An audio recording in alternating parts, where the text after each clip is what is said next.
sim, vai ser a Vânia. Ela tá com muita mira, mas não essa mira suficiente, né? Vamos ver. E eu acho da hora poder enfrentar elas agora. E eu tô muito feliz só de poder enfrentar elas. É isso.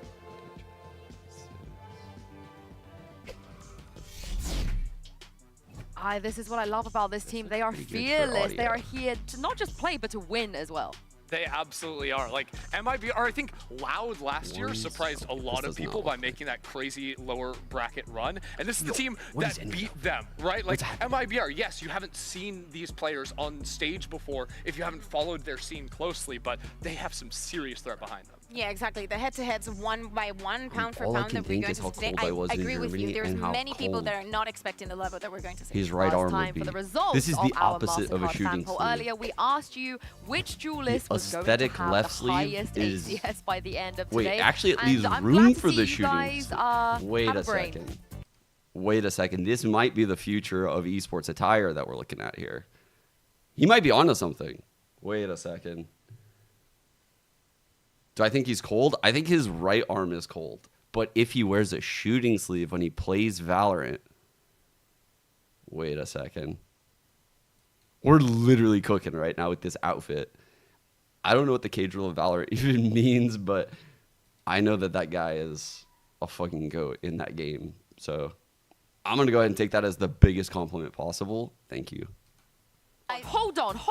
Wait, did you? Hold on. Yeah. Base. Did you predict MIBR over Wow, G2 actually, Gozen? wait a second. I am telling them you did this. Yeah. No. I'm not. You can. Actually, Kakuka, I think you're dropped from EMEA. Sorry. I'm back You in. don't get I'm to back make in. that decision I voted anymore. G2. I'm so glad I got it in there. No. I think right that, at the I think last that it is second. extremely Literally close. right at the last We second. will see. Okay, prove me wrong. Why did you choose Prove me MIBR? wrong. Otherwise, I expect an apology from you too. I will give you an apology, but why did you choose MIBR? Because I do think that things are going to be very close. I think that what we saw the other day from G2 was a sloppy start. I cannot say the same for MIBR. I like the fact that they picked out on the Pearl. I like the individuals, the decision making. I just like the team as a whole. So I said, why not? I can't believe you did that. I cannot believe it. But today, some win streaks will be coming to an end. Our 4 undefeated teams take the stage, and 2 of them will move on to the one step closer even to the grand final. It's time to kick off day 5 of Game Changers Championship 2024. I don't even know what that would have, who that would have been to, truthfully. But yeah, the game's starting, so let's just take a look. She already responded.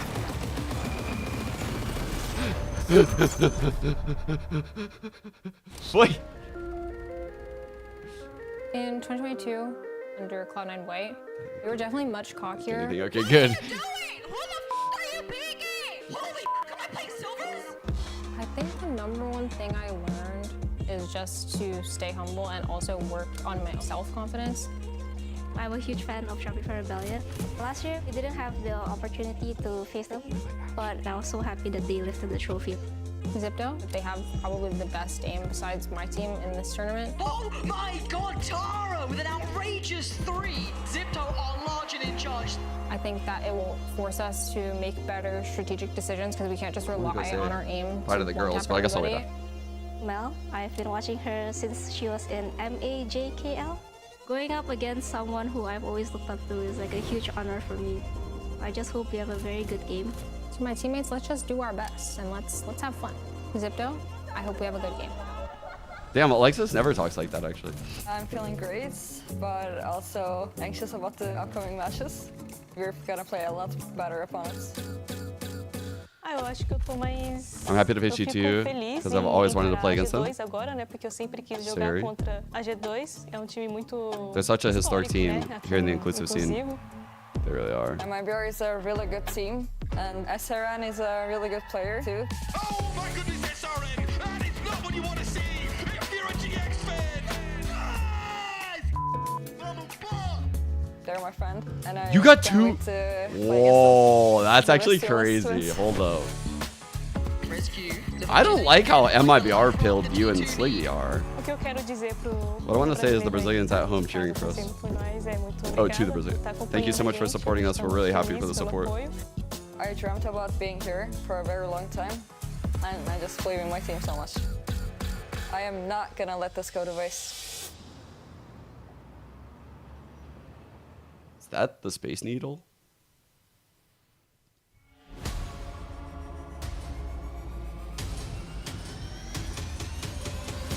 What are my predictions for the day? Ooh, I'm going to go G2 SR for today. I actually think our series is very difficult. I thought that, though, before the last series. So I'm hoping we can bring that energy today. We don't take XIPTO lightly.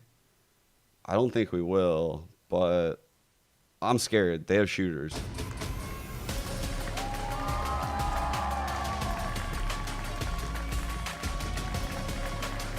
You're right. You're right. I might be sleeping on MIBR. Like, I'm definitely, to an extent. I mean, they qualified over Liquid. Like, Liquid were hella legit last year. They made the finals. So, it says a lot about MIBR. And when we watched MIBR so far, I'll say this. There's teams that, like, blindside others with, like, cringe comps or set plays or, you know, like high pistol round win rates or bonus win rates. But when I watched MIBR win their game, it was like a very consistent style with default comps. They weren't like gimmicking their way into those wins. So I think even if they were like a team like MIBR, if they were to drop lowers, there's like a very high likelihood they run lowers because of their play style. But I also haven't seen the depth yet because I haven't seen enough MIBR games. To play their style, you need depth. You need a lot of experience so that way you can absorb a lot of different shit that comes your way and you're not like rigid with your ideologies and stuff in the game. Otherwise, you're too readable. This map, the game plan is insane. If you guys are deciding on a watch party, I will recommend that one for Mini's watch party. Yeah, no, this is actually absolutely true. Yep. You need to. Do you have any more sauce for me? No. To play that style though, you have to. I mean, you can get deceived. That's why, like, I'm patiently waiting. Like, I'm cautiously optimistic here about MIBR as a team. I think the experience on like G2 could put a team like this on the back foot. And historically, when I watch teams like MIBR play a team like G2 for the first time, they kind of fumble a little bit. Like, their reactions aren't as quick. They might be, you know, literally thinking like ghost hits are coming their way. Like, they're over rotating to like one person to a step. They're like in their heads because they watch the VODs. Like, there's a lot of weird stuff that happens here when you watch teams like MIBR play a team like G2 for the first time at a tournament. I'll be very, very interested in MIBR if they win this shit like 2-0. At that point, obviously, I'm bought in completely. But looking at map 3 in Sunset, if you're a G2 fan, you're surely happy to see that coming in last, because that's where Petra absolutely took off in their last series. I mean, as a G2 fan, you probably don't want it to go to map 3. You might want just, you know, a 2-0. Okay. I'm going to say bye to the girls real quick, and then I'll come right back. Be back one sec. If you are just, you know, your typical EMEA and North American watchers, like, you would favor G2 because they're the team with the history, but MIBR are so sick. I am telling you, SRN is absolutely nasty. Sayuri as well has had some really dominant games too. I voted for G2, but I really think this is going to be tight.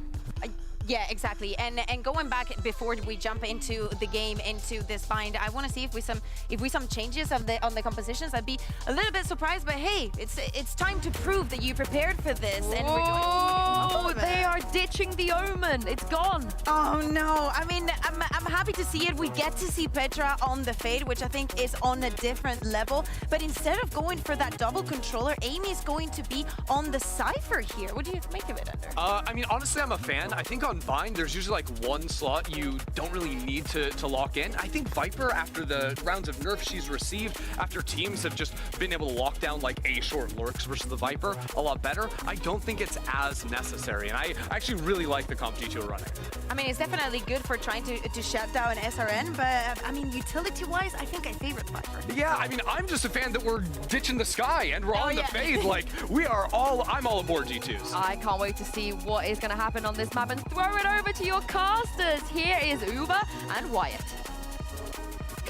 Thank you very much, all our friends at the desk. This is a matchup of absolute heavyweights. The very best of EMEA take on the very best of Brazil. G2 goes in a no stranger to the fury that region has unleashed in the past, falling, of course, to Liquid. I believe Petra. Of course, and I believe Petra. Because of a reason just like that, so many globally that haven't been really honed in on Brazil regionally for game changers are looking at the list of teams here and asking, where are Team Liquid? It's because MIBR bested them in that grand final. And we'll see if and we'll see if they can follow suit with them internationally. Today we have great games, guys. We have really good games. One of the perennial heavy hitters. Such an experienced team this year inside. Very quick clash. Vanya already double swing. The audio's so weird. Claims 2 for G2. Early contact over towards Hookah, but look at MIBR. They pushed so far out here towards Fountain, but now they've let the cat out of the bag. Jelly takes a couple of shots over towards that ramp. They're going to head over back towards B, but SRN has gotten in behind, but here's that Sentinel difference. G2's composition allows for the Cypher. SRN can't get through. Petra finds it timing on the double back. I like this from G2, just freezing in I place hate right having now, no in-game audio. Allowing more of these MIBR players to expose themselves. Very patient. Wait, Mimi's the IGL? At the moment. Wait, I'm learning out here. I did not know this. Yo, Warpath, thanks for the primer. Amy here over towards this. I actually didn't know that. I'm being dead ass. I thought Petra was that here. Jubisho having to make a nice swing instantly. Amy cops one. I know Vanya IGL'd for BBL, so like honestly, Vanya would have been my second He wants to send out one of her own here, but the top of the side swarming with G2 players. It doesn't matter. Jelly able to find 2. Keeps MIBR in this pistol. It's Jubish now with the push out. Knows that Mimi set up over towards Hookah. Petra looking to swing on this now. Winnable. The 2 veterans of G2 goes down, needed that. trying to land the plane in this pistol. She did a good job of like taking that skirmish, stepping off, and getting the next one. They should just simply be on. That was really good work. Oh, fuck. I don't know about that one. Petra tries to take that challenge. Mimi being careful. Jubish down now to 39. Not even getting it to half quite yet. Mimi needs to have a look at this. Well played, And there it is. G2 after winning only 1 out of 6 pistols in their last match. Get one on the board early. And they were determined to make that 1 out of 7 for a moment. That was getting really worrying, man. Holding their nerve at the very end. You know, Petra, who was one of the last 2 alive there, spoke earlier in an interview with Mika about the team being nervous headed into that first game. They were glad that they got those nerves out the way. They felt scary for what a moment, but the steady hands of the incredibly experienced fired the fuck up, Chad. Locks up that 1 versus 1 clutch. G2 ain't sleeping on MIBR. That gives me nerd chills. Because when coaches do that shit, like, you know they really respect the opponent. You would never, ever see that out of a coaching staff if it was like a gimme game. Ever. And now, of course, have that Cypher, which was something we saw in if the last he's fired round, up out of the gate, like, SRN ran into. He thinks very highly of MIBR, and he knows it'll be hard. Where's our fucking UI? G2 expecting MIBR to play to the aggression, which frankly they are known for. We saw that against Giant in their debut match. Double trip ruthless. They're just gonna slowly work in here. The Brazilian side then. Wait this shit out. Util dump the site. Send wingman in. Bada boom, bada bang, chat. And G2 can. They have 2 trips behind them here because of Amy, and Rescue now is going to head over towards the site. Hawk thrown down, Smoke though going to obscure that site. A lot of these brim smokes set up, and Rescue looks to take the fight on top of the container, but Jelly again. Able to find 2 with the Sheriff. They are so dangerous. Petra though with the Bulldog, gun advantage here for G2, gets them into pole position. Now they can fall back to Octagon and Hookah respectively. Yeah, long range, it should be all but sealed up with the classics. MIBR hoping for just a bit more damage. It is wild to see though, even in a moment like that, just Jelly able to swing through, taking these duels fine. Wait, we got no pred. We got no pred? Individual level. Hold up. No shortage of high-level mechanics. Oh, I love that we've already had a who wins map 1 bind. Why not? Why not? Oh, it's so damage? easy. Amy doesn't even have oh my god, it's already there. Anything better than a ghost at the moment. I changed the team names. Of course, as the Cypher op has to. No chance though to pick up a weapon. That's going to be G2 though with what are their the map second picks? Let's check it out. Sorry, I was scrambling at the start. No, unlucky. So we had MIBR Ben Pearl. Just the Bulldog out of that anti-eco. This is MIBR's pick, and then we're going split next, Sunset third. And one of my major questions for this Brazilian team headed into today, because is how well will they fare in a game where they can't just run over the opponent due to superior aim, when the game really gets into the tactical nitty-gritty? That's not something we had to see them explore against Giant X. They were really just on a totally different level. MIBR when it banned came Pearl, to the right? firepower. But G2, Didn't they they have play the Pearl ability to match that, no doubt. Jelly is one out by this Prowler. Forced out of Hookah, already 4 kills. Full Hookah pop chat, here we go. Rescue now. Double Octagon, two site. They're hitting the weak side. Good push, wow. Okay, this is super smart from Albion. They're continuing like the correct fundamental play. Weak side, they push through. They clear through with the wingman deep. I don't know about that wingman, but it's still good. An elbow, maybe even take the fight towards Octagon as Amy. Amy knows it. Here comes the Dizzy. Jelly wants to try and step up here, really chomping at the bit to take the fight. G2 wrap around the corner, try and take the double swing, but Zubich is going to be there to make the 2-for-1. SRN up on the side now. Rescue needs to come in through elbow. Mosh Pit should try and disrupt the defuse here, but SRN gets it to half, and Sayuri is ready for the push out of spawn. Now it's up to Mimi with the Sheriff. That's just too much to ask, and MIBR, a clean comeback on their gun. Having the superior weaponry really did. Bro, that was very well. But holy shit, man. Holy shit. That was a really well, right, Trick? Okay. That was a really well played round. We're doing trials, or it's not really trials anymore, truthfully. And yeah, I'm watching a lot of the blind games. On to long by MIBR. That was a very good reaction at the weak side. Very good reaction at the weak side. Re-entry point. Wow. I do want to note, heading into this round, due to a couple of those Sheriff kills, for instance, that Jelly got, they've already got I'm actually very impressed here for a very crucial round with G2's economy hanging in the balance. There's likewise MIBR's money. Why are we getting attacked? I have no idea. Re-explore for MIBR into shower. Might yield some results, but Petra is waiting for it. Waiting for it, and what a tap! I just wanted to check and make sure I didn't have an extra stream open. No, this is the only audio. On the map now that's going to keep MIBR interested. It's just their, it's their side. Over at A. Narrow angle for Zubich, may be able to get a headshot if 3 here. It's a walk peeker. Maybe a jiggle with the crouch here from Mimi. It's going to be a Dizzy first, surely. That's of course Zubich's poison orb right in front of Mimi there. Who do I have winning the series? I have G2, but these mid rounds from G2. It's not like as the crypt. They are it's given. It is definitely not given to G2 today. Oh, okay. No headshot there for Zubich. Some warning shots. I'm just giving it to G2 based on experience, truthfully. Fireball thrown up. 30 seconds left in the round now. And there's actually presence here in Hookah for Jelly. This could be an issue for G2. Wow, and actually right now, look at Zubich falling off towards A. A double rotate. Right, this patience from G2 is confused. Wait, that didn't detect. But Jelly's going to be able to stand tall here. Petra goes down. She tries to make her way into Hookah. Eventually that Viper wall's going to come down and make it possible to play from that spot. But Sayori's down. Zubich also. And Jelly forced out by that Sky Smoke for the time being. This will allow for a plant, of course. Rescue clearing a lot of space with the threat of that Showstopper. The Showstopper really nullified that one stun that Jelly was able to get from the Thrash, trying to use the Prowler as an opportunity to drop from Hookah. Rescue on site. So they go down clean, but no bind there. That should seal this counter Thrash as well. Round should be good as done. They're going to go for this fight. They want to fight Oh Jelly. my god, wait. I don't know if that hit the spike. Right now. Mimi steps up and is quelled. Can she get this? This Molly, of course, is going to make it pretty tough. Yeah, Jelly knows that there's no chance of a defuse here, so take the frags and see if you can get it done. Oh my god, that was a fucking big clutch, actually. In the grand scheme of things, that's a big one. They were staring down the barrel of the fucking no econ, always trailing defensive half of bind, and this clutch prevented that. Holy shit, what a big clutch. Control, so critical when the retake effort comes in, dividing the attention of G2, making it easier for your players from main to come fight. And then clutching it out. Am I 30 seconds behind? Made that a 2v2 essentially. This would like catch me up. That might be our defensive Viper wall.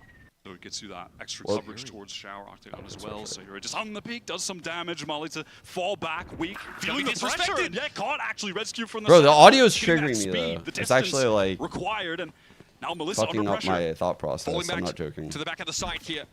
I can't meme when like I'm like constantly like, what am I hearing? Pretty easily.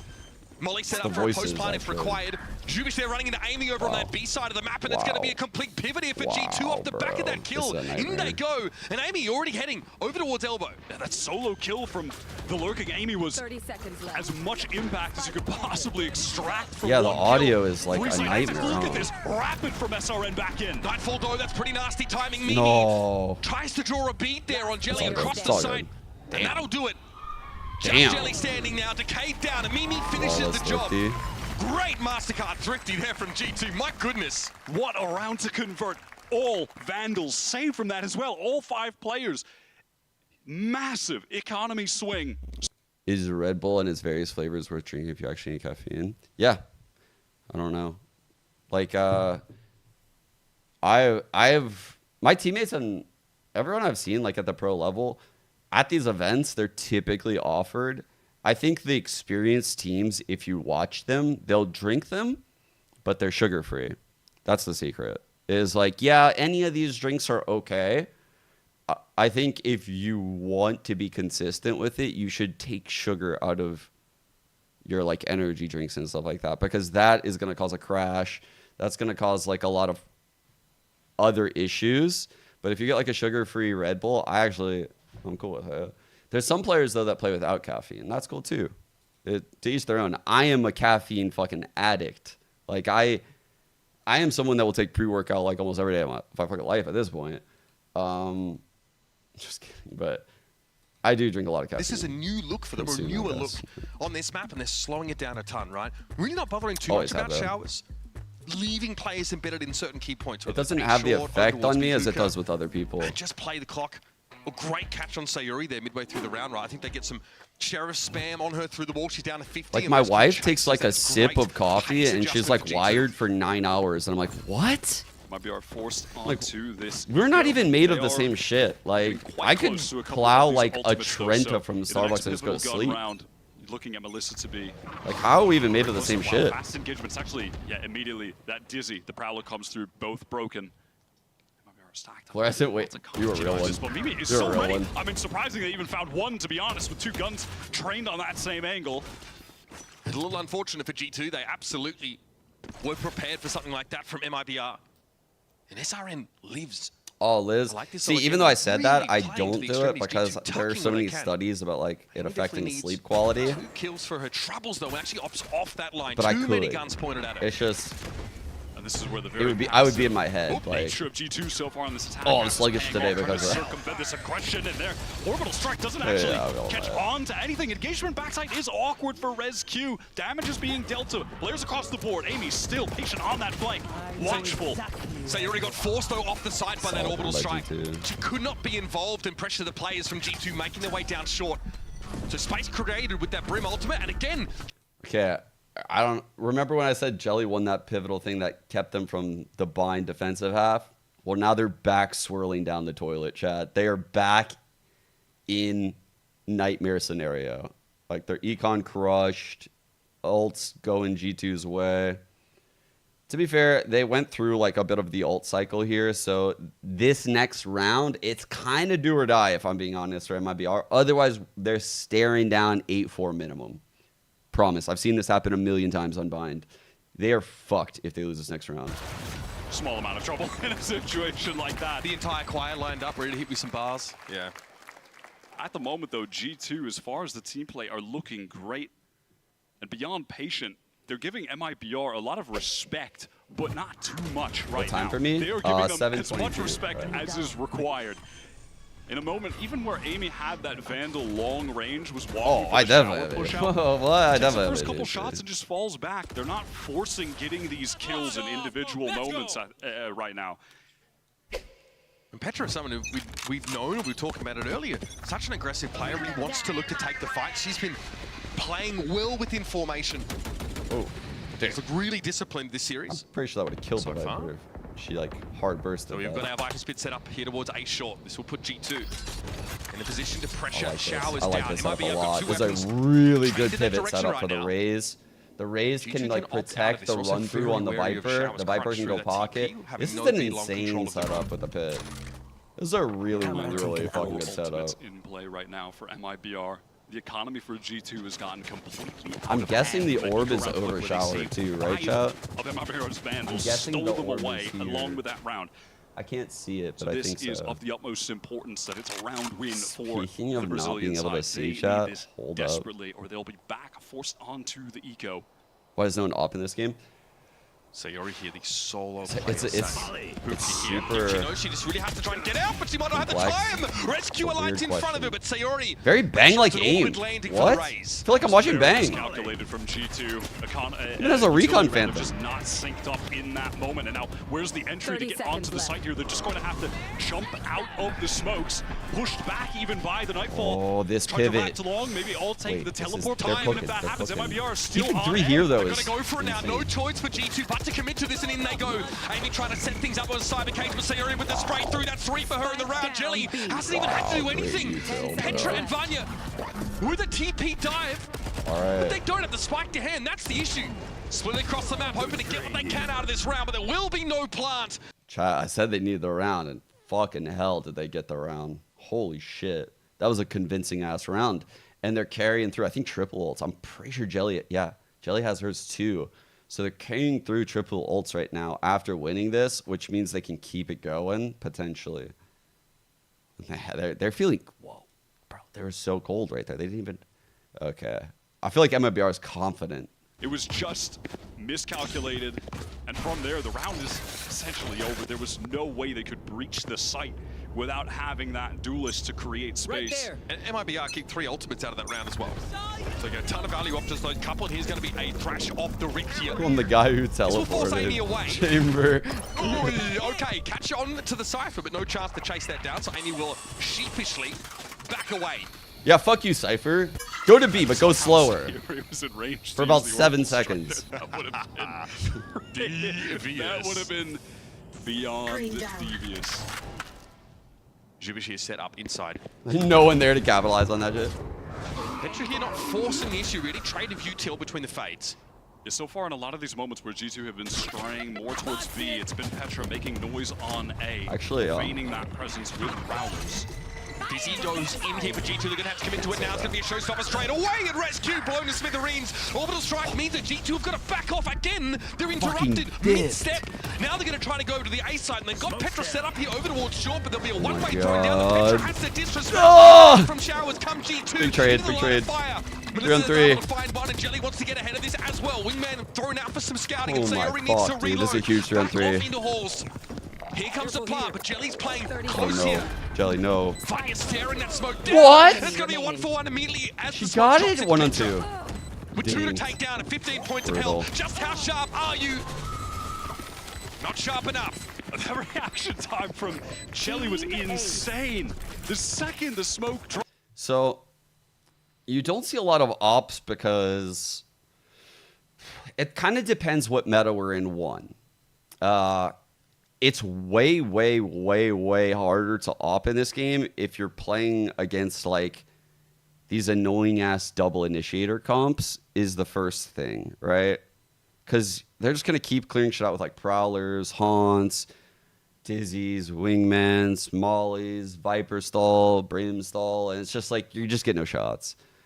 The second thing is that it depends on the meta. Like, we might be on a Neon meta, which we are, and that makes opping harder because Neon's just zooming around the map, sliding. Like, if we're in an ISO meta, the ISO could just ult an op off of a line, and you would be so dead in that ult with an op. So, like, there's weird shit that causes ops to not be seen sometimes.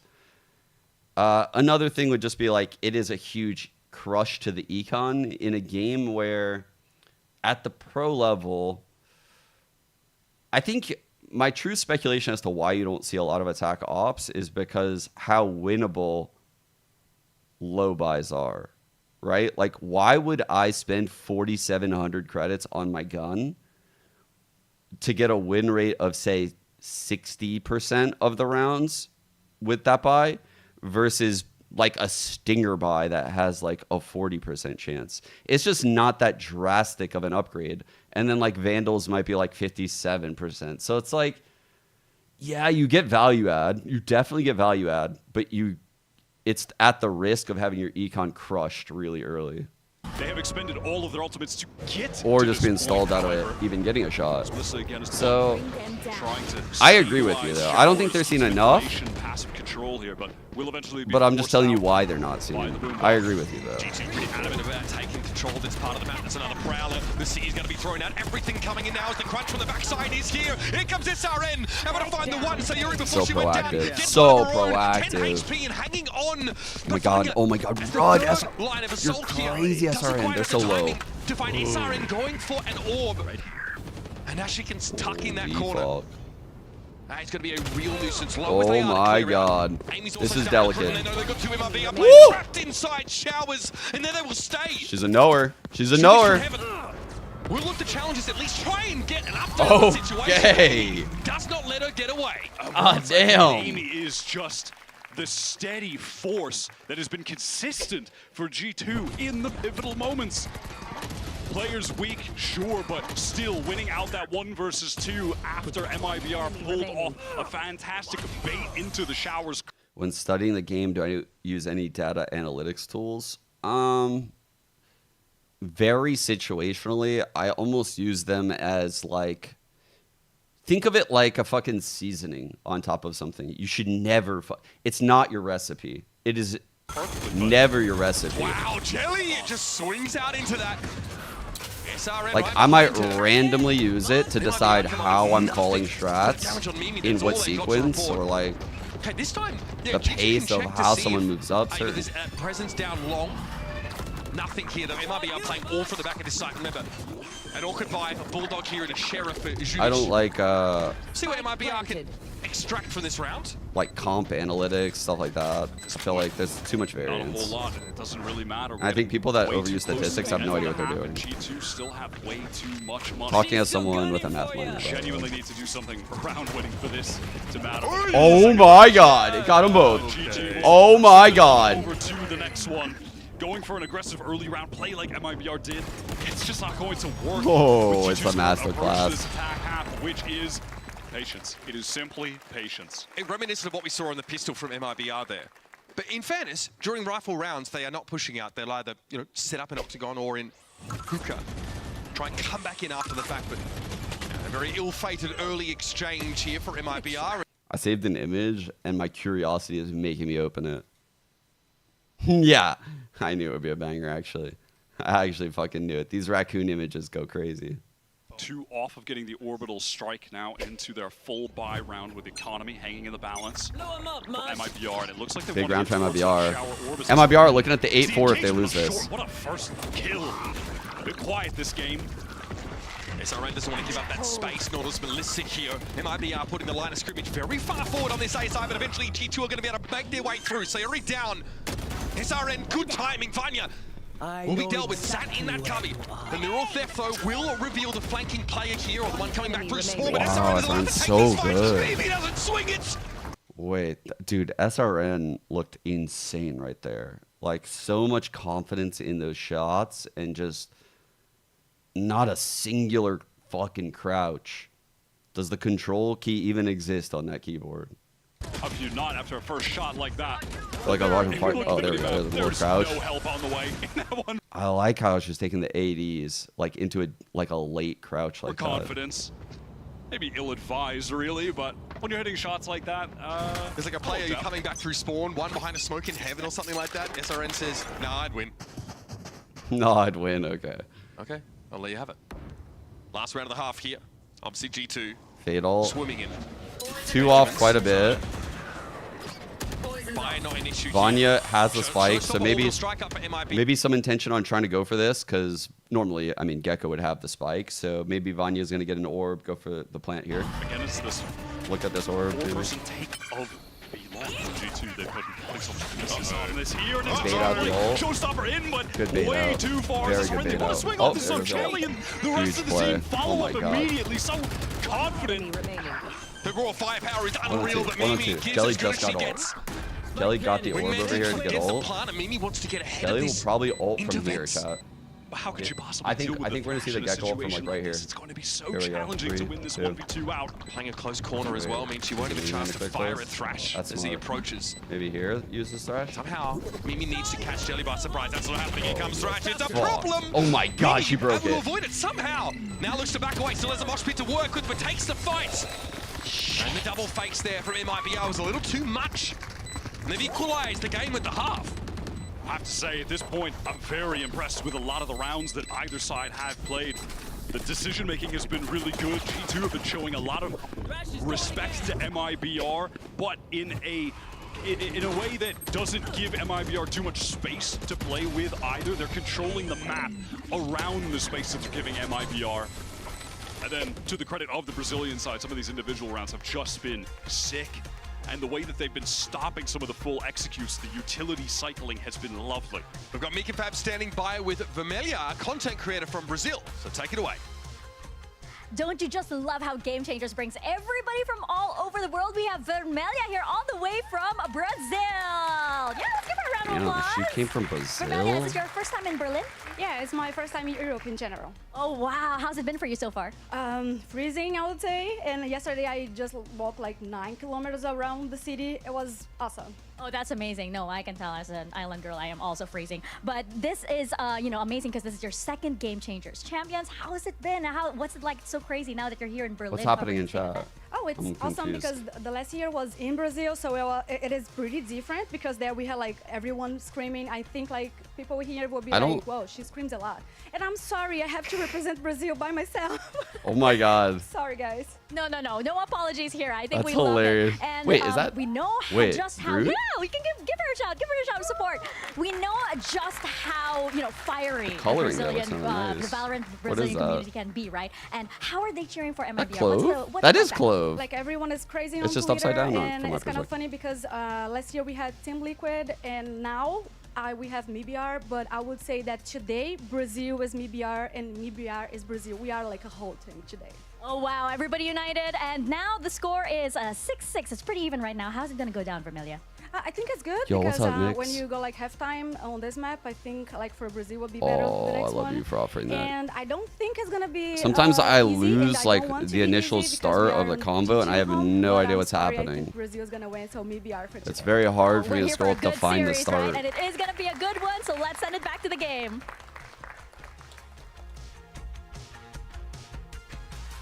Tied game at the half here is MIBR start to make adaptations through their defense half-white, but they're taking these scrappy skirmishes on extremity. It is true though, walking around Berlin. Nah, man, I wouldn't wish that shit on my... No, actually, I don't know. I've been in Germany too much. I'll say this, it's lost its luster. Germany, it never really had much of a luster the first time I went there. After watching a very slow-paced, patient half from G2. No attack side Cypher here, so MIBR obviously don't have contingency against potential flanks. So Tell Dario, please don't tell him. might be the play. Nice molly. SRN now caught inside. April Fools. With only the shorty to work with. And Wingman interrupted. Mimi's able to bring him down now. This is pace from MIBR. It's opposite there, right? Wingman trying to go out, give space for Mimi to take this engagement. There are multiple players swing out of shower with the Dizzy. That is nice. SRN is able to find Bunny with the paint shells. Petra! Oh my Petra! 2-on-3. That would have been absolutely absurd. 1-on-3. To Melissa. Equaling her frag total, I think, from the first half and its first round of the second. You see Amy now having to go solo. Melissa back behind triple. You got a player in showers and on short. Standard setup here for MIBR and for Amy with nothing but a classic. My God. It's going to be like playing She checked cam. Oh no. SRN ends it. Oh no. And immediately when you see the shorty in the hands of the Rays, you know you're going to get a pretty fast round. You're going straight into lamps with that. It looked all right for a second when G2 retained all of this shower control, but they just got swarmed from all areas of the site. With 3 players there, they had just ended up giving up so much of it. And not for the worst position. Hello. But the duels just MIBR. Still, the individuals on this team are so difficult to deal with. I've never seen like the best in this tournament. Brazilian coaches so fucking laid back, man. Normally they're so fiery. Classic pace here from MIBR in that round. Full high, full high. G2 here, yes. What's happening back here? Stacking a site. Thankfully, MIBR, you can see they're really waiting out this aggression. Yeah, Great call. It's complete. It'll be coming any second now. Unmitigated, unadulterated aggression here from G2. We're going to want to make sure that we take some slow map control towards short, clear those angles. Can we get a check-in and see what G2's up to on the other side of the map? Just to judge the position of everything. Control. That'll really mess them up. Thank you. Blew the corner. Wait, all right. You guys can't see. Go. No! Let's get into laps. Take a little map control there. Not too bad. All right. MIBR here probably about 30 seconds Just ago hanging realized out. what was Wait. afoot this round. They They're looking at each other like, what do we do now? It's possible. It is possible. Someone could be back triple, maybe. Not sure if anyone cleared that. So it will be the classic quintet heading over to the A side and ideally to perish in a fiery blast and get it over with. Where's the mods? Around the corner, of course. Chance to get It might not be here yet. Getting a bit exploratory with it. If anyone's willing right now, I'm up. Oh dear! What? That is horrible. SRN just got 5 orbs because the 4 and the oh my god, that's nightmare fuel. Desperately trying to play the min-max percentage game. We will simply all die to the spike. Maybe one player comes here. That is the worst case scenario. Oh dear. Didn't really go exactly as planned. Wow. Wingman. That is literally the worst case scenario. The follow-up was incredible. Oh my god. Fire hazard, folks.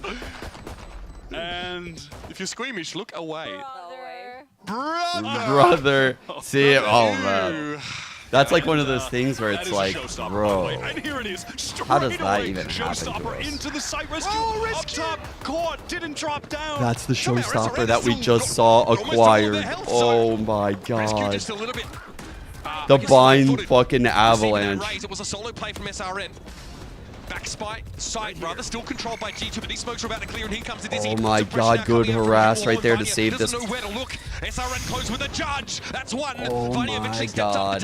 They're cooked. 3 on 3, they need this. It's Mimi playing from behind Shower, needs to dig the brim out of this position. Holy shit. There.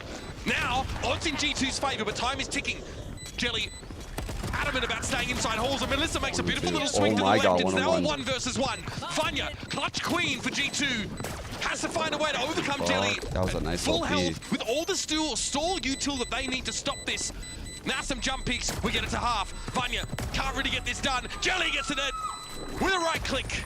That's another MIBR round. Oh my god. Brutal round to lose. That is 1,000 psychic damage dealt to Rescue that she died to the showstopper that SRN only got played, because Clutch. of what happened. And Rescue was a fighting type. Anti-ego. Yeah, Pearl's in the pool. Yeah, we've seen quite a bit of Pearl actually. Brutal. Oh, I want to say from both G2 of the teams. Almost bringing that back, but that might make it feel even worse, to be honest. Yes. I mean, look at the dismay on the faces of the coaching staff. That is possibly 2,000 psychic. 1,000 might have been an underestimate. G2 now have to extricate themselves from Lumbridge before making their way back to Bind. It was a real back-breaking round. Oh, yeah. Oh, are they? What is that?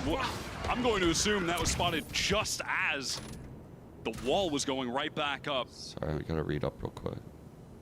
A lot of Cypher util over on this A side. B, however, comparatively loosely held by G2. I think it might be, I realize they might have walked into a stack over on that A side, so a chance to reset. I'll definitely mod anyone that wants to be mod, but I believe mod comes with some shit like you can't be active in like the Preds and stuff, and I will hate on you, obviously, if you mod. I will hate on you. For a retake? So there's that too. Might be setting up for a, just in case it's a TP push. It's not coming now. It's going to be a hard hit over to the side. Molly here is going to stop MIBR from getting into the back of B, but there's no one there from G2. Jelly confirms it by hitting up on top of Container. This smoke is going to clear, and Mimi will be. It would have to be but someone that I recognize. In that recognize. direction. Is SRM playing the corner? The Just that I trust. Is real. It's pretty delicate. Giving them a cremation, fair enough. Now 2 players set up a hookah. Petra got herself a rifle somehow. Here before. Looking dangerous. Still at a big play disadvantage. Let me know at any point if you don't want some on. So you're looking to make the swing only when G2 jump out of hookah. That has to happen in a second. Wingman again gets his value. No time ready to play with Petra. God, what was that? Oh my fuck, dude. Again? She goes for it. Like there's a high percentage chance of that actually happening again. It is just, watching Petra is just mental. Actually, born to be a duelist, forced to be a support player. The shots that she hits are insane, man. Yeah, I want to see that one in slow-mo. That is... Huh? No buddy on this? Are you meant to do that in the game of Valorant? That was insane, What is dude. that? What? That's not as the game was intended to be built. We had something almost as bad as that, worse than that. The Zeta Division on Sunset, that little mid-Ferrari. Oh, that, yeah, the no-stop Ferrari peak. Unreal. Full run, tap headshot. Make no mistake, this is dire straits here for G2, so they get a bit of damage. No, we can't be talking like they're the greatest team of all time. We cannot be talking like that. This is their map pick. Come on now. They got both pistols, right? Did G2 win that opening pistol? I think they got both, right? No, G2 did get the opening one. Fuck. That's right. That's right. That's right. The Jellycat 1v3 like kept their asses in it. Or 1v2, I think. It is very difficult to grab these 6. The way they grab their 6 on defense is so difficult. Trick, how fucking uncommon is this? Because you are on the back foot here, here, and here. Like, it's kind of insane that they did that 3 different times in that half. The defensive half of Bind is no joke. Strike G2, and you can see the Bind is pretty close to Shower, so... You don't really see that very often. Plans of trying to get that over there. You might see like runs of like 4 or 5 rounds on Bind, but you don't see like 2, 2, 2, 2, 2. The economy is on the line here. It is must win. It's a default here for MIBR. Jelly 17-11. Nothing particularly complex in the early stages of this round. Petra's matching. And that util just exchanged through Short and Showers respectively by the fades. It's just Sayuri watching patiently towards Fountain Mimi on the jiggle spot. Oh, please don't jinx us, Profetto. Please, no. I'm begging you. I'm begging the no jinx on SR in chat. I'm begging. Caught Melissa just looking close, but a shot on the narrow angle. Fucking hell, I feel so bad for Sayori. Tries to charge there. Good satchel. With a satchel. Not able to catch Mimi, she slips away again. Amy with some pot shots here through some of this util now, as this is MIBR being dragged to a screeching halt. Frankly, at this point, I think I'm safe in making that request because I'm fairly sure most of chat is with SR with me. God, dude, if they weren't, though, my level of instigating in this stream would cause the biggest retaliation of karma. Jubish can clear this. Please, I'm begging you. He's having issues clearing it, but that's fine. I can't. I can't. Would have protected from it too much spam anyway. Here's the Dizzy at the back of the site. Wingman gets in. Amy affected. SRN's able to follow it up. Spike picked up. Gonna go down in just a moment here now. Still 3 players up for G2 after a great start to the round, and Vanya puts this one to bed before it gets out of hand. G2 do a lovely job there, just flooding quickly back in together, picking up all those angles. 2 players facing from hookah, getting in backside, the rotation right in time. The odds were always stacked against MIBR, but G2 simply played to the win con in their favor. Great little shot there for Mimi too. Petra, so many of these just timings on shots through smoke is unreal. Tonight, we steal the moon. What? Yo, that's a banger. Wait. I almost want it as my sub sound. That's so good. To be used at all on either side. Yo. Everybody's got theirs ready. 6 ultimates. There's no way Petra doesn't use that as her sub sound next time she streams. That is a banger line. So Ray's play has been pretty formidable on this. That is an amazing, bro. That might be my favorite listening ever. Actually, they might have my favorite one before that. When like her and Mimi were clowning around like 2 years ago. I don't even remember what they were saying. Ready to go for a big execute onto that site. Gathering up towards A, no shower control. They're fucking goofballs. So it's going to be an explosion down short and a late alert from Shabish in the shower. The one-way might come a little bit late here, and that's going to be SRN down in rescue off the rip. Jelly with the Guardian. Leaves Petra now in a position where she has to frag. Jelly finds yet another one with that weapon. And it's going to be Wingman plant, Thrash, go kill. Amy's brought down inside U-Haul.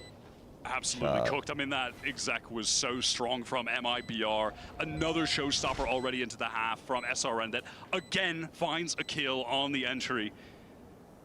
The duo of Jelly and SRN, in terms of what they get achieved in the server, finding kills, it's just insurmountable at times. That's how it feels. I mean, these hits, though, are very well drilled by MIBR. They're very knowing exactly what you said. Fast hits to A. Didn't mean to do that. Jelly often providing that crucial second line, second wave of attack to these sites after SRN gets an opener. What are you supposed to do when you're Vanya and you're playing in lamps there? You know that, all right, you're going to swing out in that moment. Petra is going to swing from shower as well. The second you round the corner, just shot down by Jelly, instant headshot. It just feels impossible sometimes when the form is so good. What happened to that makes MIBR? You have to fight, because if you don't fight, why is Petra playing showers at all? Like, you have no choice but to try and take this engagement. What, are you going to fall back, give up U-Haul, and then leave your showers player on her own? They want to find that moment. Who do I have winning this match? Big crossfire up on all the players. I'm thinking G2, but obviously, like, I'm going to be picking G2 from like an 0-1 deficit. That's like rough. Like, I don't think G2 is winning this map, by the way. But I still have faith going into their map pick that the experience will carry through. And at some point in this series, MIBR is going to look shook. It obviously won't happen until sunset, but like at some point, I'm expecting the experience to come through, hopefully, for G2. Bit of damage as G2 have thrust 3 players up A short, to leave 2 of them there. Some have done something really proactive in that nature here, is trying to push for more. Dangerous for better escapes right with a fraction of their HP. Just give us some time. Now Melissa is feeling the pressure from a potential let it simmer. Also let it simmer. needing to cover short, pick that up, so their Viper doesn't go down to any further aggression. We're chilling. Off of pure gunpowder, G2 have actually exercised a ton of control over the A side of the map. And MIBR, they want to just pivot right back to A, thinking that G2 have probably gone and rotated now towards B. That's the correct call for sure. SRN gets inside that smoke and wants to push up on the side. What? Here again, takes first contact and comes off second best. Petra, at least with the Sheriff, is able to get involved and recover the Vandal that was dropped. So there's still 4 rifles here for G2 to play with. A brief moment of respite here as this guy smoke starts does a really good job of achieving the util. And then it's going to get real again. Petra has this Nightfall. Can't answer much more than that for G2. You're going to have to work with it. This is going to be forced back now. The north comes in. Jelly ball banged low. C's thrown out just ahead of her. It's Petra finding yet another one now from the back of this A side. G2 are going to start to come forward. Jubish is low. She needs to play off someone else. The Viper Wall. Sayuri sits behind it and interrupts the defuse. Jubish down. That's 3 for Petra for those that are keeping track at home. And Rescue can't do much, but Petra will find her 4th. And Sayuri has to go 1v2 to win it. It's a banger of an ace from Petra. Oh my god. An electric form is Petra on his fade. In the prior series as well, was coming up in immense moments, dragging them over the finish line on Sunset. I think I was meant to be an EMEA fan. 22 kills out of If nowhere, I didn't hate G2, I might love them.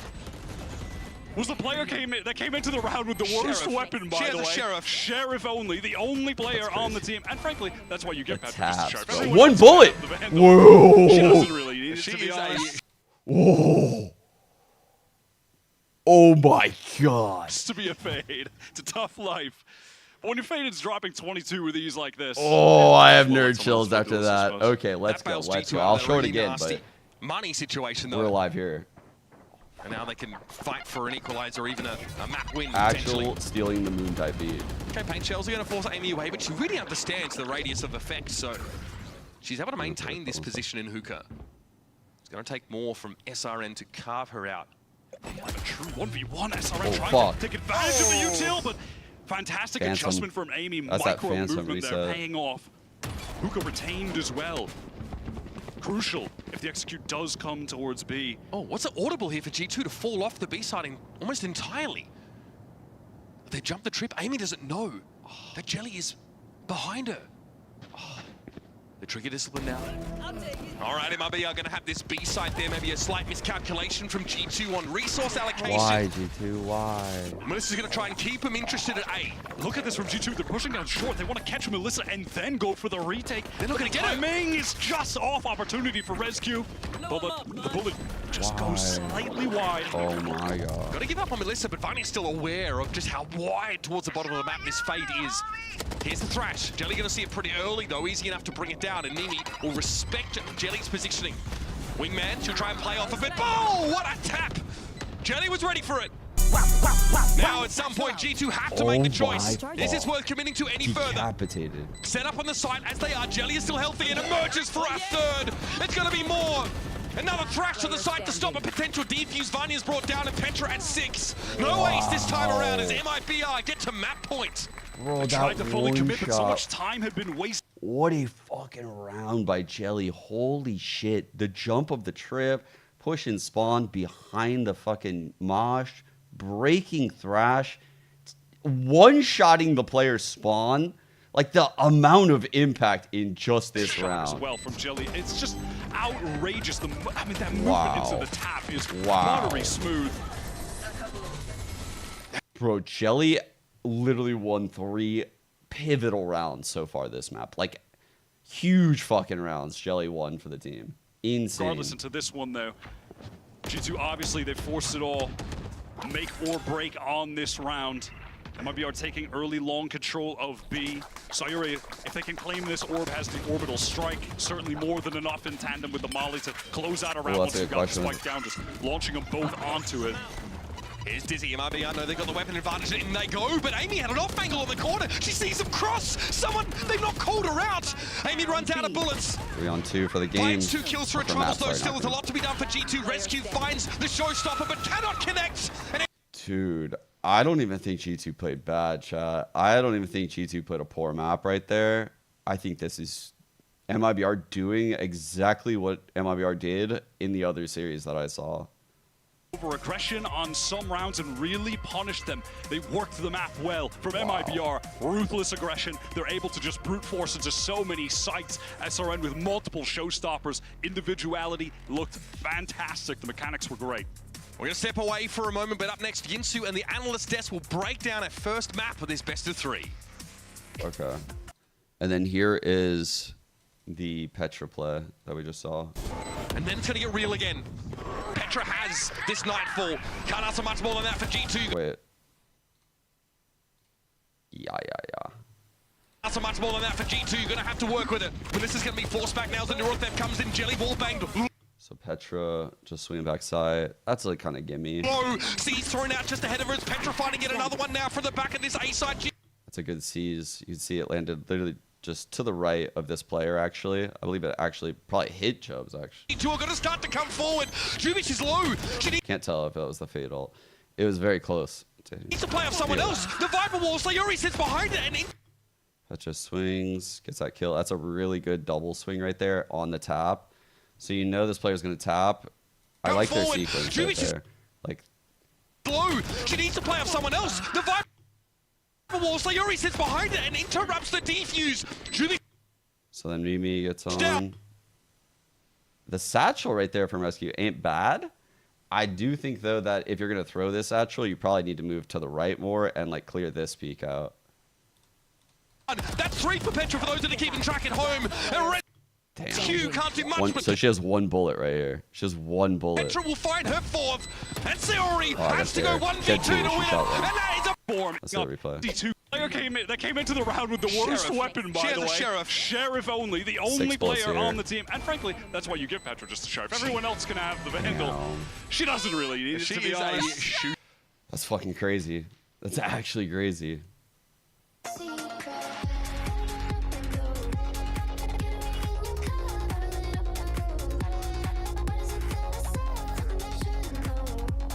Yo, what's up, Eliza?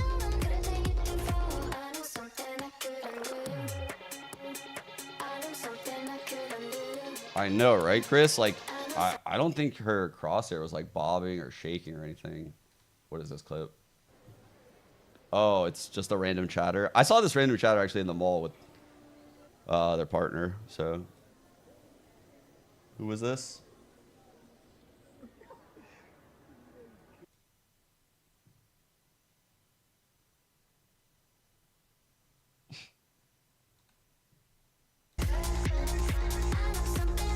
How did I get that footage of you? I've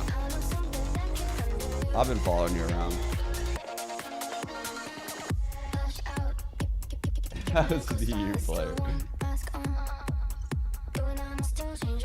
And then I got this gem right here. Birds are amazing. I love birds. But I'm also deathly scared of them. I don't trust them.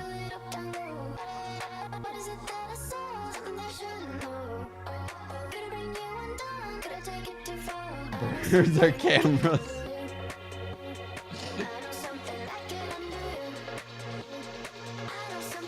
Yeah.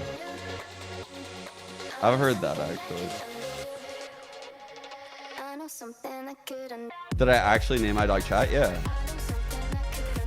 What do you guys think? Do you guys think it's a good idea?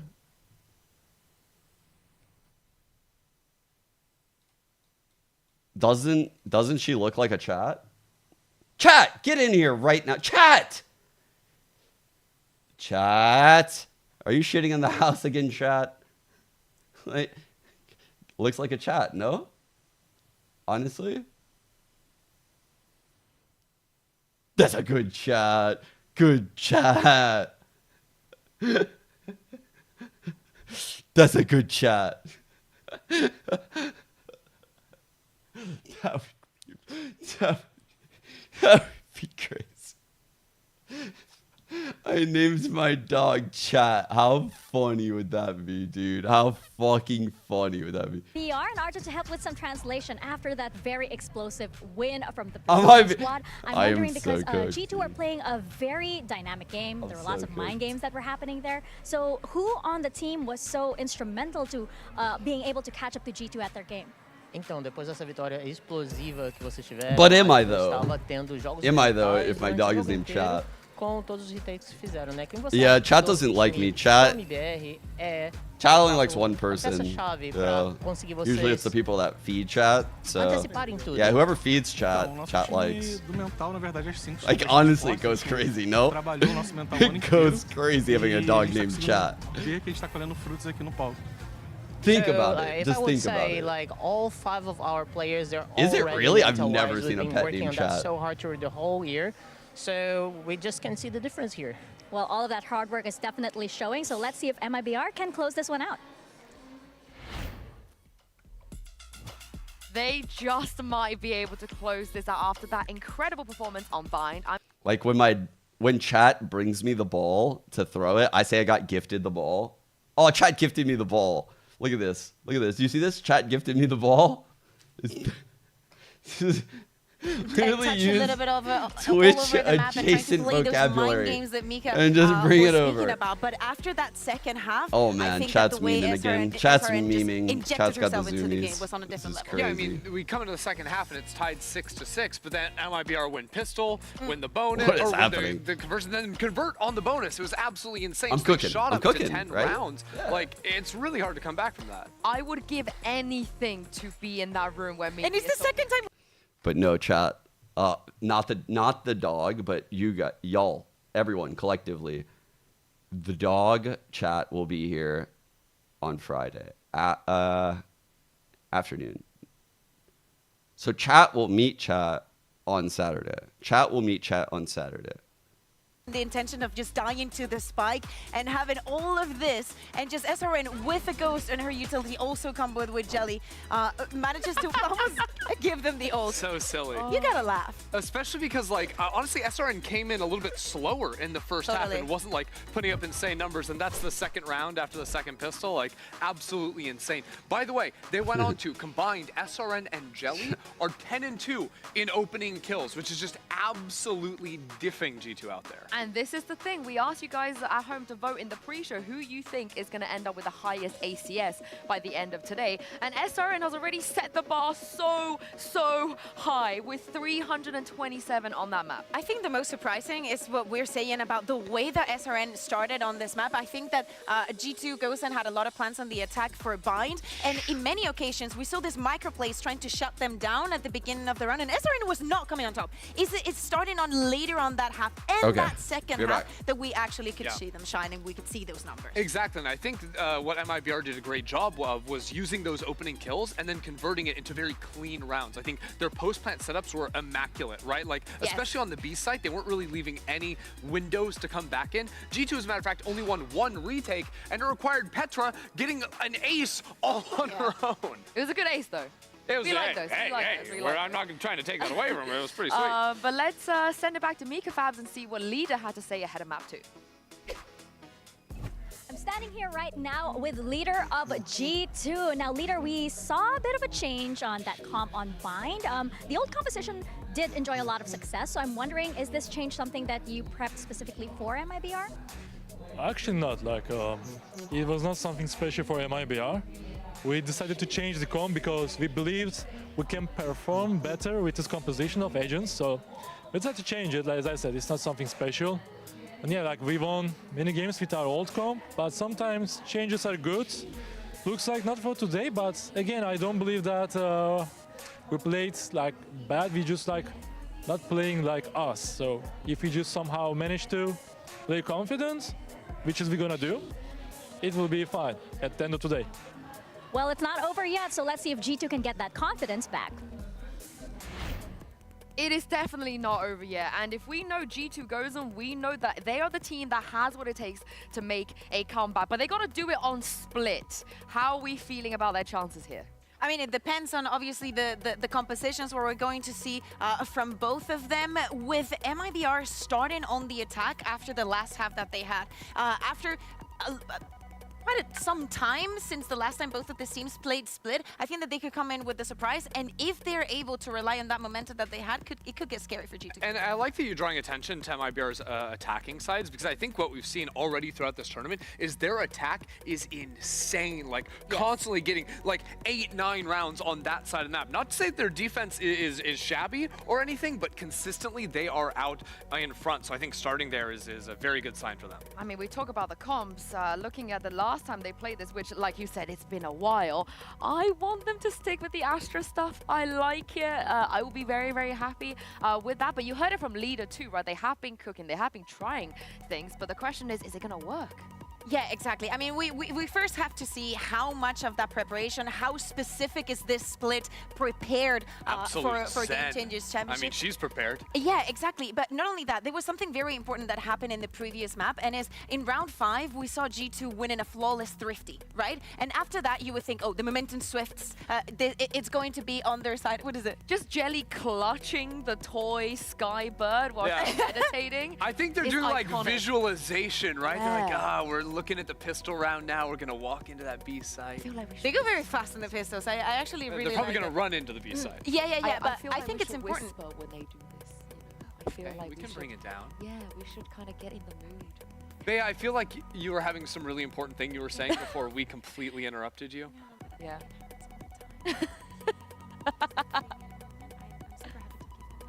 You good? Okay. I'm sure our audio engineers are loving this right now. Yeah. Also, because I'm a very loud person, so I'm not even sure if people at home are actually hearing this. I just hear Uber and Wyatt in my ears saying they can't hear anything. Yeah. You know? And you know what? Neither can I. I'm liking that we're up here now. Honestly, like I think like G2 obviously like come back in and bounce back after that second half. But I would say like we drew some attention onto Petra for like coming in with that crazy ace. But like Mimi and Amy both on the defensive side had some like really big moments. It wasn't like G2 were crumbling. I think they were just losing across the map, especially in those openers. One of my favorite look at Agents like see what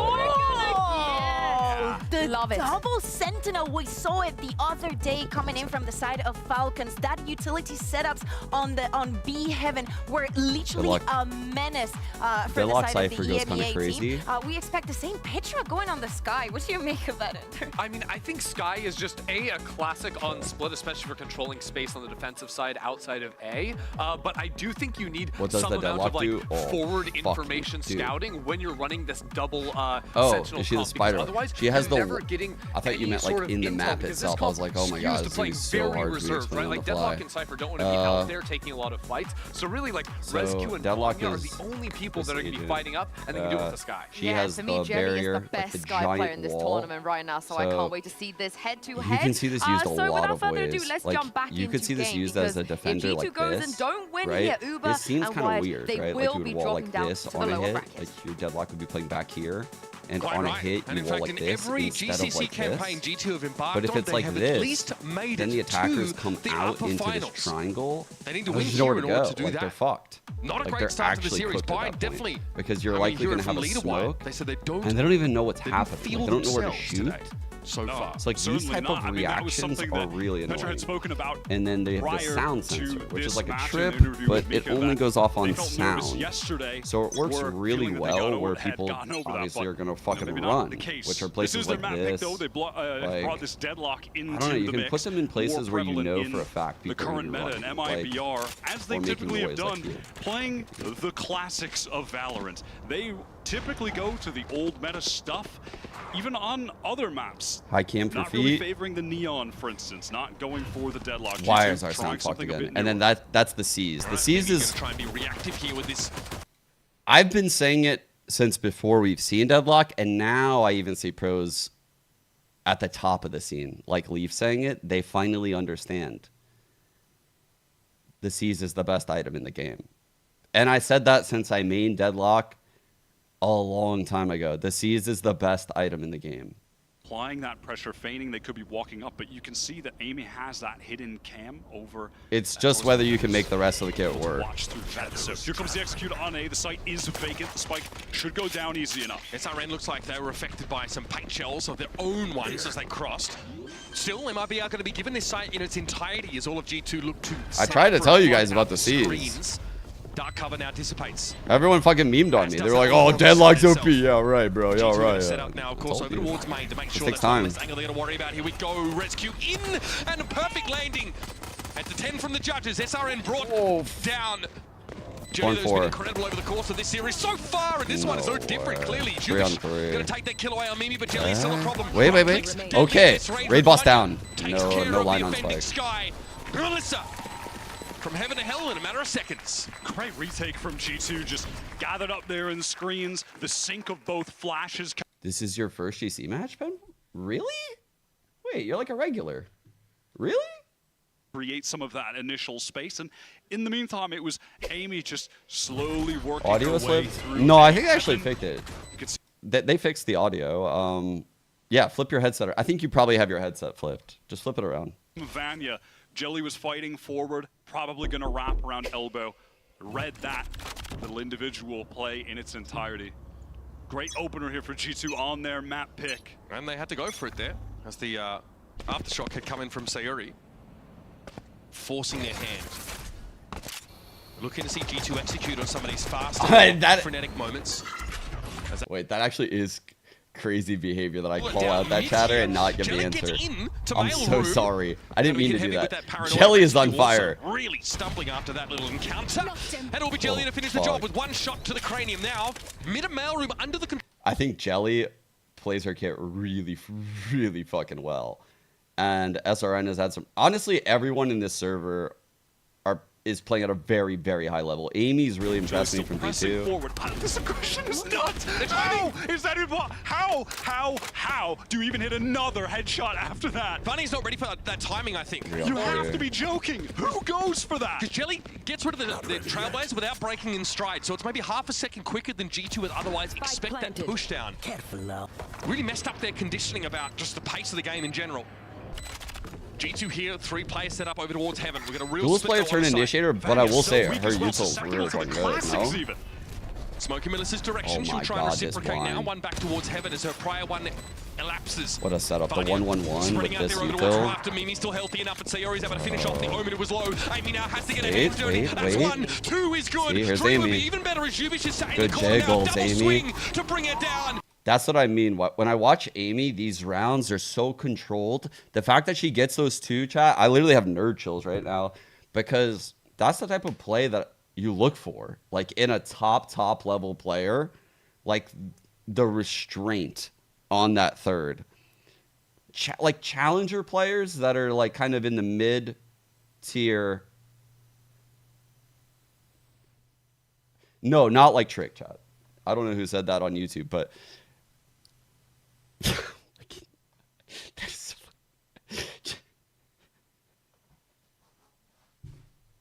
I couldn't help it. I couldn't help it. I know what. Talk about the deeper strategy now.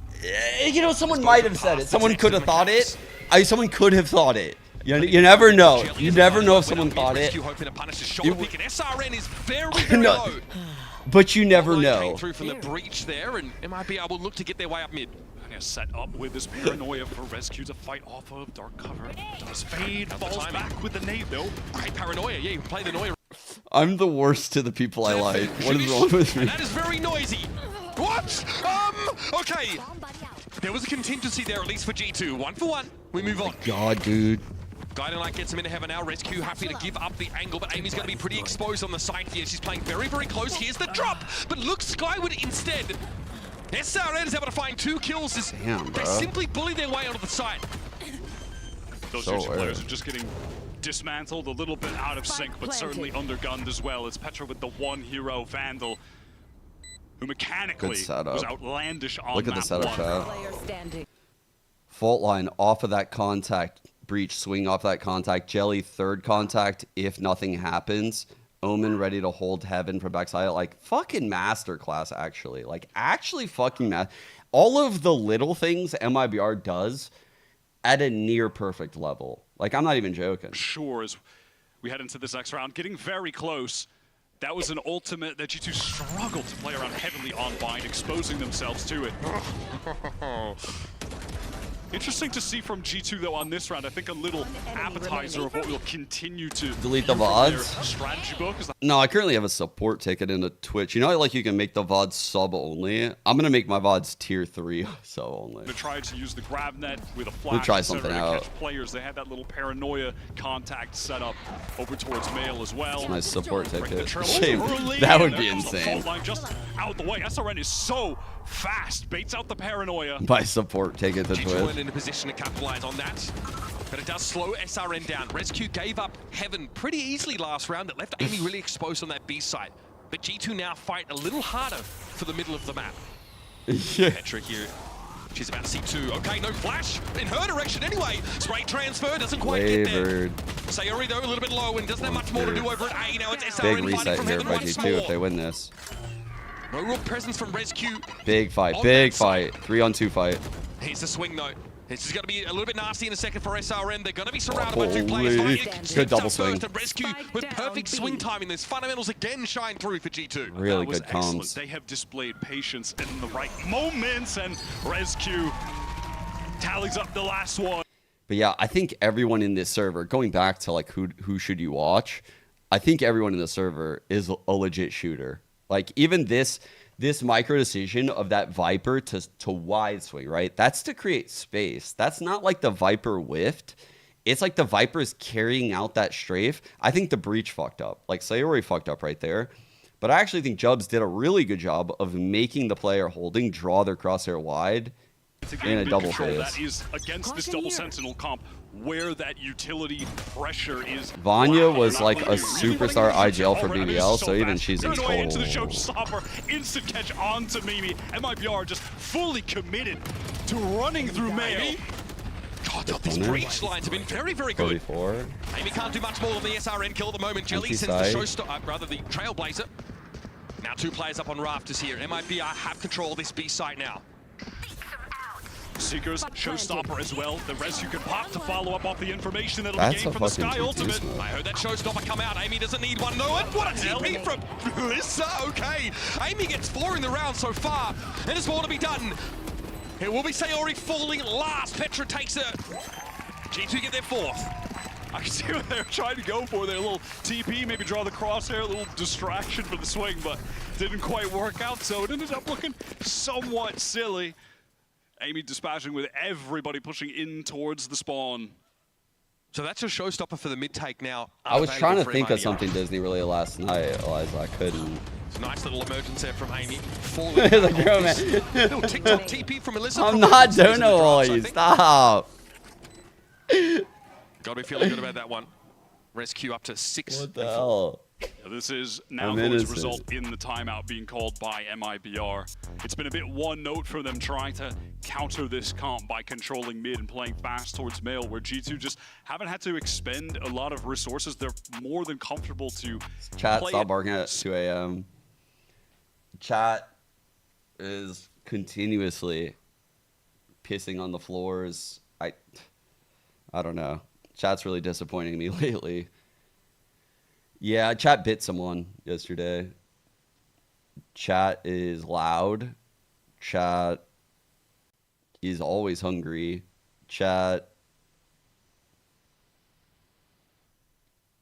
eat your kibble. Do you see? Do you see all of the opportunities here? Do you see all of the opportunities with naming an animal, chat? That's a good chat. That's a good chat. Chat ate my homework is definitely a banger. Dude, literally, I feel like the longer I think about this, the more it's a viable option. At first, it was a meme. Now I'm starting to actually enjoy the dog named Chat. I think I might name my dog Chat. Early in the round. Expecting a faster hit. And now we don't know if I'm serious or not, because I don't know if I'm serious or not. So, you am I best be out of here serious? by the time that wall comes down. Petra. Oh, the punish. Now, so I'm hoping to maybe find someone getting a little bit too adventurous towards that wall on its drop, but no, punished, stuck. This round pretty much well, and that's a small audio cue. I think we're headed towards the next round. Yeah, absolutely. Play fetch with Chat. Chat doesn't bring back the ball. Chat gifts the ball. Just like you guys know. That's where it's going. A little bit faster, and you couldn't have asked for anything more perfect. Catching SRN in between. Oh my God! Did you see that Donny? Chat gave me the ball. Did you see the Donny? Very, very awkward. No, MIBR can have a look around, see what they can dredge up here. Situations like these where you can really see how G2 just do not like to give an inch to the opposing team. Really smothering this round. They're not really exploring anything at this juncture. They're so passive in spawn. They have no reason to give anything up. They're not a team that will typically throw guns away needlessly. Yeah. They won't skirmish for those sort of chokes. They'll play that. Wait, they actually did the trip I was talking about. Percentage better, safer play. A big majority of the time compared to the field. They give up a plant here. It's probably the only black mark that you could apply to G2 on that round, but hey, all their weaponry. Wait. Hold up. Trick, where you at with the MIBR chatter? I haven't seen Trick in a second. Trick aim. Trick aim. MIBR. Where the fuck are you guys? SRN, any chance of really getting out of the wall as they only had a sheriff? Let's go. We're fucking... A little bit of excitement from Petra. We're spanglishing. They were lacking it on the first map, but... And she literally quoted the minions. She's quoting Guru. So, I mean... Defense-sided map, cope-sided chat. Cope-sided chat. On God. 4K eco round, to be honest. That was... a little frustrating, but I like this attention to detail right here. This fault line for a potential mid aggression is very good. A lot of times you'll see it in this zone, but they must have like some kind of ropes to paranoia TP away from Melissa. G2 don't over chase this. And off of that pressure that Melissa's feeling, you can see the rest of the MIBR squad. Melissa, even though 0-5, getting a lot of presence at B, forcing the 3 players to stay over here, thus opening up the A hit. Theoretically, G2 players could be they made player respect ropes, so they've got 3B, 1 ropes, which is nice. A lot of pressure onto the side. SRN is caught. Petra on the angle. There's that stun. To a Sonic center there, Wyatt. Nothing SRN could have done about it. Jelly now looking to beat his second wave, and Petra. What? Spike down A. Petra looking at another ace. They might be finally getting Bro, those guns Petra. back. Really Maybe you guys are right. Maybe this is Petra not IGL. All of that deadlock util, Wyatt, is this Petra off of IGL? Holy shit, fast hit against this deadlock. No, you just can't. It's 30 so seconds tough. left.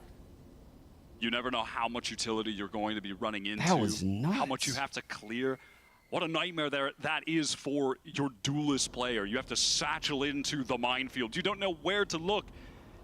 You have to focus on trying to find an entry as well. Not a fun role to be in. Maybe always IGL? Really? I thought Petra used IGL. Yeah, we're giving it to Pel. Amy! You have some explaining to do, I think. I thought, like, back in, like, the Jetra days, like, Petra was IGLing and shit. Maybe even, like, before, like, the Jetra days, she was even IGLing. I don't know why I have that narrative in my head, but, I mean, I know Mimi has always been capable of IGLing. I've seen and I've heard the listen-ins. Like, I know she's capable of it. Don't really have the time to clear it. At some point, they do need to go up again. They have to go fast. I see. Yeah, frustrating, I think, for MIBR. They really haven't figured out how to overwhelm G2 the way they'd like to, the way they did on Bind.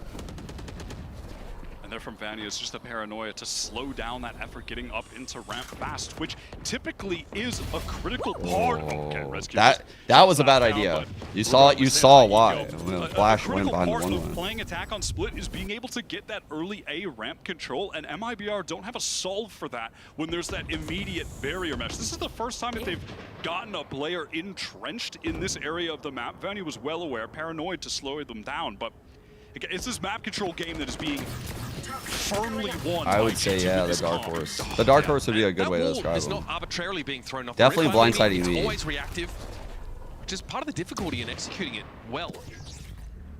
Side trips being cleared here. Amy definitely knows that some shenanigans are afoot. We're going to see Vanya rotate back through from spawn side. So I feel like MIBR have won a lot of these weird 5-on-3s, 4-on-2s. Ahead of the smoke here in a moment. Cover going out. Break up the side there with the dark cover. Now we know Melissa sitting backside, Sayuri caught in the crouch net, so Vanya able to finish that one off comfortably. G2 are really looking sharp on split. Just perfect rhythm on that retake with every little beat of utility that came in. The grab net into the nade, the dark cover you called, that split the view of multiple players. Yo, Trick, I got a question. Do you think, so you said Deadlock Cypher Omen should be illegal. You don't think Astra is like a equally good option? I'm like on the fence with it right now. The 5th star, the global presence is like insane. But I get like the one ways, I get the TPs, I get the blind, I get it all, I get it. With enthusiasm though in the G2 coaching booth.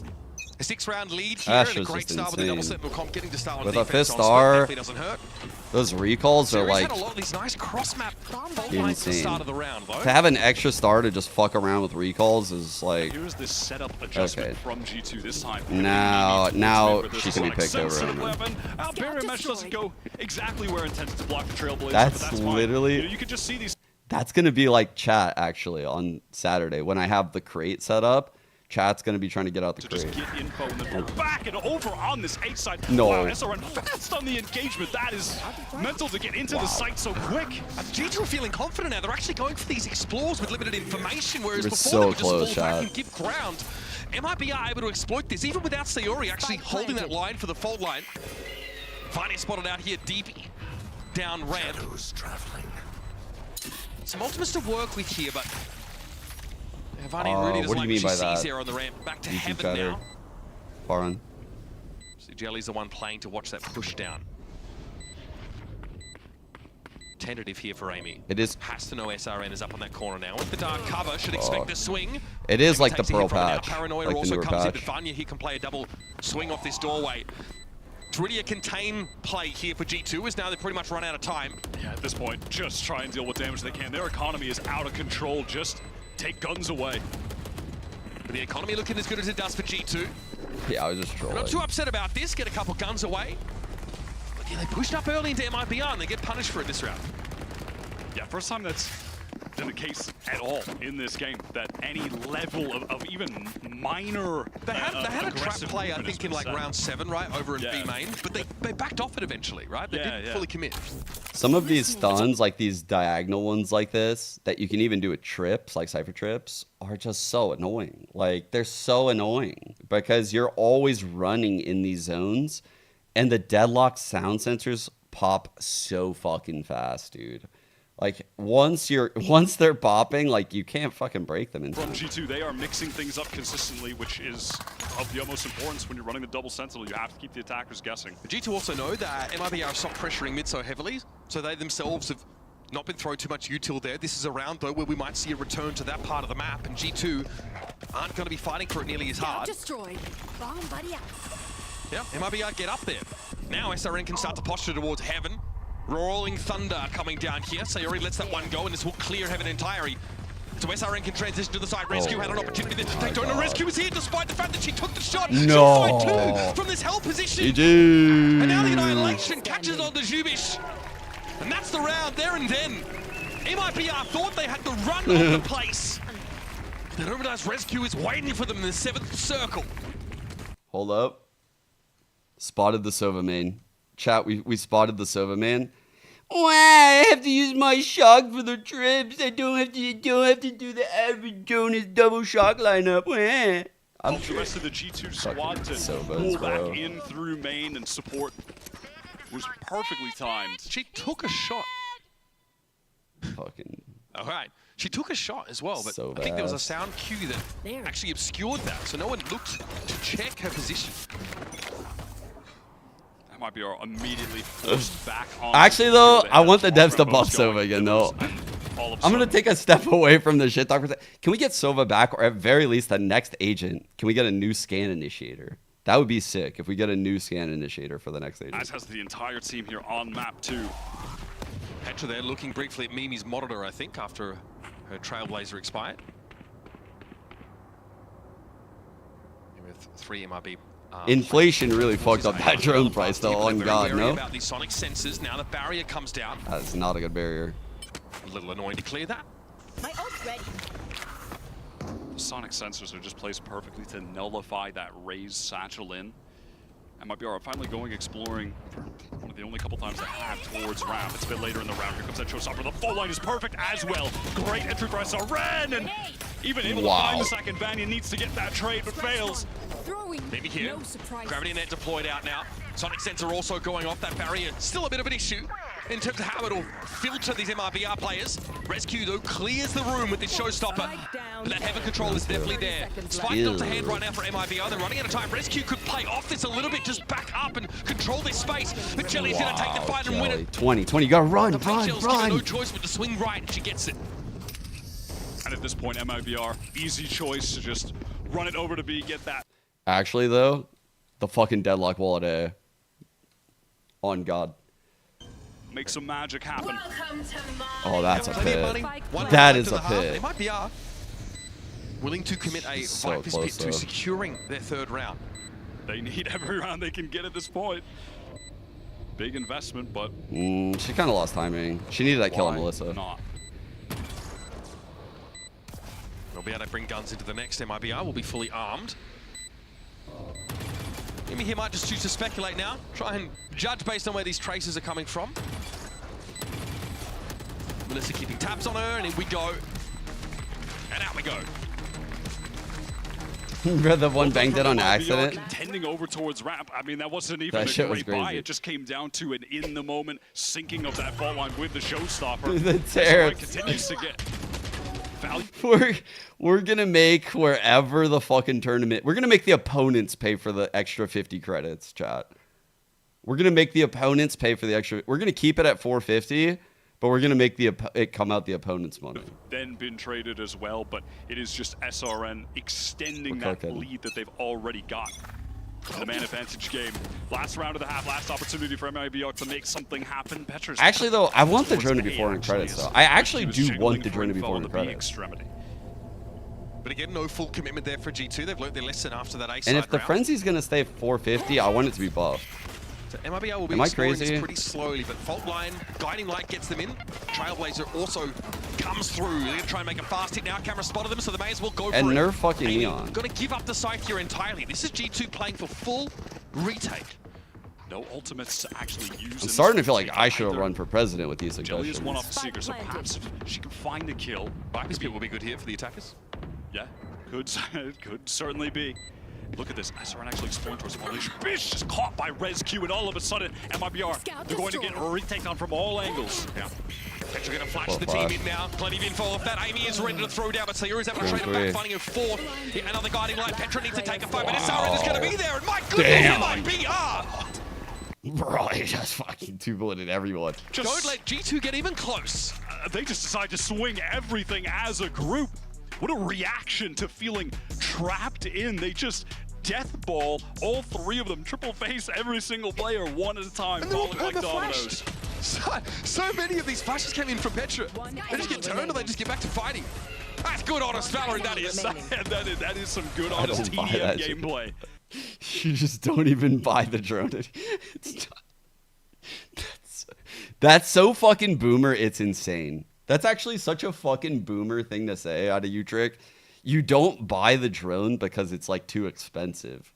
It's like not on the sale rack.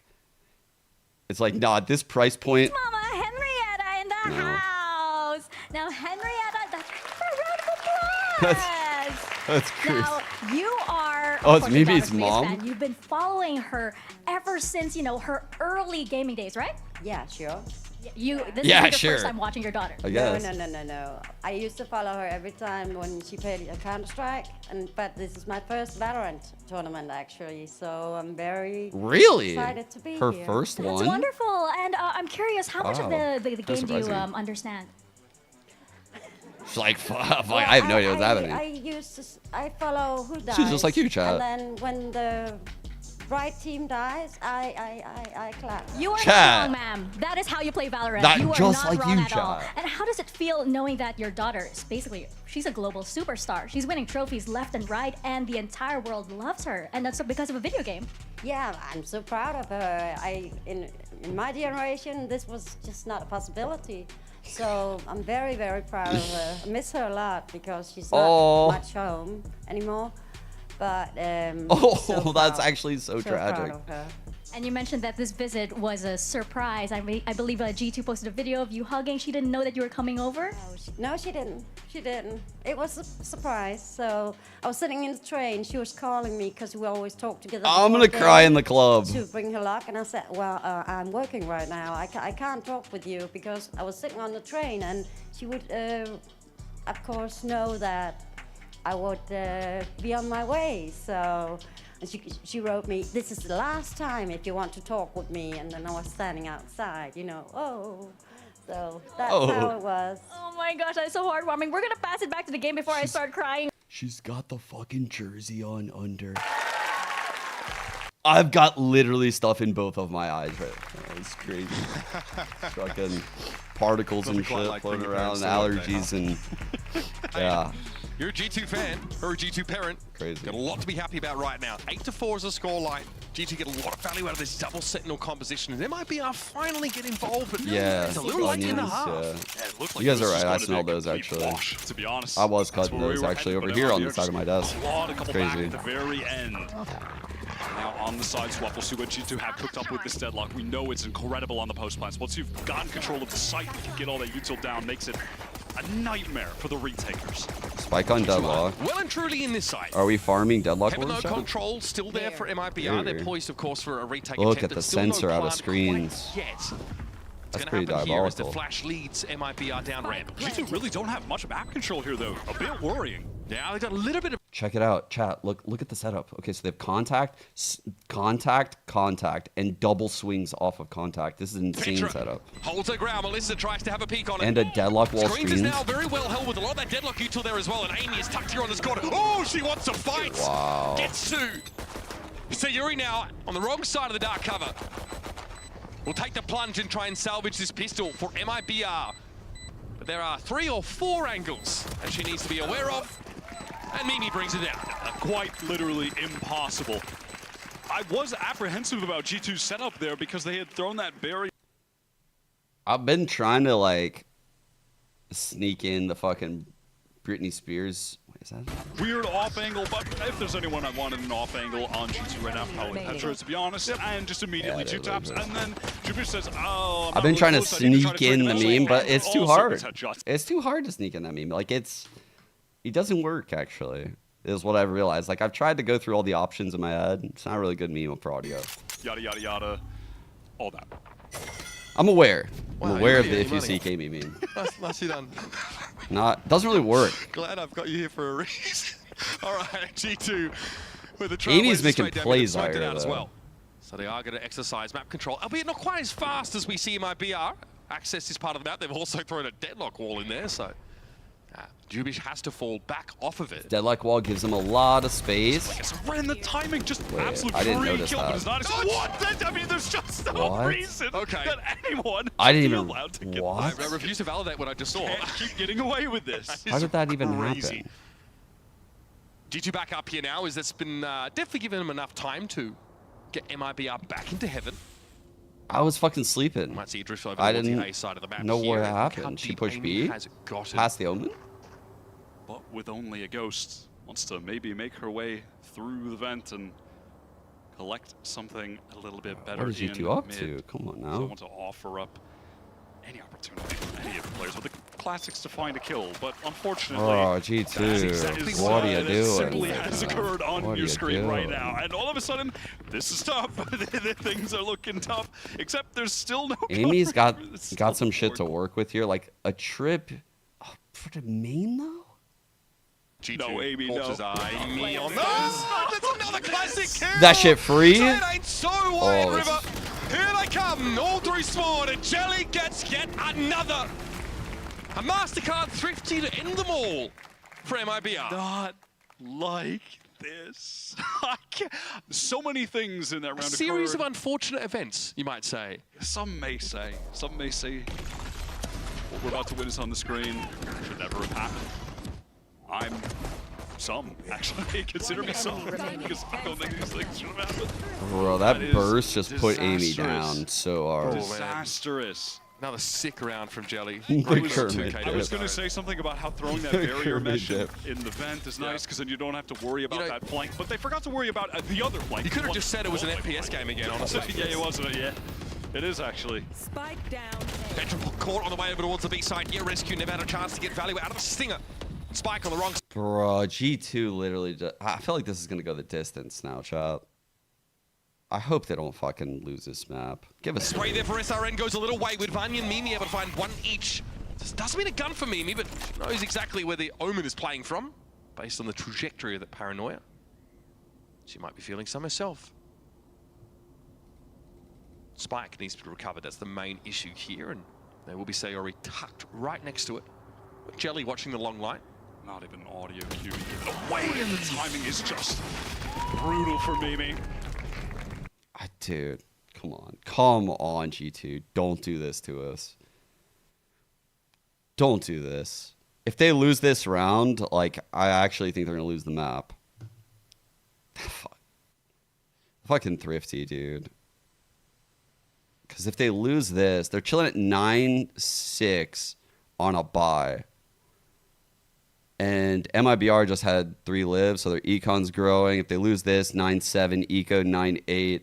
The answers, and yet somehow they're on the verge of tying this up. Shoulder peeks there in mid. Jubish sees all that she needs to. No, these are upper semis right here, Master. Winner is guaranteed top 3. Oh, Nate kill with the C's. Wow. Nate kill with forward of the dark cover because she has a poison orb in play and ends up just dying to the paint shells. Yeah, caught in such an awkward situation. SRN just wants to full re-clear, expecting them to have fallen back. Engagement with Amy, though. Amy is so aware of the potential re-clear. Watching that flank, neural theft active as well. Plenty here to be shot at for Melissa. She's only going to get the one, though, and into the side they go. That's a flash from the top side as Jelly tries to drop in and get involved. Oh, they're back. Mimi planting. Mimi gets ult on this plant. Okay. They're cooking. They're cooking the schnitzel in Berlin. Round here, so Sayuri would love a gun or two to be taken away. But no more than that, G2 get to 10. Well done from Amy, just waiting in the sewer for that repush to come down mid. That kill essentially seals up the round in its entirety. 17 for 7. Quietly, Amy's right having now, a game. Amy. Yeah. Dude, Amy's insane. In a fashion that each kill, if you really go back and think about the situations or try to track them, they are of impact. It's not just the... What was the team Amy was on last year, chat? Was it like a Send or some shit? Or was she also on BBL? I don't remember. It was like an EMEA team that was good, but not good internationally. It's a good score line. You can work with this. Absolutely. All right, MIBR set up inside B main here, and actually... It was a Send, okay. We're going to hang around until this dark cover expires. It might even leave the insertion of Melissa here as well. Yeah, and all for intentions as well of getting the showstopper into the hands of SRN. All right, pull out A play. Like G2's roster changes, what they did was... Oh, fuck. All the teams in EMEA that were solid teams that didn't play well internationally, they just took their best players. When they've got the time to get down the sonic sensors and the barrier mesh in a rescue. Sayuri opts to reassume the angle. Rescue doesn't want to take the fight, so now map control is going to be a question again. We got the same sound sensor. Wall set up inside screens. The Petra would got a very forward screens players chat. I think we're going to be pushing screens in this post right here. They might be out. They get a flooding from screens. SRN is freaking me out. They're so low when they cross. They get the showstopper kill. Now the annihilation comes in. They are released. The rescue is waiting on the angle. Wait, Paranoia comes in, but Mimi's got the double face down. Good crossfire set up here for G2 and a 3v3. Vanya on site. Mimi still doggedly holding that position over towards the elbows. Melissa trying to fire in through the kiosk, but Mimi has the timing. Vanya down, but G2 emerge with 2. So well played. So well played. They're not like overextending on these fights. They're using util. They're making... You can see like even Rescue in that spot with the paint shells, like she wasn't going to swing. She was going to make them earn that kill. Like Jellycat had to earn that trade, and it cost Jelly her life. Like... that is perfect play out of G2 in the post. The exact kind of scenario that MIBR cannot allow them to get into. You can't get... I mean, it's like a forced error. Like G2 forced the error. You're playing retake against Double Sentinel. You're cooked. Yeah. You are cooked. So in this timeout that they're taking, that needs to be addressed right now as a team, that they have to be proactive at trying to stuff the G2 team at the chokes, taking the fight to them, or playing for that fast flood. But maybe too little too late. It's only 2 rounds that G2 need right now. They've got a ton of chances, and they have a serious economic advantage when we get into this next round. MIBR don't have the cash for a full buy, so you have to imagine this will be headed to a 12-6. Yeah. This is an insane G2 as well, you can play. But, hold up. I read something. Chat. Look at this. Bro, literally, this is an insane meme. But this is the one I was looking for.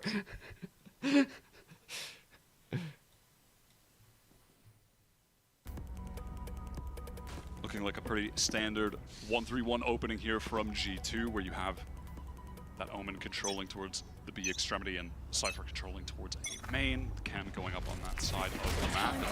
And a Trailblazer up mid.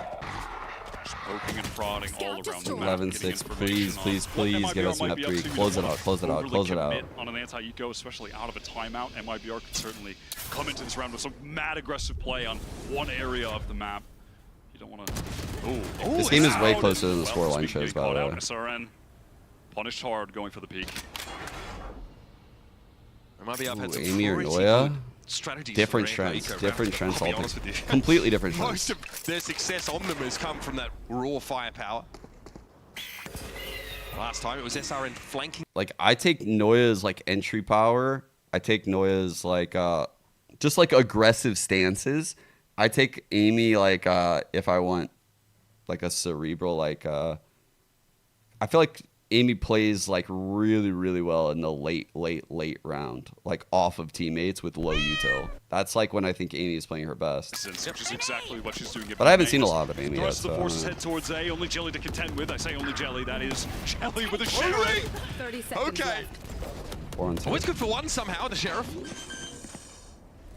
So Throws Rescue the does wall. though, makes space, gets traded. Planted. Keeps G2 well and truly in the lead here now, and yep, there's that deadlock wall. You are in the retake against a double sentinel composition. And the defining factors of it are that wall of screens and also a tripwire at the bottom of ramp that Amy's been throwing down. Those two make it really hard for What do I think MIBR of the mid box? Not a good angle to to play. take control in this retake. It depends how you're holding it.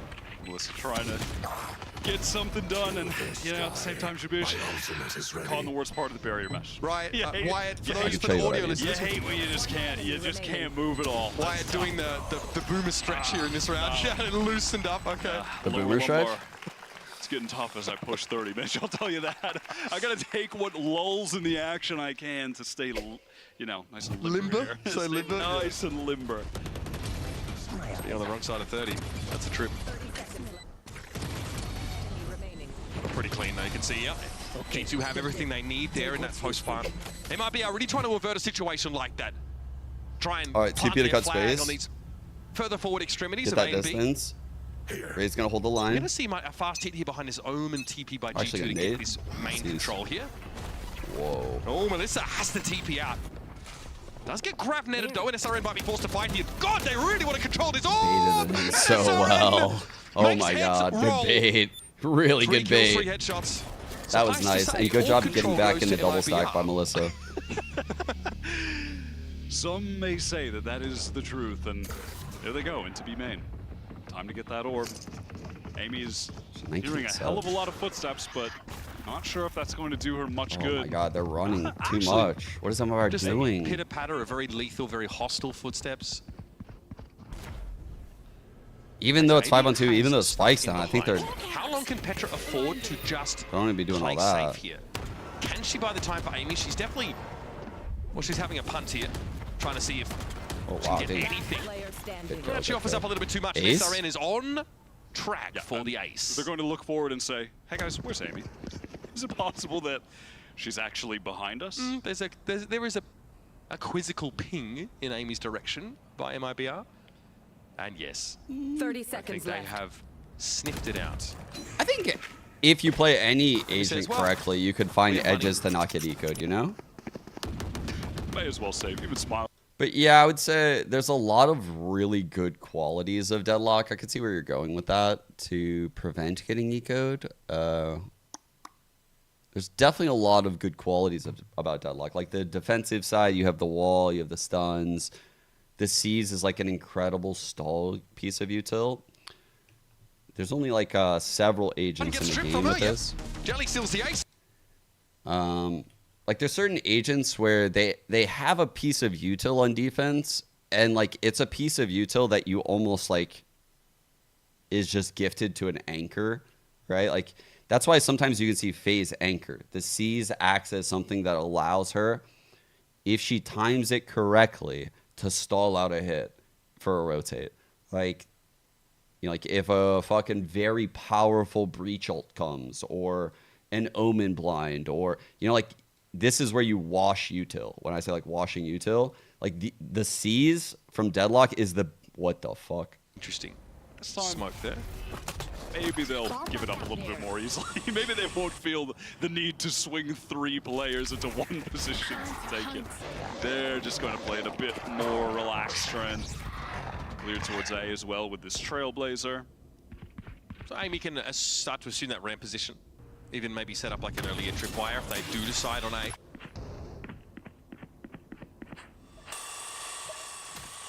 In the meantime, it's a slow take towards mid, setting up.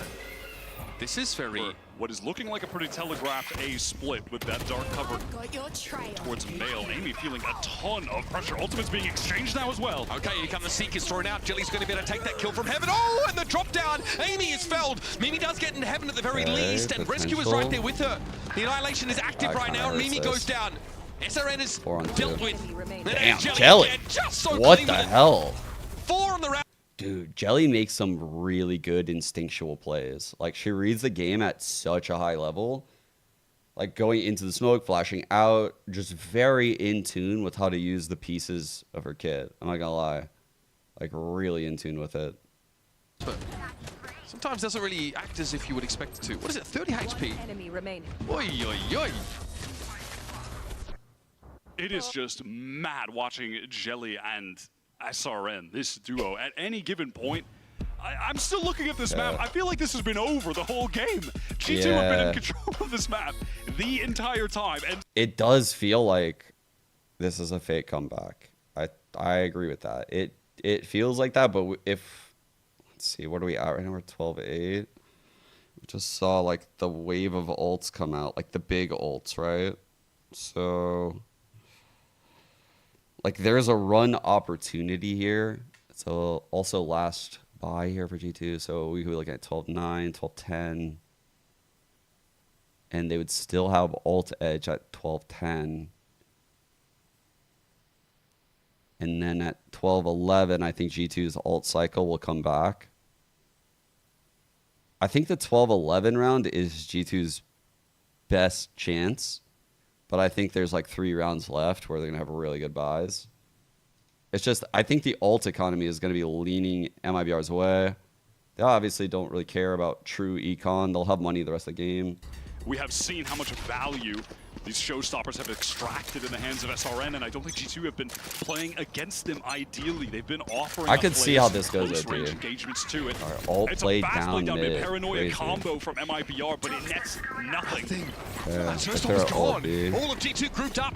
And now we're in the danger zone, which is a vacant A site, which is going to result in sonic sensors, tripwires, Chat's barrier hating mesh, this retake setup. going down for G2. Chat is and hating MIBR this. lacking that showstopper to get back in, lacking the satchel, the paranoia. The contents of an entire hardware store being deployed over towards. Damn, they ramps walled there. You can see in ramp. terms of that Sentinel util.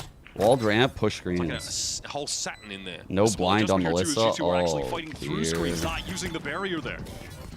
Okay, a little bit of a variation from them here. Will it pay off? SRN trying to help clear this wall now. Jelly posturing towards Having heaven. push here.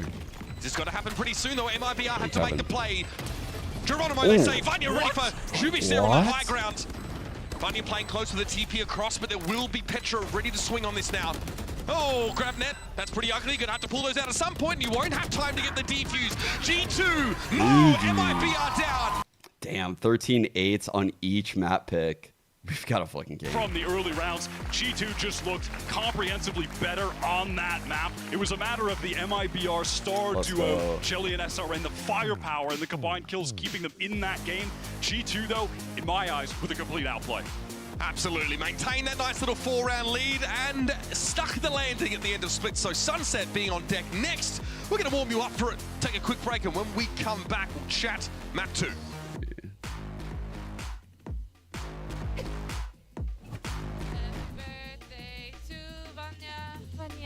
Oh, it's Vanya's birthday. To Vanya. Happy birthday, dear Vanya.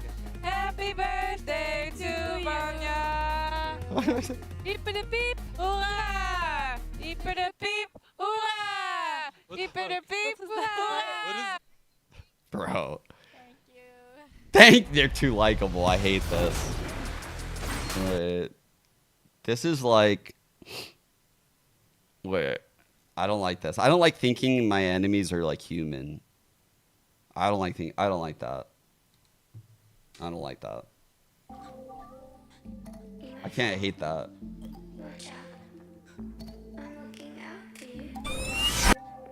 Okay. Holy fuck, dude. G2 are just bad people, though. I think it's easy to root against G2 just because they're bad people. We're on SR and we're full of good people. So, or we've got the good people over here on SR.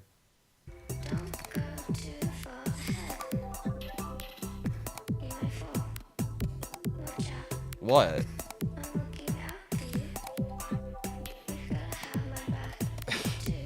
yeah, Fable. I'm on Twitch and YouTube. Chat doesn't move very much in YouTube, but I think the YouTube viewers like the pausing and shit like that. And usually people on YouTube are actually talking about shit that I did a while ago. Like, they're not watching live.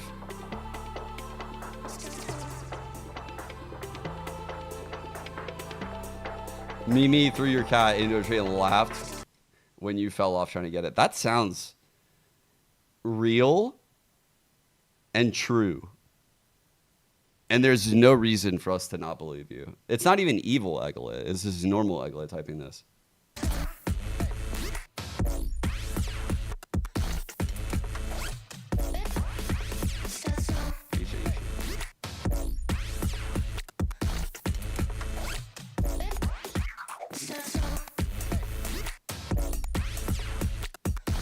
Yeah, I agree. I'm actually a YouTube watcher too. Like whenever I watch streams, when I'm not co-streaming, like say it's like an event in Asia that I'm not co-streaming or something, I'll watch like Sliggy's YouTube stream or like TMV's YouTube stream.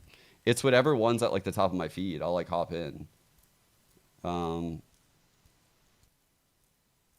Yeah, because I don't really look at the chat too much when I'm in co-streams. I kind of like. Yeah, I almost treat it like a podcast a lot of the times. Like I'm just listening. And then if something crazy happens, I might rewind it and look at it again or something. I don't know.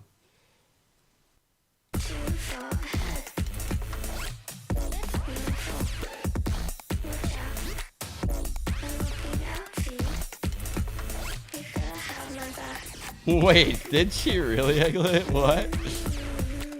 Lame loserette. No That's so based. Wait, don't tell me things that make me like them. Don't do this. Wait, you're actually wait, that's actually a joke. Fuck, I shouldn't be like okay, I see what you're doing now. I see what you're doing. I'm on the same wavelength. She's bad. She's a bad person. I'm sorry, I don't like that behavior of me actually. Very bad.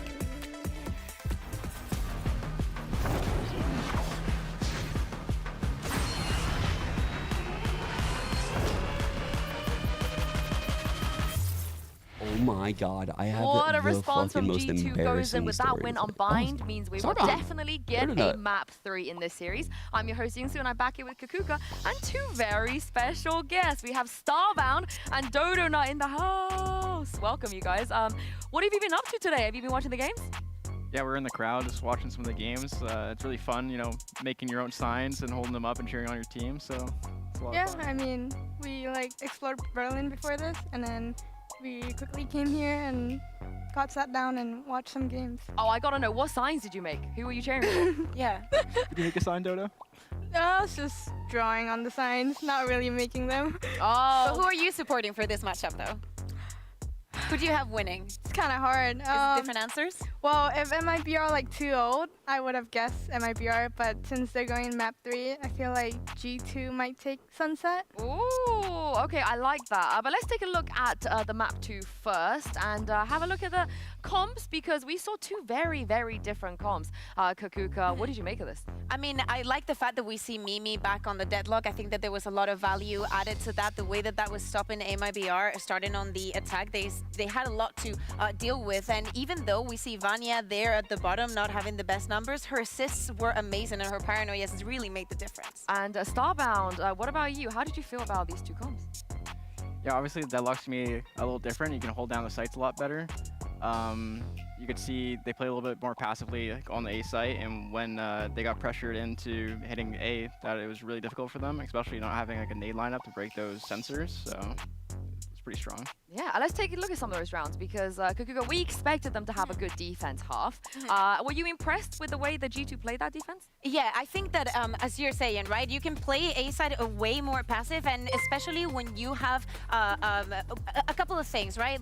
We see a couple of whiffs on the side of MIBR at the beginning, uncharacteristic, right? Like this is a 2v1 and G2 come up on top, and this kind of aggression at the beginning is not really necessary from them.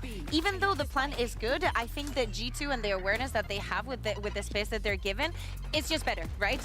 Overall, I think that at the beginning it was shaky for MIBR, probably because they did not expect the comp, and then they also did not expect the pressure that G2 was putting onto mid. Time and time again, I think that is what we were seeing, right? You have different layers to this. You have the deadlock, but you also have a rescue that will constantly go up against you. Yeah, I mean, that's what she was doing. But also this round too, Kakuga, a little bit later on. Yeah, exactly. We see a lot of utility having to be dispensed here. And actually stopping SRN has to be one of the priorities for G2. And this is a great example of them doing it. And it's not because of the deadlock, right? Like, deadlock is on the other side of the map. This is something that I really like from G2. And now we see her going onto side, and a corner that is not clear. But there is so much going on. The utility that you have to dodge, players that you have to be aware of, that clearing that corner and everything going G2's side causes this round. Honestly, if you're res Q in that corner, you pray they don't check you. And the second they don't check you, the round is basically done. But let's talk about one player I think was probably on the top of the scoreboard by the end of that map, which was Amy. And we were chatting here a little bit before, and Dodo, you were saying you feel like she's a little bit underrated in this server. Yeah, I definitely feel like she's underrated and not really talked about. She definitely is a really good Senti. She does her role. She can also frag. I mean, what else can you ask from your Senti? I mean, we're sitting next to another great Sentinel player as well, Starbound. How would you rate her on the scale of, you know, the rattiness?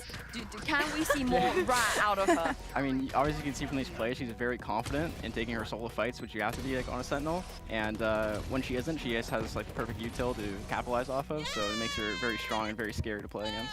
I think that especially the other day when we saw the first match against Crew, Amy was the kind of player, as you're saying, right, is the confidence, is the trust. She never has the kind of shaky aim. She's very clean in everything that she does. It's always a pleasure to watch Amy.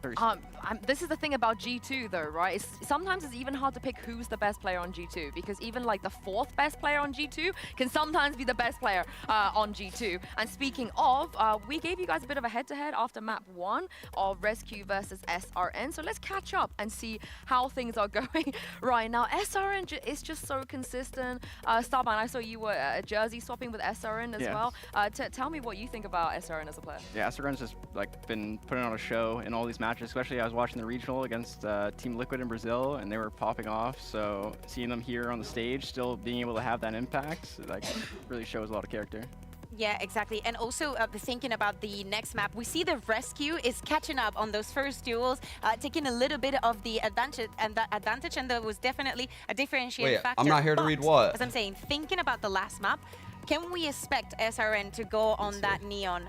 Dodo, what do you make of that? How do you see Sunset being played without the Neon? How important do you think the agent is? I feel like obviously Neon's very broken. Feel like we all should abuse that until it gets nerfed. But I guess some teams have like different play styles, and sometimes what was I not Neon here doesn't work for them, and I guess that's fine as long as they can adjust it. Especially on SRN, right? It feels like as long as SRN is comfortable, things should go MIBR's way. And we will be heading to Sunset in just a moment. And again, Starbound, I feel like you have a very special playstyle on this Sunset. And do you feel like this is what they need to exploit? You know, maybe lurk a little bit more, go mid a little bit more, be a bit more ratty.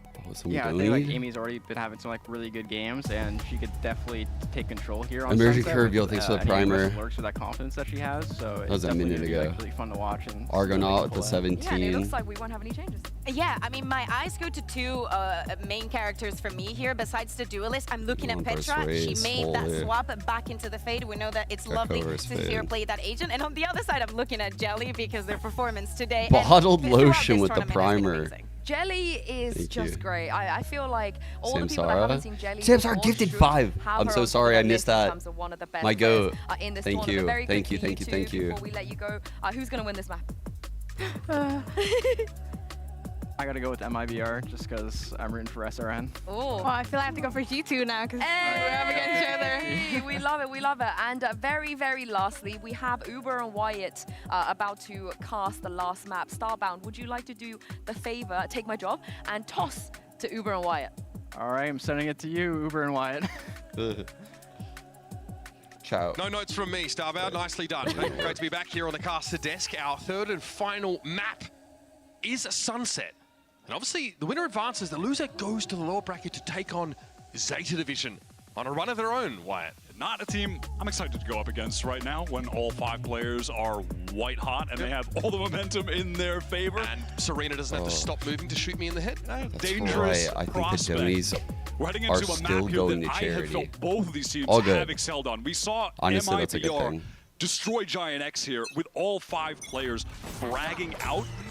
We'll see if we get more of that as they're up quick towards a fighting towards elbow. Paranoia from Vanya is perfect though, and finds 1 for 2. The rest of the players are actually just trying to find this crossfire still. MIBR though cut down the size. Just Sayori and Melissa left to work with. Vanya doubles back to the corner, says, no, I'm fighting this. I'm sick of MIBR just, you know, getting into my house and stealing my cookie jar. I'm so surprised they decided to just have an all-out. Both teams just were down to brawl and pistol. You have that utility for a retake situation to try. Defenders winning that on round 1 is huge, by the way. Or just gather up, scale back in as the 3-2 that you should be trading out against and winning out against. So the pace, understandably, has slowed down a little bit. Petra gets a hit there. Big one, dropping Sayori down to 13. See backside get cleared here. Well, they might be about to realize that G2 actually pulled off the site in its entirety. Play from Link here, nice little fault line connection, but Sayori's still gonna be able to get the plant down. Now getting some util of her own ready to go. Yo, 6 mil with the 20 bucks. I see your dough now. Falls back by the flash. Now we'll have a crack at it. Melissa throwing shots out here, trying to suppress them as much as possible. Mimi just walks into a headshot. And out to 1 versus 2, and Petra will be on the line. Calling an ambulance, not for her, but for you. Chat. Wait. Wait. MIBR fans currently in shambles, actually. The narrative that the streamer / broadcast talent just created is playing out.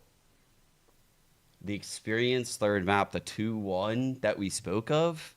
Too easy for the rest of the G2 players to take things by the book. You have a breach and the fade, double initiator utility for a 3v2 pistol round retake. I mean, you got that thing locked up as long as you play it smart, and they did. Now, MIBR, no, they have to respect that. G2 one way, they're over a day long, so they instead trend towards mid now. There's the tripwire here. Looks like MIBR want to cross this quickly. Jubish going to get lit by that, able to step back a bit of TP forward there by Melissa. They are fully committed to this split. Only 2 players inside the side for G2, and Amy's going to be overwhelmed instantly. Jubish brings Mimi down. Why the fuck do I talk? Why do I talk?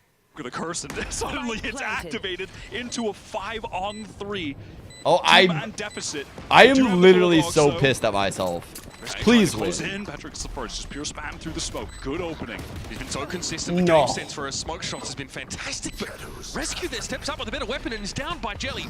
Find it with a TP. Yeah, that did not expect that. I don't know about that. That's a little bit too risky to go for, but I suppose in a situation like that, any risk is maybe worth taking. You're down by such a significant deficit. Disastrous. For G2 on home soil, just 1 round in, the new curse. We just talked about it. You gotta be kidding me that it happened straight away. Well, oh no. MIBR giving the MasterCard Thrifty a lot of airtime over the course of the series. Amy was ready with the Bulldog to stop that assault. Life moves pretty fast. If you don't stop and look around once in a while, you could miss it. The cage down, but the timing was just off, and SRX swings first shot, headshot with the Sheriff, still in sick form.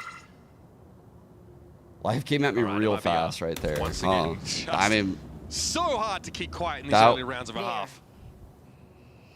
Bro, John Riot hates it when I get overconfident when I'm co-streaming. Fucking hates it. And again, the economic boost it gives you if you turn this round into a win, which you should by rights. I can't even believe that. That was actually a good strat. Who the fuck runs a strat on an eco? Like, honestly though, who runs this strat on an eco? Like, who does that? Who does that? G2 would That's crazy. Seriously, from even just doing a bit of damage of their own in this one. Right, Dizzy there.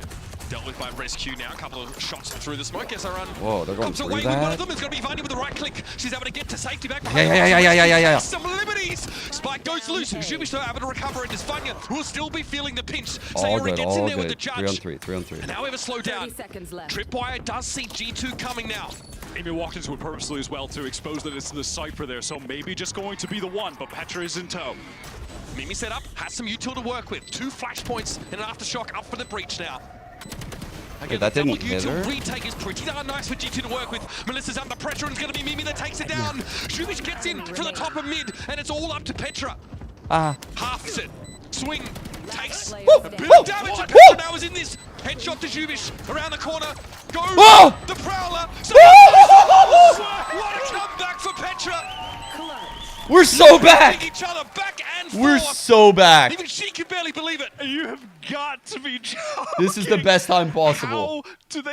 How are they able to make that happen? Where did the fucking meme go, such a dude? significant weapon deficit. All of I don't even remember where I put the knowledge meme. that MIBR have of their positions. They just have to swing onto her at the same time, but she's able Holy to fuck, isolate dude. each. I can't believe. That is mental. I mean, my honest reaction. We are back up. We are fucking back up. Oh my god, man. I want to put the word out there, chat.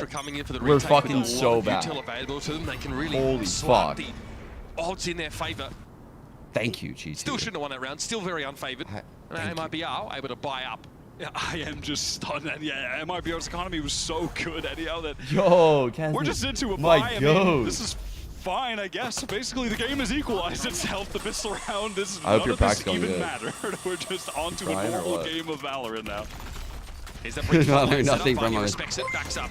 Paranoia thrown in, is going to slow SRN down. They've got a satchel out of the fight, back behind the one-way.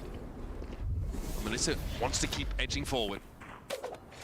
Dizzy can be recovered here. There's no danger in doing so. As G2 are playing pretty far it's a back shame in we the it's a shame we didn't get Kesman on this neon patch in VCT. Just trying to crack holes walking and running people down. Set up Vanya in the bait position. Maybe take a shot, teleport out, and then swing back when ResQ is fighting. They just check it raw. The contact from SRN goes horribly wrong. Sayuri was able to win out that raw fight, and around the corner, Dizzy gets the job done. Here's a rolling thunder. It's going to catch on to Petra as she absconds. Yeah, the Dizzy just completely nullifies the attempt at that kind of setup specifically because it's going to flash those multiple players and reveal them. The danger of doing that against a Gecko is shown right there. Still, you have double initiator on a retake. Petra's used all of her util though. Petra one-off ult, but it's not really a good ult for this situation. Listen, no need to overcommit to that. Sayori is going to be caught behind the box here, but no mechanism from G2 to dig her out yet outside of that aftershock. Melissa doesn't see either Amy or Petra. And there goes Mimi. MIBR back in it. These two teams are... Fuck, G2's broke again. At that deficit, MIBR have way too many players set up ineffective crossfires. Even if Melissa doesn't find that, this kind of setup would have been good against, frankly, a newer, more current meta comp on Sunset. But when you're going up against the Gecko there, that position that ResQ is trying to play tucked in the corner is just going to get revealed. Unfortunate for G2. This really is a clash of the old Sunset meta versus it's okay, the new. Chad. Not seeing a Neon here feels surprising at this point, to be honest. MIBR really thrive with the classic comps that we saw for mostly that first half of 2024. Wait, they feel at their best, at their most comfortable the with end? Them, whereas No, G2 we have to bounce playing up at more the to end, that surely. current style. Honestly, MIBR's VCT That's not the path did we're that on. as well. That's not the path Fun we're on. fact. Oh dear, the new box is not being checked, and We're Petra so bad. has We're it so all bad. at her fingertips. Sayori challenges it at least, evens the odds a little bit, but We're in goes ResQ. so Amy's able to fucking find that one bad. with a classic. Don't do Okay, a rescue. I Don't guess do a we're just going to rescue. thrift each other over and over and That's over a bad again. flash, It's the no! bloody ResQ who was inside that dark cover. Gets MIBR to a 2v3. I have retrieved the spike. Just an eco round, by the way. Amy does have one rifle and hands at the very least, with Vanya just the classic. So, listen, if I were to give any of these two a rifle right now, it would be Amy, if I'm being totally honest. She has been incredibly consistent in highly important moments, this being one of them. So they're splitting here because obviously Melissa has the option to double back and TP onto the spike.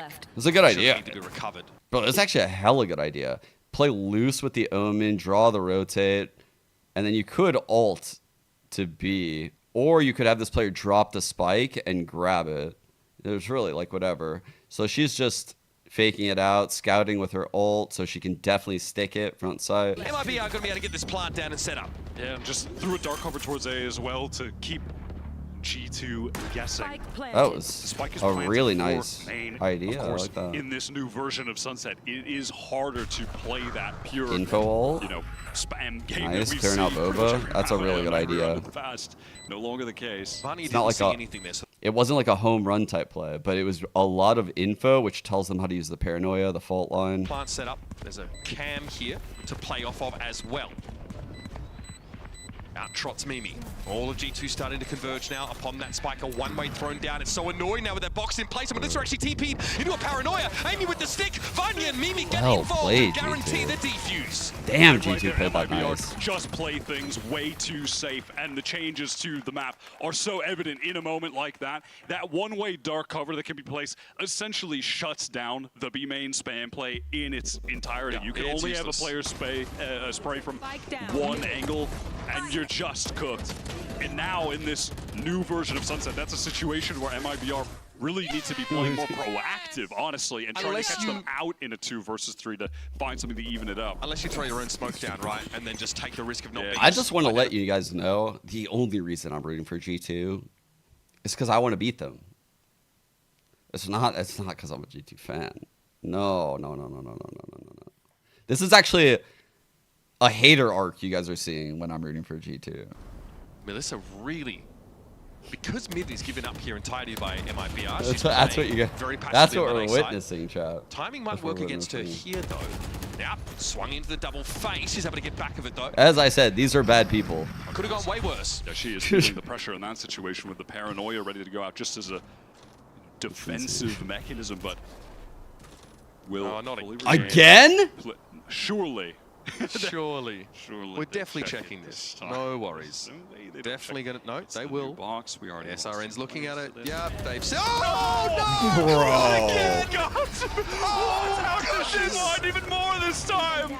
Oh, sometimes disasters occur in threes, folks, and Petra has gutted MIBR in the middle of the map with the old sneaky peek. Sit behind the box trap. Oh no!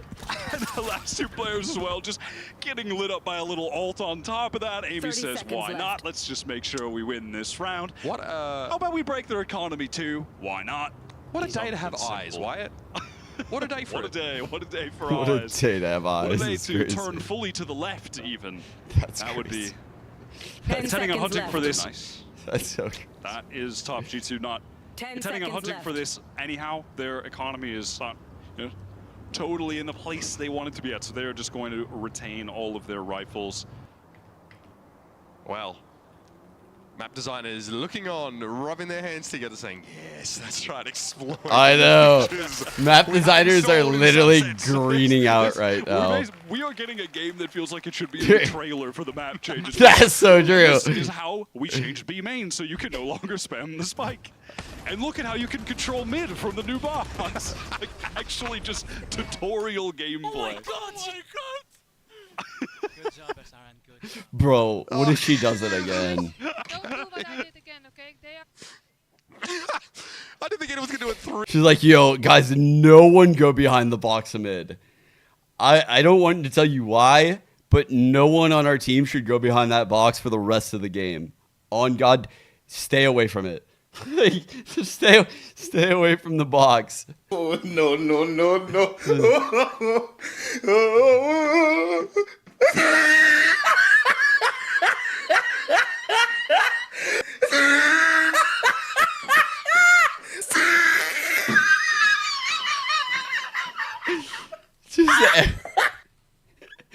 Bro, to get that value 2 rounds in a 6-round half is just fucking criminal. That's like wanting map 3, you're punching your monitor. Wait, my experience narrative is literally doing tricks on it. Like, honestly, the experience narrative is going wild right now. Prowler for your duelist at times, but we'll overlook that, yeah. That's really a 1%er kind of thing. Right, just jumping around 7, folks. It's getting a bit silly out here.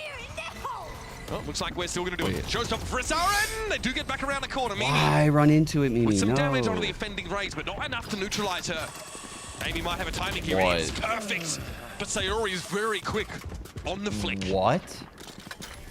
Rescue wants to try to find a timing on this and slips into the site, distracted by the wingman temporarily. Neural theft popped as well. Jubis spraying there through that cybercage. Spike What the is now fuck? down 3 players for G2 to work with. The Rescue's able to find Jubis in. Okay, we are going for the overdrive. So you're already pinged out by a horn over on the side here. A Rescue stretching that G to its limits.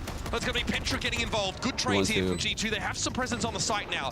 Jelly needs to be dug out, and Melissa wants to get ahead of this dark cover, but Jelly's caught with Util in her hands, and Melissa caught with the stars in her eyes. We were just a hair away from another Thrifty, but we didn't quite get there.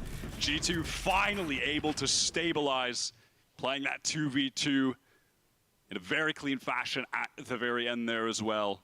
Petra again tallies up 2 more on the board in this round. Sayuri finding that nice timing. She's had a great map, despite it being a little oppressive for MIBR. Some of these just responding to timings and aim corrections. Yeah, you're good, Mimi, don't worry about it. Yo, I'm seeing the same shit. I'm seeing the same shit on God. She's just like me. I'm caught legitimately every time there has been an attack side showstopper. That they really need to pay closer attention to that and mind their positioning, because a cat with a also joystick. frequently MIB are going really fast with them too. So yeah, I mean Mimi minding the experience of trying to shoot SRN in that situation. Here they come again. This time, B-side essentially give it up here. Really by good pathing. G2, despite having good timing with the flash. How MIB are set up this post plant though, where they're going to try to play more forward in the site. Mimi's one away from a Rolling Thunder Wyatt. Could be pivotal. Yeah, this is the new Sunset, the new Crossfire's being set up. Look at this retake utility. It is comprehensive. Counter util. The Aftershock literally got a kill. Here at the back of the side. Insane. Here is that Rolling Thunder coming through. It's MIBR looking to make use of it. Sayuri lets it go. Melissa's able to find 2 off the back of it. No, 2 on 2. Jelly still pushed up here. Wingman dealt with by Petra now. 1 versus 3. And she's able to get Sayuri's having a fucking fucking round, by the way. This is a big job, but Sayuri is low, very low. A tap, a push up. Petra is her. She is unchained. Oh my God. G2 out to 6. This Bro, is getting unreasonable. This is like inexorable on this map. I mean, Jet, she had an insane tournament when she played Jet, but I think this might be Petra's best tournament. She's currently in her best tournament right now. As far as her form goes, this is by far the best form I've seen her in. Covered everything close, nullifies that close to Boba Crossfire that you now have to set up. Yeah, like she's an MVP form countered right now. by Sayuri, ripping that Rolling Thunder. And because she plays like a fucking, like an IGL. She doesn't play like an overheating, like duelist, really. Those box plays in mid are really interesting from like a super experienced player like her. That's like, I mean, you can see she's like actively thinking how to get a haunt for like the hit that goes, look at this. Control here, MIBR are pushing up. Mimi has to be ready for nice shot. Great adjustment. SRN though gets through and makes it a 1-for-1, but finding a set of trade. G2 up in numbers defensively. Wow. They're playing with confidence. They're playing with confidence. Jubish has to make it work with the Guardian.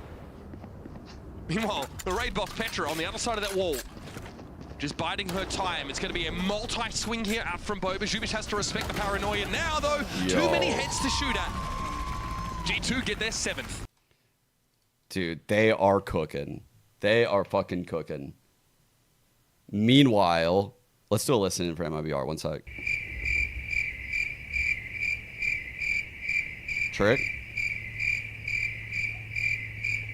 MIBR fans.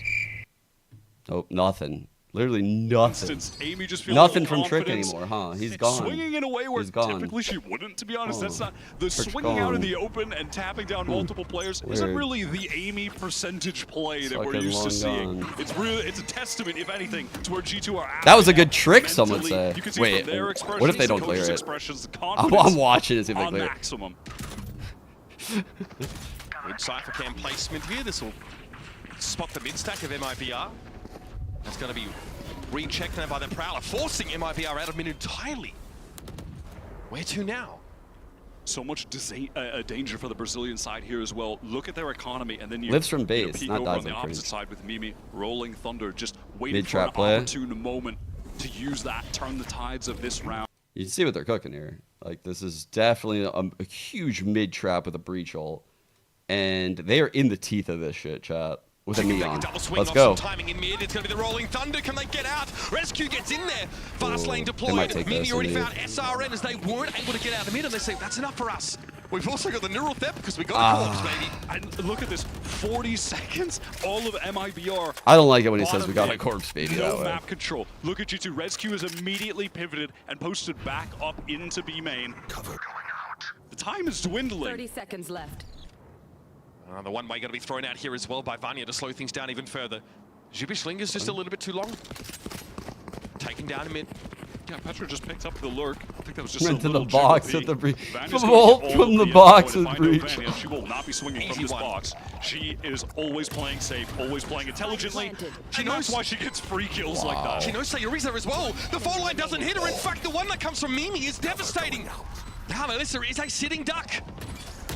That swing for Vanya. She gets the job done. 3 for the Omen. And G2, okay, now they're starting to clear. Now they're looking like themselves. Wow. Wow. Dude, like everything they do, they're like in the flow state now. Like I said it as like a narrative, like my broadcast side was like, yeah, the experienced team is probably going to like have a lot of experience on map 3, and that's where I think they'll be like running away with it. I said that from 01, but like the odds of me like actually witnessing it now is like insane. I didn't think we would actually end up here. Just outside of the realm. I knew it was possible. I didn't think it would happen. And especially on Sunset, I think that shines in her play. Wow. Really impressive player. You so ready? Look at this. Look at this fucking shit right here, chat.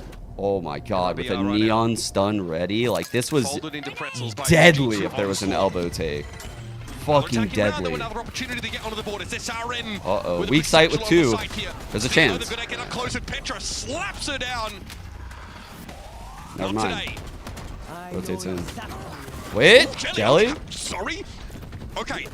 3 off the Sheriff, now you're online. Thrash deployed here. Jumping in towards Boba, Vanya pinged out there as well. They might be spending a lot here to try and get this round. They've also went for the neural theft just now. But again, they're going to back away and play a post plant here. Play a post plant. They have not the best weapons for this range. Mosh will delay at least a bit, but there's a one-way here. And the numbers should be overwhelming. The health should be overwhelming. One straight bullet will send Mimi to the grave. Right, TP across now. MIBR trying to defeat the one-way, but Vanya's going to be there. Jelly with 4. It is Vanya. A chance for her 4-2. Still time to work with. TP. Another smoke available in just a moment. Drawing Melissa out of position. It's just a shoulder pick. Good patient play. Now she might have to stick. Just to the right. No. Melissa doesn't know. We're at half and counting. Melissa has to stop her, and Vanya says, thanks for coming. I'll be taking the round. Goes down, but what does it even mean in the end, other than I think Vanya would have passed Petra on the scoreboard. Yeah, so Petra, okay, content with that. Ah, yeah, you went down. Cool. I get to at least tie top fragging with 16 kills right now. This is Dude, the players on G2 are in like the best form they've been in all series. It's like now that there's like truly blood in the water and like MIBR looks like they can lose, like G2 is just getting better. It's like they're getting better and MIBR is getting worse right now. They're spiraling. The situation is spiraling. Really cerebral player is Vanya. Beautiful 4 kills off that round. 32 kills on 2 players of G2, 13 on the other 3. They're fine. They're fine. That is a huge overeat. Maybe a bit overconfident. That has not been something they've been That's overwhelmingly interested in here and there. A tad bit of aggression. That was a moment. Oh yeah, it's her birthday. It's punished as SRN showstopper. Finally shut down. Mimi got it this time. She's got to be pleased about that one. Having to deal with the offending rays each time they go for the showstopper. Mimi gets there, and here it is. Vanya on the side again. What a menace! What a hellion! Okay, it's a 10-2 half here for G2. Happy fucking birthday to Vanya. Holy shit. At this point, I'm just looking at the neck-and-neck race for who's going to top frag on G2 Goes It. Is it Petra, 18-5, or Vanya, 18-6? Unbelievable stuff here. It's a 8-round lead for EMEA's last remaining team here. And so far, they're looking pretty good on the side of map. Stick around. We'll be back with the rest of Sunset. Nice! Go! Oh, dude, that was a fucking half. I feel like that was a statement half right there. Do you guys see this? Let's second, looking for the link. Here we go. The crossover tournament. Stick this one. Yes, it is. Oh my God, Moose! Towards the front. Alexis trying to do everything on her own.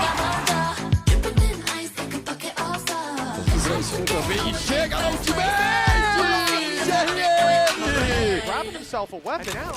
A serious thing. The one who's got something to red is right above it. 3 for lead. A phenomenal round. Oh my, 4 kills for Mimi. Mimi with the ace. This is pretty sick.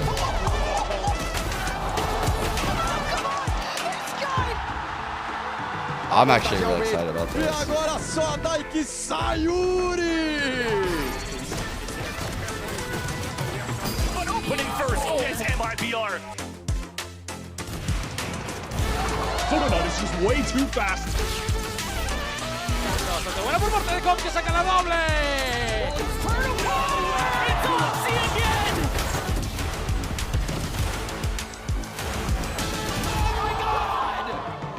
I'm so excited, chat. I'm so excited.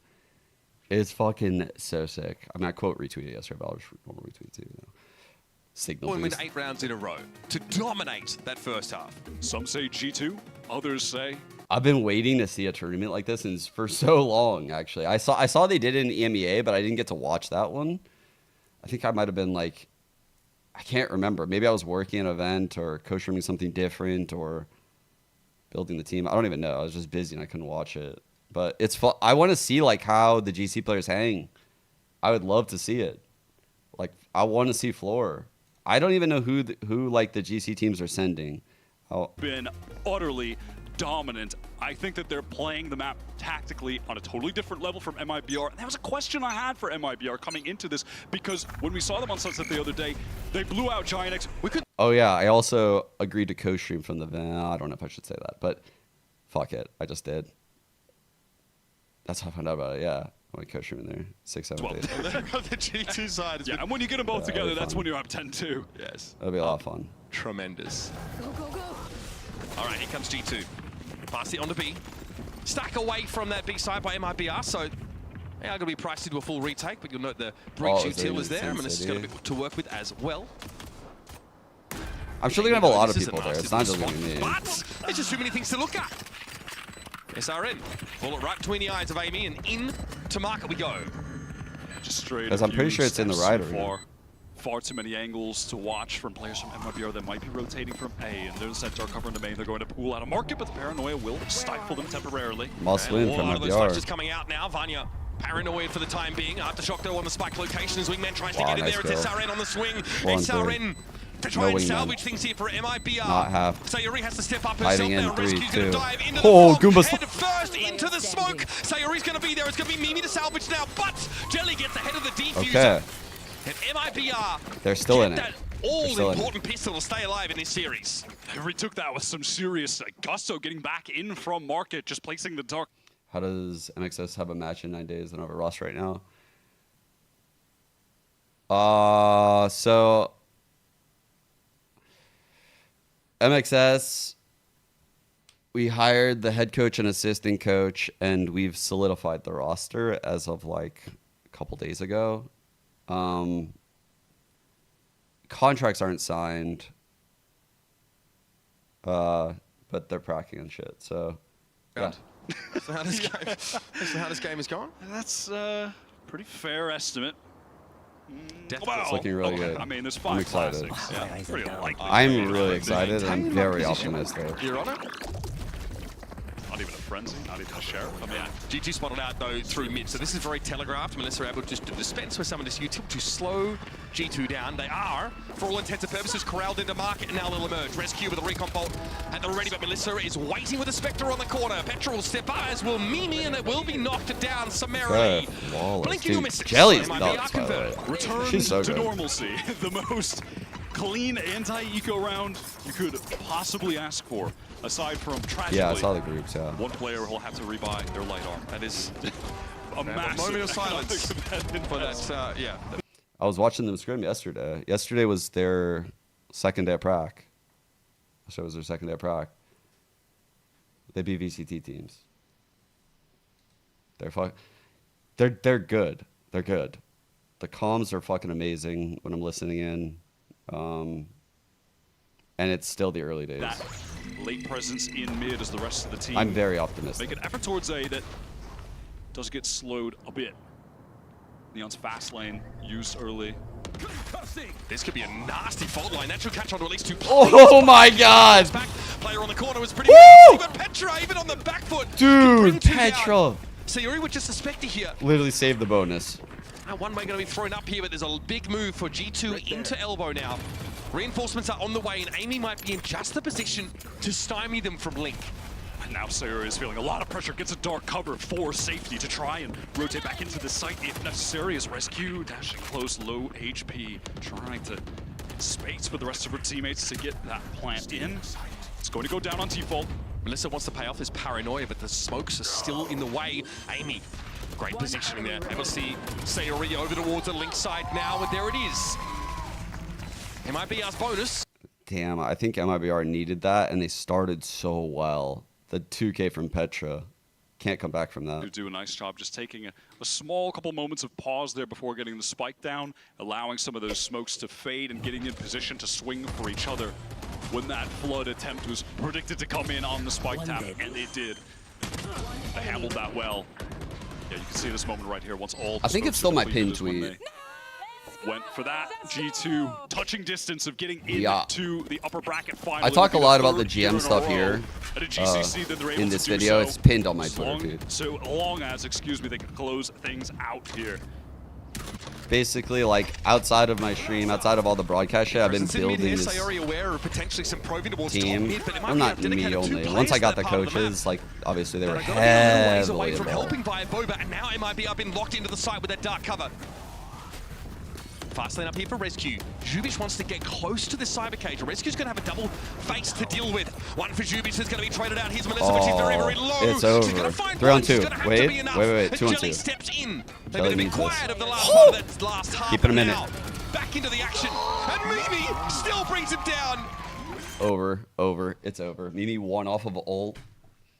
I don't think they can do this. To be going the way of MIBR, trades back and forth, but Jelly was stepping up in that moment to get the slightest of advantage for the Brazilian team, and it's just not enough, even in the 2 versus 1.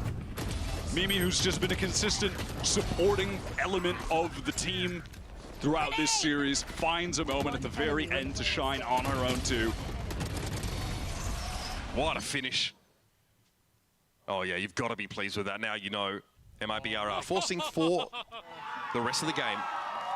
And honestly, it doesn't look great, Wyatt. It definitely does not look... That's one way to put it. The economy is... It doesn't look great. Maybe an understatement. It's haphazard at best. It looks shockingly bad. If you take note of the economy, the fact that... I mean, look at... the announcement video. I'm not too sure. I mean, it's gonna be in the coming days for sure. Like I said, yesterday was the second day of prac, so and the contracts aren't even signed yet. So, you know, like everything needs to be like done and dusted. I'm excited, which is why I said it. I probably shouldn't have said that. You guys know me. Can't really keep secrets, so. Where they just deadlocked at the same score this whole time. Dude, check out the duelist down here. What the fuck? What are the odds of this? The fucking initiators, Omen. It's literally mirror scoreboards. Like what? 70% of G2's kills between the 2 players, if not more. I'm not going to do the math though. So very, very passive. I mean, G2 always play around to push up into B lobby. MIBR just don't have the weapons to take these sort of longer ranged engagements. So many Spectres in the mix here. There's a lot of stuff I want to do right now, like with the team. But... She was ready to siphon some really early aggression that never came from MIBR. A rescue week. Doesn't go down at the very least. Wow, it got G2 have really shown their propensity for patience against MIBR on these attack sides. We saw it all the way back on Bind as well. Was there undoing there, though? At times it certainly was, yeah. But at other times it was... Okay, Mimi is going to get this orb, maybe. Exploiting MIBR's willingness to... No, maybe not. Maybe they'll just contact out. Certain moments. We are not seeing that here. Certainly not. So you're already ready to play off any sort of cam contact, and in comes the fault line. Rescue affected by it, which is able to get to the left just in time. Oh, God. Okay, here's the Nightfall. Jube's playing pretty far forward. Rescue says, I am here for the fight. Finds two. Melissa might have been stood behind her. It's unclear, but both were heavily affected by the initiator util. And now MIBR are down to 3. 2 of them at least. Well, one of them has a rifle. It's just Jelly. Okay, Mimi's got to be detained there, and no one's able to play off of it for G2. That's essentially a free kill, but Fanya is good for it. SRN is down. 2 versus 3 now as Jelly gets some action going.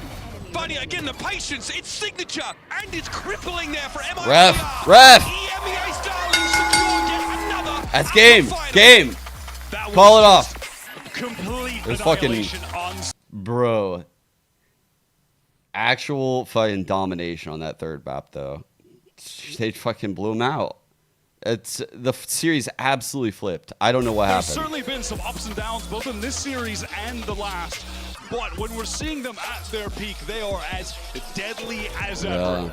G2 look as good as ever. Yeah, I agree. Final in a row, 3 years in a row in every Game Changers Championship. Damn. Another chance to get to the final.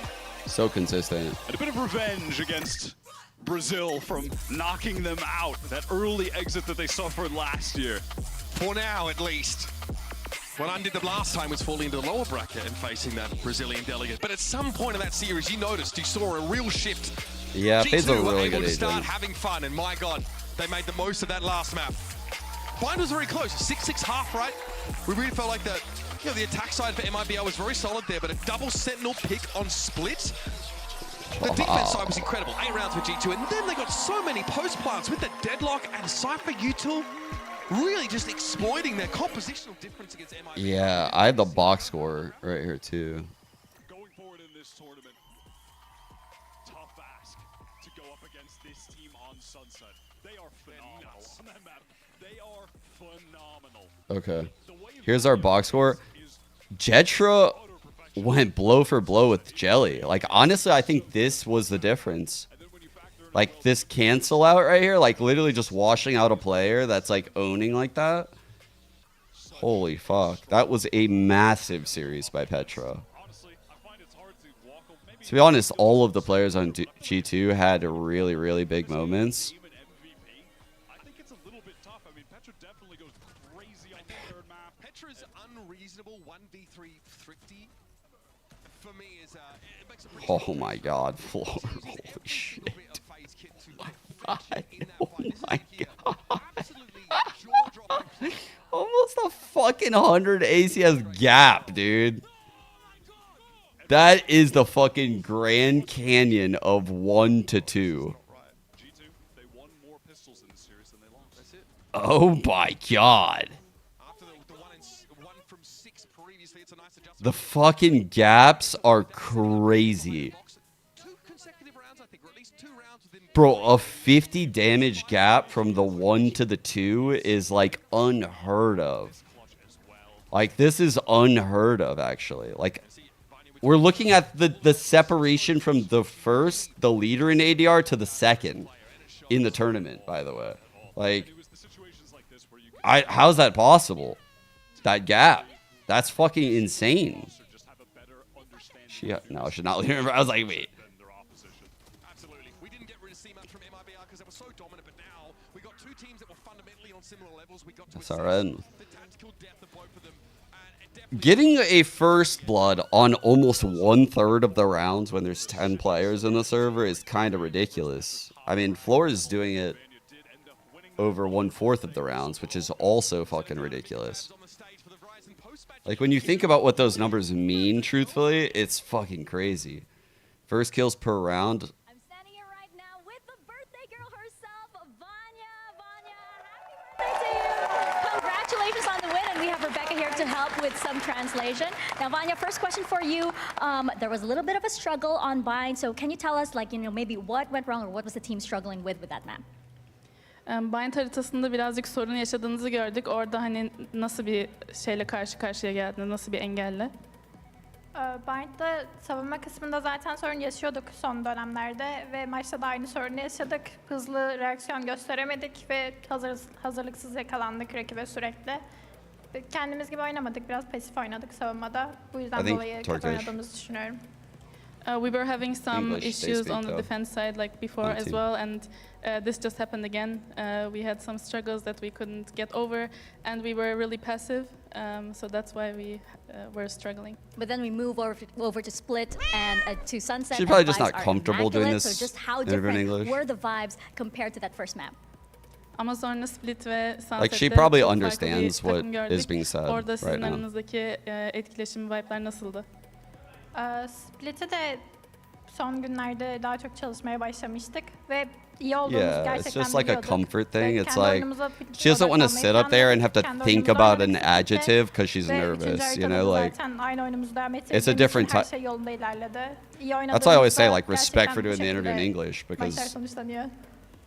already like knew that our split really was on really the good. spot We to have been think about practicing shit. it a lot in the last days, and we just knew we had to play our own game, and that's also what happened in the third map. We just continued playing our own game like the way we practiced it. And have fun while doing it too. You guys were having so much fun. I'm curious though, there were so many good moments in that final map and there's so many clutches. Which one had you on like the edge of your seat? Turkish coffee is so good. Son map'te bir sürü çok heyecan verici clutch durumlarıyla karşı karşıyaydınız. Peki senin için en heyecanlısı hangisiydi? Petra'nın SR jersey, let's go. vardı. Breach'e klasikle direkt headshot atmıştı. Wait, should I get my jersey on? O clutch benim için çok önemliydi çünkü öncesinde bayağı sarf etmiştik o roundda bir şeyler. Sonrasında o roundu kazanmak gerçekten benim için çok anlamlıydı. For champs, sağ olsun bugün herkesi vurdu yani. The one that was most exciting for me was the round where Petra was 1 versus 2 on the B side because the whole round was really like competitive and we put a lot into the round. So then when she won it, that was the most exciting clutch for me, and like she was just killing everyone this match. And pretty much everybody just shouted out at that moment, right? Is Turkish but everybody here spoken has a very anywhere special other than something Turkey? to say I don't to know. you as well, Vanya. So would you guys want to sing a happy birthday to the birthday girl? Let's have it. 1, 2, 3. Happy birthday to you. Happy birthday to you. Happy birthday, dear Vanya. Happy birthday to you. Vanya, happy birthday, and thank you so much. Congratulations on that win.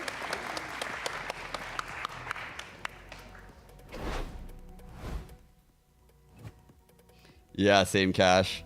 I would hands on yo. I was thinking the same thing. I would be like, yo, please don't make me stand up there and awkwardly look around for like 30 seconds, unable to say anything. Oh my God. Where do I put my hands? Where do I look? What am I doing? That is the stuff my nightmares are made of right there. Actually. That's the stuff my nightmares are made of. Just stand here and look normal. Be normal. Go ahead. Just go ahead. Be normal. What do you mean be normal?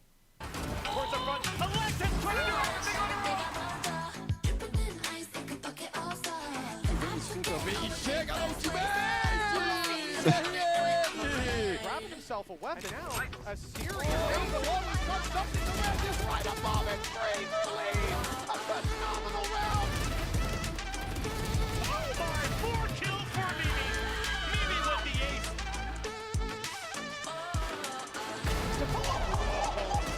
Chat, should I go put on the jersey again? I feel like the jersey was insane last time. Like, we looked incredible. Should I ride that? Just like keep going? I feel like I should go get the jersey on right now. It does feel like it had an aura to it. Alright, we're back.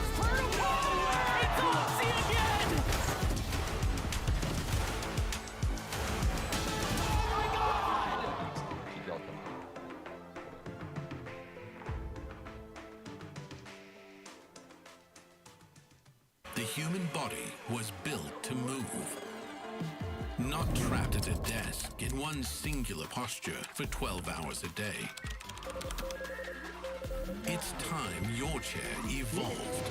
This is Secret Lab Titan Evo. Ergonomically engineered for you, gamers, hybrid workers, artists. I was gonna leave the toys. Backing your every move. Staying in there.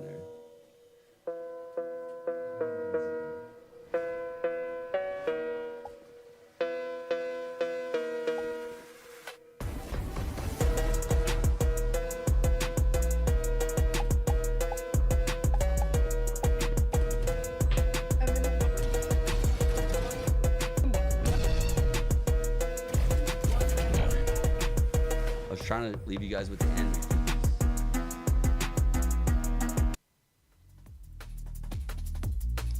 I can't balance them though. I was trying to put them like literally right here, but they won't balance. That would have been amazing if they balanced, but they just don't. The tech's not there. All right, we're back.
Welcome back, everybody, to day 5 of Game Changers Championship 2024 live from Berlin, Germany. It's time for our second match of the day between Shopify Rebellion and XIPTO. I'm your host, Youngsu, here with Ender and a very, very special guest. Welcome, Coach Jovi. Thank you, thank you. Happy to be here. What have you been up to since, well, I don't want to re-traumatize you, but what have you been up to today? Yeah. What have you been doing today? You enjoying the games? I've been enjoying the games. We've had a spectacular game in game 1. I'm really excited to see how game 2 goes. Oh, I can't wait to see it either. And you good too, Ender? Having a nice time? I'm doing great. Yeah. Once more with more conviction. Strong intro. Yeah. Yes. Doing great. Great. And do you know what else is great? The GCC Game Changers Championship. So and true. Of course, the community here as well. If you guys scan the QR code on your screen, you can join the LFG Discord. And if you want to join the Galorant server as well, which is exclusively for women and non-binary players, scan the QR code on the right, I believe. So just scan both if you feel like it, and we'll see you there in Discord. But before we jump into our game, we have to settle something that is very, very, very important. Maybe to me and me only, which is a huge win condition when it comes to winning your matches, and that is the energy the players bring, and more specifically, the yelling, the screaming. You guys have already seen it from some of our players here, and YXIPTO, who in VCT EMEA is very, very well known for his screaming, has challenged Alexi from XIPTO into a 1v1 screaming match. Now, I have heard both of these players scream on stage, and Jovi, you were on the receiving end of this Alexi one the other day. Just how loud was it? Could you hear it? Oh, I heard something, and I'm pretty sure it was her. So. Even in the coaches' room? Coming through the walls? It comes through the mic. So my player's mic, I was able to hear a few screaming, and I knew it wasn't my players. So. And does that give her the edge, you feel like, in the psychological warfare? Oh, it has to. That's definitely part of being a player. You got to be able to bring that kind of intensity to the match. How's your screaming, Ender? Mine's screaming is not good. No, I'm good at yapping, but screaming not so much. And what about your I couldn't players? stand up to either of them. What about your players? So you're a coach. You got Oh, okay. a yeller as well? Well, okay, look, actually shout out my sister who's our IGL Aria. She is so loud. I literally tell her when we're having a bad game, I tell her you're Boostio. And then she pops the hell off. She's crazy. I respect it. That's awesome. I love the shout out as well. Now, I want you guys at home to be able to decide who you think comes out on top in this screaming championship between Alexi and YXIPTO. And just to remind you guys, by the way, if you're using headphones, this is a warning. Turn the sound down a little bit and take a listen to this.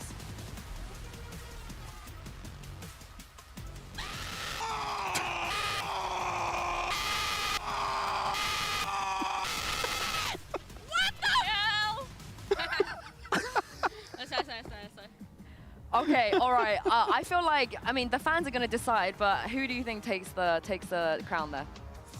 I go with Alexi. I give it to Alexi. That's a close one. That's crazy. I don't know. I think I go Alexi too.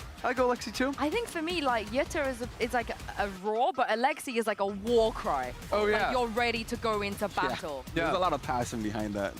I just don't want to be the person that was like watching on their phone in the middle of class on like one volume that's just yeah, right. And my favorite thing is if you watch some of the watch parties, like I know in Sliggy and Mini's chat, they have like the emotes of both YXIPTO yelling and Alexi screaming as well. And I'm really hoping they're spamming the emote right now. No, dude, we talked about Ender's Fit. We talked about Ender's Fit. And honestly, I really want us to be able to get both of these players in a studio so we could actually get them to scream at each other, you know? It would be great content. I've got bad news. Do we know who won? I'm hoping good news. maybe What do you guys want to we'll hear? get Do you the guys want result to in hear the just good a news or the second. bad news? But first, let's head to Mika Fabs, who is standing by with Ineri.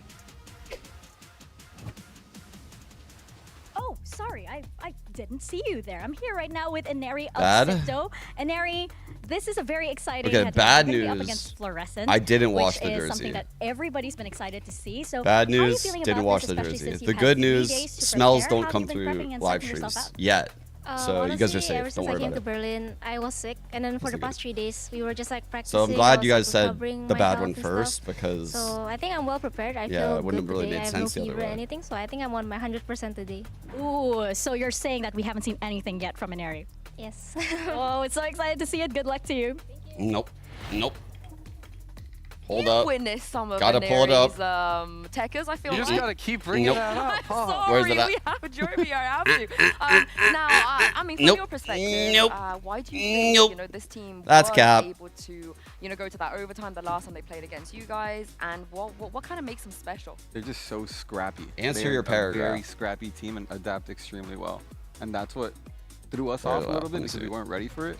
And just overtime, they were just coming at us back to back to back with new things that we didn't see before. So, yeah, hopefully we see that today. Did you find, because I'm also thinking about in the first game that you played up against them on Pearl, where Alexi was like rocking the jet no in their shot. double That's a duelist comp, that's a like, random long ass question. Obviously, that's a little bit of a surprise, but like, especially with all of their like early. A fucking random, complex, hard ass question that's like multifaceted, multi-layered. Not ready for that at all. Like, the way the aggression she was bringing straight out of the gate was just, it was intense, I'm not gonna lie. Can you prepare for that? Now, you know, they've shown what they can do, their play style. Bro literally came into the co-stream trying to get fucking one-on-one lessons from me. I'm fucking around. I'm actually trolling. But I don't want to go in the weeds. Shift, because once they start noticing that you're ready for it, they're like, truthfully, next I'm thing just coming trolling up. you. Oh, I actually that's enjoy scary. questions like that. But let's normally. send it down back to Mika. But not who before SR spoke games. With Alexis earlier. Are you guys over there again? You gotta come over here because Alexis is over here. And Alexis, this match, I was just telling you how excited I am for this one because we haven't seen Shopify Rebellion take on the XIPTO core just yet. Who do you think on the XIPTO core is going to be the biggest threat to your team, and why? I don't know if any of them are going to be a big threat. I will say, though, I think I'm most excited to play against Alexi. I feel like she has a lot of hype, and I feel like we have to match that energy. Are you going to shout too? Maybe. We'll see. Yeah, you're going to outshout Alexi? There's a lot of challenges for that. Yeah, I don't know if I can outshout her. Like, I feel like she has that covered, but maybe Yeah, I can match her a little bit. Yeah, well, very By excited the way, that to necklace see is that fire. head-to-head too, so good luck to All you. of her necklaces. Alexis, that's what we like to hear. I want to see the But yeah, your question was like why your Harbor Viper stopped working. On Haven. I think Harbor's very good, first of all, but you obviously lose stuff when you get him, and the more people start seeing how you're like denying info with like cascades, like a lot of teams would just throw like the cascade, you know, to just get this early line. They would like throw cascades like the same util sets basically. I think some of these comps need to innovate in such a way where like say like the cascade goes like this and then it like sails off the map, which then opens up the fights. I think you constantly have to innovate what you do if you're running a Harbor.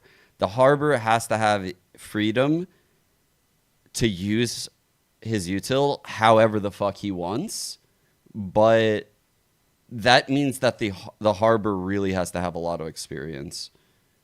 Like one of the coolest things MCE did with Harbor, and I mentioned it quite a bit on stream, he would use the Harbor walls like mid-hit, right? So like the old school meta was like Jet would dash in to like a Cloudburst, whether it be like top site, whether it be plat, whatever. It doesn't really matter. But the Jet was solo in the front lines.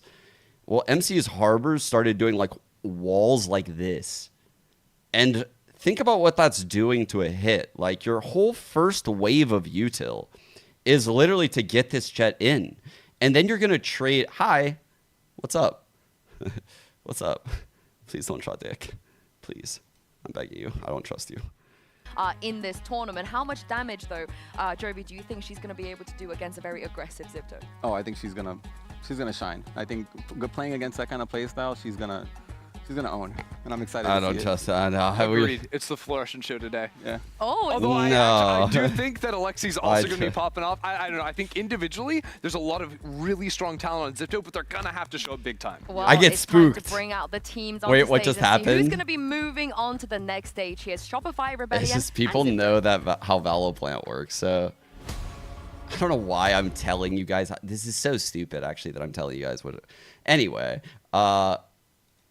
this is like the code. So like when you go to like Valoplant, you basically just start creating. Okay, cool. I'm dumb. You get it. And people are joining and just drawing on shit. Like, but obviously it could be like 20 people. It could be 100 people in there with me. There could be 100 dicks that pop up all at the same time. Theoretically. Theoretically, 100 people could simultaneously draw dicks. So once I see the smiley face, I just gotta dip. I gotta get out. Because that means that someone has let others know what's going on.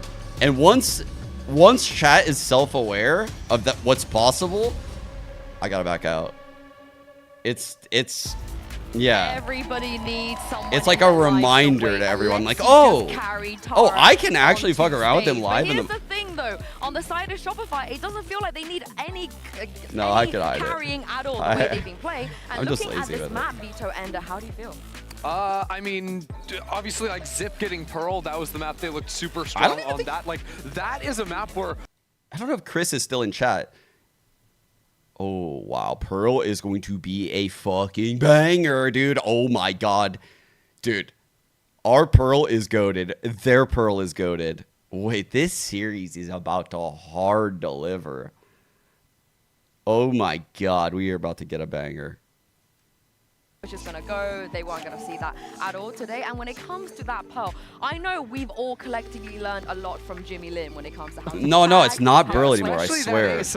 Yeah, especially. I actually want to delete. Jovi, I wanted to hear from you. If you were Shopify, how would you approach this? No, I mean, there's tape on XIPTO. You know, you probably can predict a little bit. Wait! I got the new merch yesterday. You got to be disciplined in the very beginning of the round. If you're disciplined, you're able to find that double duelist. I think Mel does a really good job of those pivot calls. So I think if they're not giving up those first deaths, they're going to be fine. I think the thing I'm most interested in is what Shopify will be playing on this map, because like this is one of the new maps entering the pool for them, and there's a lot of different options. Like you have teams that are like fairly boring and sticking to the jet stuff. I personally think Neon is really, really good on that map. There's even some like Floor reminded me because I think Floor has the long sleeve shirt on. And they're boring. They did the Shopify are so boring for this. Standard. Yeah. We're boring. We're boring. It's chat. We're boring. Is winning boring, chat? That's so fucking funny. Ender, you're so funny. Yeah, they're not boring having no Senti when they're getting flanked all game. Yeah, that's going to be boring. Interesting to me because what it's gonna be boring for them. Alexi versus you was trailer in every single opening. So Alexi would take these early fights, but whether or not she gets the first kill or dash. Fucking salty fan report again. It's me. What's up? Hey.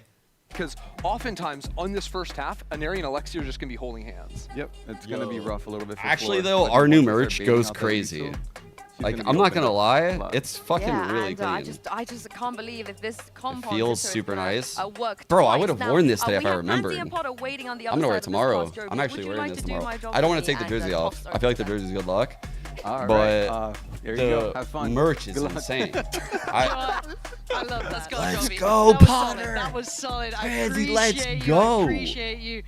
But yeah, we have an absolute banging series in front of us. But I have to remind you at home, roll your minds back November 15th, 2022 in these hallowed halls here in Berlin. Cloud9 right on the stage up against G2. They were favored. They were looked up to. I love how Shopify is a legitimate company, and so our merch is amazing. Our merch is amazing. Because of Shopify, probably. You know, the desk touched on it a little bit. XIPTO, second time we're seeing this exact This is so good. Okay, I got. What the fuck just happened to volume? Defense. So the last time we saw XIPTO, they had a lot it must have hit mute. Specifically towards this mid area. You can see Alexi. She doesn't want to give us space. 3 players in the defenders are holding this art area. Opinions on double controller. Harbor's not necessary. On everyone's just lips very here, good. straight away As down. Alexi claims that first kill. Good trade for Mel, and it's back and forth the whole way through, but Sarah is the one to keep it moving towards the site. They've broken through by art, they've controlled middle, so they should have a plot. This flash could be valuable. For Sarah. Astra has a star. If Alexis is able to cross back, but great line for Shirazi. Healthy as ever. Oh, the stun as well. Sarah now. This is going to get really uncomfortable. A 2v1 like this ain't pretty. That's a stunner, but that's a better closer. Fuck. XIPTO with the first. All good. That is the message they want to send. They have to stamp their authority on this game. And that authority. Nice shots by Sarah, though. Dude, those are really nice shots. It's good. It's good to see Sarah's in good form. I don't know. I like our okay, so I like how we focus center map like this because, again, they have no Senti. So if we control the center of the map, chat, like if that was a 3-on-3, a 4-on-4, and we controlled the center of the map, we are in a very powerful spot because they have no Senti and we can hear everything. So I like that idea. Still, I like where we were heading there. They're fighting. They're going to brawl for that area. So great defense coming out here for XIPTO. Like, they're willing to brawl for this. We'll see if that Sentinel we got to be methodical. Starts to affect them on this defense, but right away, again, Shopify, they want to test their luck. Find you. Apply this pressure in middle. Yeah, really looking to funnel through this way. Loser plays crew. XIPTO versus crew. Is the one who's going to have to deal with a lot, and that Sheriff could be overwhelmed. Should be a good game, actually. Mel on the way through, but that's space gathered. Yeah, that's greedy for Camu. No trade in sight. This is going to be a lot of pressure. Shirazi is all alone on this site. No pressure from Long yet, though. So luckily for Shirazi, she can focus towards this fall through. Good chip damage while control. Stunning. That is control and composure. We could see the worry. You could see the amount of pressure right there in that moment. But this one looks like it's to be shut and closed. It is XIPTO, lovely with the second. And again, XIPTO have played this map, Christine. FlyQuest Red. I mean, they had to deal with it, and they only managed 4 rounds against Shirazi's it. They are looking very sharp on this right map. now. A comfortable go-to. So now coming into the bonus, our eyes turn to, okay, does Shopify Rebellion still try and pressure those mid doors? Still trying to get that split through up, or do they want something a bit more standard now, those rifles in hand? Yeah, and we'll see exactly. This round, Shopify stoked. aren't putting I'm all actually their stoked. bodies towards mid, but it's okay with just time naturally on this map. That Aiming pressure, it control. applies itself. Oh, all out if you are A-Shroud, able actually. to cut noise. So Shopify, they've got that Astral Orb placed on this top B to cut that line later out, on Noya. as well. Dude, But no, like you. from XIPTO, this kind of clear themselves through middle. An answer back here, and they've taken a lot of deep space. Ooh, Tommy's sleeping on the job here. But for now, they're trying to focus towards the side, at least Shopify are. Fucking They've changed his taken the name? initial space, chip damage on Tara, Oh, it's so Timmy. a little uncomfortable in the smoke, but fine. This could be nice. Keep them locked in on the site. Anyone gonna go down? No. They get away with their lives, and now we look at what can this bonus round really do for XIPTO here. Gonna be working with less. SMGs, Guardians, Spectres, it's not everything you'd be dreaming of for Shirazi. Nice. Dreams come true, but Shopify getting a grip on this. Sarah, name up in lights. With the fucking airplane vandal. Oh, we hate to see it because that I have that skin. I tried. Never gonna have the full play time. It actually Good chip there.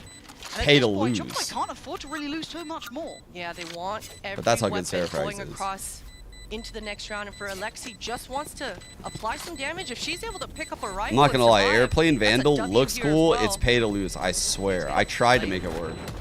Beautiful reaction coming out here for Shopify. It was very simple. As soon as they did not get contested, no soul in sight contesting at the same main, they just said, you know what? Let's use Sarah, use a little bit more information, see if we can get into the site. So.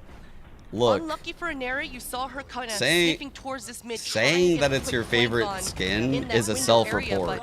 She was a You're little nervous probably about that silver. turret. She saw that turret. She's like, wait a minute. That's a did they self-report. Purposely miss this and place it weird? Yeah, it's a little bit tricky. You did it, not me. Straight out and You did in it, the not me. hands of Alexi. This could be lovely. New dynamic in play now. Alexis does have ult on KO. And Shirazi. Oh, with the fuck. divide, but Woo! quick aggression. Now we've Oh seen my Jones god. begin to That was exploit huge. the last time. Trade, Look at trade, Tara trade, trade. Committing still, standing ground still. This is dangerous, and you're not going to get out from that. Shopify seeming very Tara. Unlucky. Where for are you Tara going? there. Unfortunate. Has to We- get we're- pushed that's not off. working, Only Tara. leaving Camu here all alone in the site. No utility Good to tag, help. good tag, good Oh, tag. that's Yeah, a yeah, lot yeah, of yeah. util. Yeah, noted and just taken away. Shopify didn't want to make any messes with this round. And for Alexi, you're going to be considering that save really quickly. That operator is pricey. It's not something you want to be losing too early. Is there maybe Oh a my God. spark that lights this round back up? Shirazi's certainly looking for it. One spark, Does have the baby. divide, so if a couple of things go their way, the time has to start becoming a factor too. They're not getting much play here, Christine. Yeah, I think because they have Shirazi's ult here, they want to see if they can potentially get a pick, but at this point, they should start Mickey? walking away and start talking to each other Stop. about these last 2 rounds. Use this kind of lull in the round to reinforce and gain some confidence in their own game plan, because so far for Shopify, the last... I'm not gonna lie, I've seen XIPTO. I think XIPTO actually planned for this to go 2-2 because they are goated from this moment. So I completely disagree that we're gonna win this one easy. Shopify have to set her up on that deeper line. She's really got to depend on her stun, and unfortunately, her stun just didn't land. Okay, so ship is being corrected for Shopify. They're going to be a little bit happier about this one. It seems like, again, you're right. It felt like a real welcome fight over towards A there. And it's something that XIPTO were constantly doing. That was very me well popping the against ISO FlyQuest, shield. taking that map space away On from God, them. Urn. So we're going to see a bit of a shaky That's streamer purchase ISO back in shield I XIPTO. just It's bought. still functional. It's just going to be missing a lot of pieces. So you're looking at Alexi being mobile, being present as much as she can. And honestly, to buy around it, I'm seeing at least one Phantom here coming out for a Neri. The rest going to be down on the Sheriffs and just an SMG. It's crazy that Potter can do so that. Holy a crap. little bit of a switch up now. Finally, we might get to Okay. see Alexi getting what she wants earlier on in this I round. love, You by see the way, Shopify that we beat this. are coming to Beating this setup lure this is top insane part of the last map. round. Sarah's That drone was should a give lot of colossal information. dub. Spotted an area there. That's big, an area. We're punishing all of their opening plays right now, like because this play with the neon stun It kind of is resets the tempo a little bit. crazy. That's why I was pogging out when Floor got the kill. Because it's like a kill that means a lot. It's not just a normal kill. It makes them think that they can't fight A main. Just in case her top B players did get a pick, but no pick was found, so Shopify going back to their mid-rounding. And for XIPTO, they've had to put a lot of focus towards this mid. You're definitely not hitting this shot. You wouldn't. Actually gets a good shot. That looked so close. Floor gets away with a life, though. All right. We're going to get a fight A main. Still not feeling. They're going to play like the delicate, like, oh, okay, they're actually pushing. I thought they were going to play the delicate, like, middle ground and push. But again, these two players don't have the big weaponry, and Sarah oh, man. so comfortably. I thought XIPTO had that. NT, though. Oh, wow. Good try, good try. 1 on 3, though. Alexi usually wins these. Alexi's pulling for 1v3 if she wants the chance. She catch a player backing. Oh, yes, she does. nice, okay. Alexi. Maybe Nice, game nice, on nice. here, or maybe She's got this that's for enough sure. to try and slip away into the night, but the temptation is certainly there. The time is against her. Neuer. Dude, there's no way we're going to read this. She probably is, has a lineup or two, or could just lob it. Oh my god, we're already wasting the util. She has us right where she wants us, I think. There's no real chances here for Alexi. At this one, I think, yeah, as the clock begins to tick a little faster, time to back away again. Shopify, slow and steady, winning the race this time. Yeah, and the spacing is just too clean for Shopify. You mentioned it, Lauren, that double push coming out here for XIPTO in the mid-round. As soon as they lost that art, they went sniffing towards that A main. And that's exactly what you need to do as the defender. But Shopify, the way that the Sova and the Astra work together on that line, it's a beautiful thing to see. I can't believe Sarah's doing this. The way that Noya I hate it so much. Goes regrouping back with her. I really did try to make this handle work.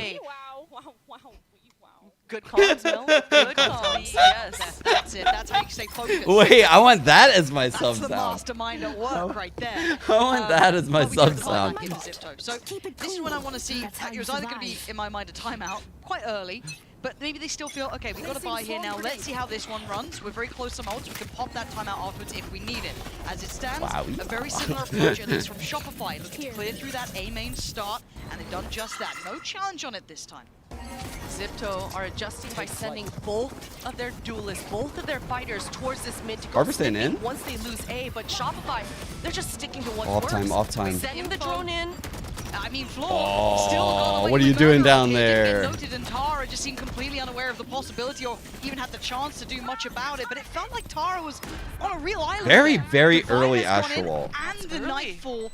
But look at the positioning here. Floressa gets swept up, but Alexi on the trade out takes down I don't think we expect them to be that far back. And Eerie with a quick pick, and it's all looking coming up roses for XIPTO. What is happening to Shopify? Fuck this character. God damn it. XIPTO sweep back in on the site, and I thought the timing was. Whatever. 3 ults? Yeah. Ults don't grow on trees, XIPTO. Fucking, what are you, children? Manage your fucking econ. And they have a Neon double duelist. The flood ability coming out from the defenders is right there. So great communication coming through for XIPTO, and you could see exactly why they thought they didn't need that pause coming in. They already had that plan in the back pocket. And you love the commitment coming out here for Neri as well. Yeah. This is something I will say, at least with XIPTO, they're showing no fear to Shopify. I feel like watching Shopify qualify, I thought she was going to leave her hanging. A lot of teams get that fear of a name, right? You're facing the team of the region. Man, we love A. That similar thought process. They're playing their own game here. Can't use that. Alexi, that's dangerous. Fluorescence on the hunt. Spotted Not going to overdo it, though. Wait and see if she goes back in. We're going to push Dog out with this wall. We're definitely pushing. The util divides there. Playing within the deep flash, very well timed. Shopify doing so much homework. Last time XIPTO played, very often they did not play on the site. Often enough, Shirazi was playing back art tier flank secrets. is kind of so crazy by us. Big they fight, just me on top mid. The issue. Another Spawn. plan for them. Oh, but look at this flank coming in Eerie. Gonna take away Neuer. That's bro. a safety net removed. Same with Alexis. Called upon. Gets 2 big picks. Dude. But it's all on Sarah now. In a 1v2. And look at this post plant. It's brutal. A shock dart not enough to dissuade. The second will force them away. Half achieved and dealt with. XIPTO. Stunning on the play back in. No fear. And giving no quarter. Yeah, and that's 2 times in a row now that the speed of the defenders is catching Shopify a little bit off guard. And Neri, this time on... I'm not going to lie, dude. Their double duelist is getting a lot of value. Like, the Neon is so much better than whatever you would have there. Like, it's so annoying. It's so annoying. It's like...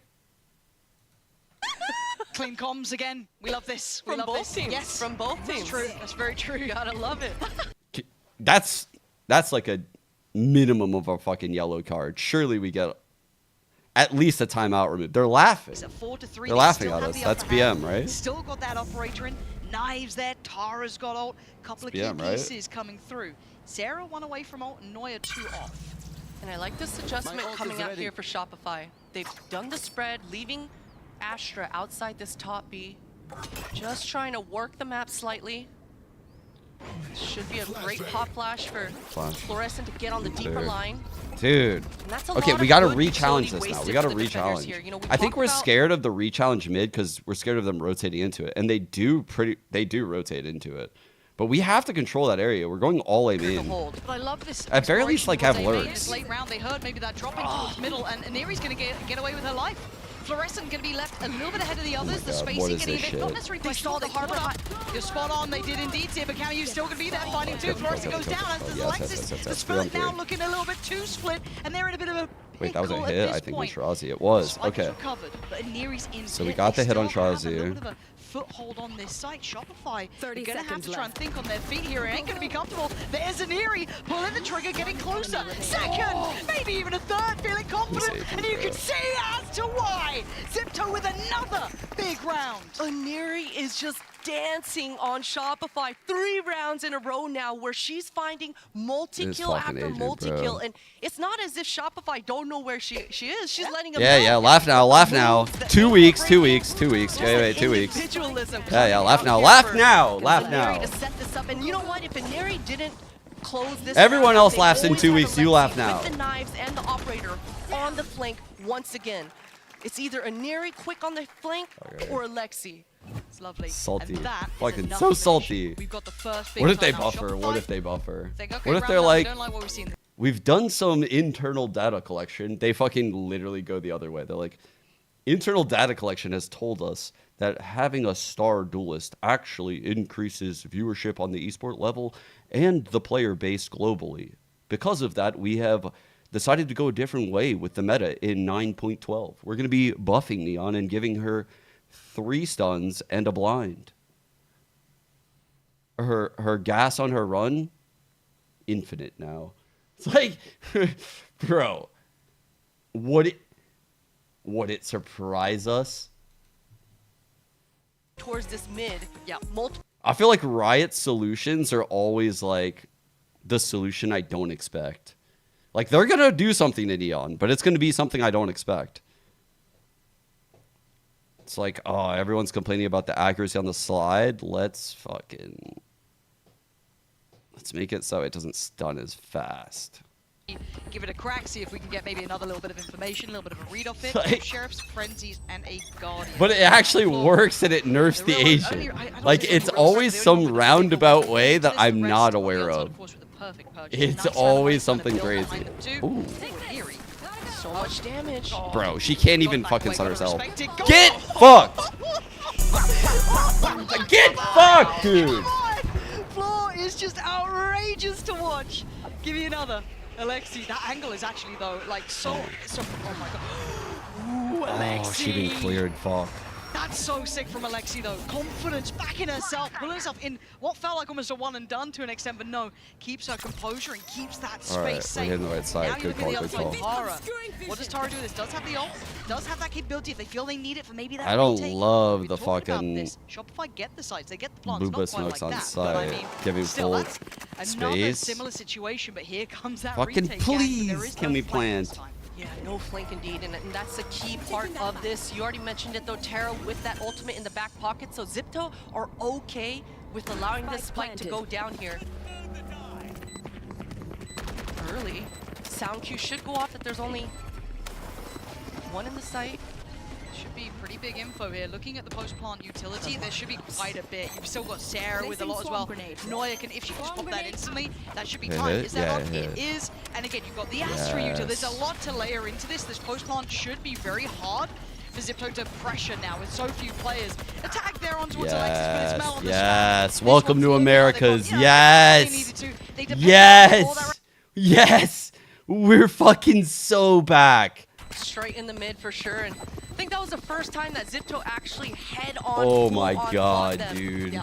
In the back lines there. Usually, if they don't find the pick, Beautiful okay VCT America's post plan.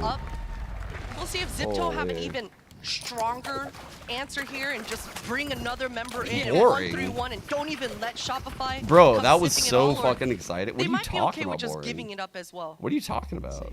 This is one that I thought the timeout would probably be for. Again. Boring. I'll never not enjoy. Same. Pansy. I'll never. As well.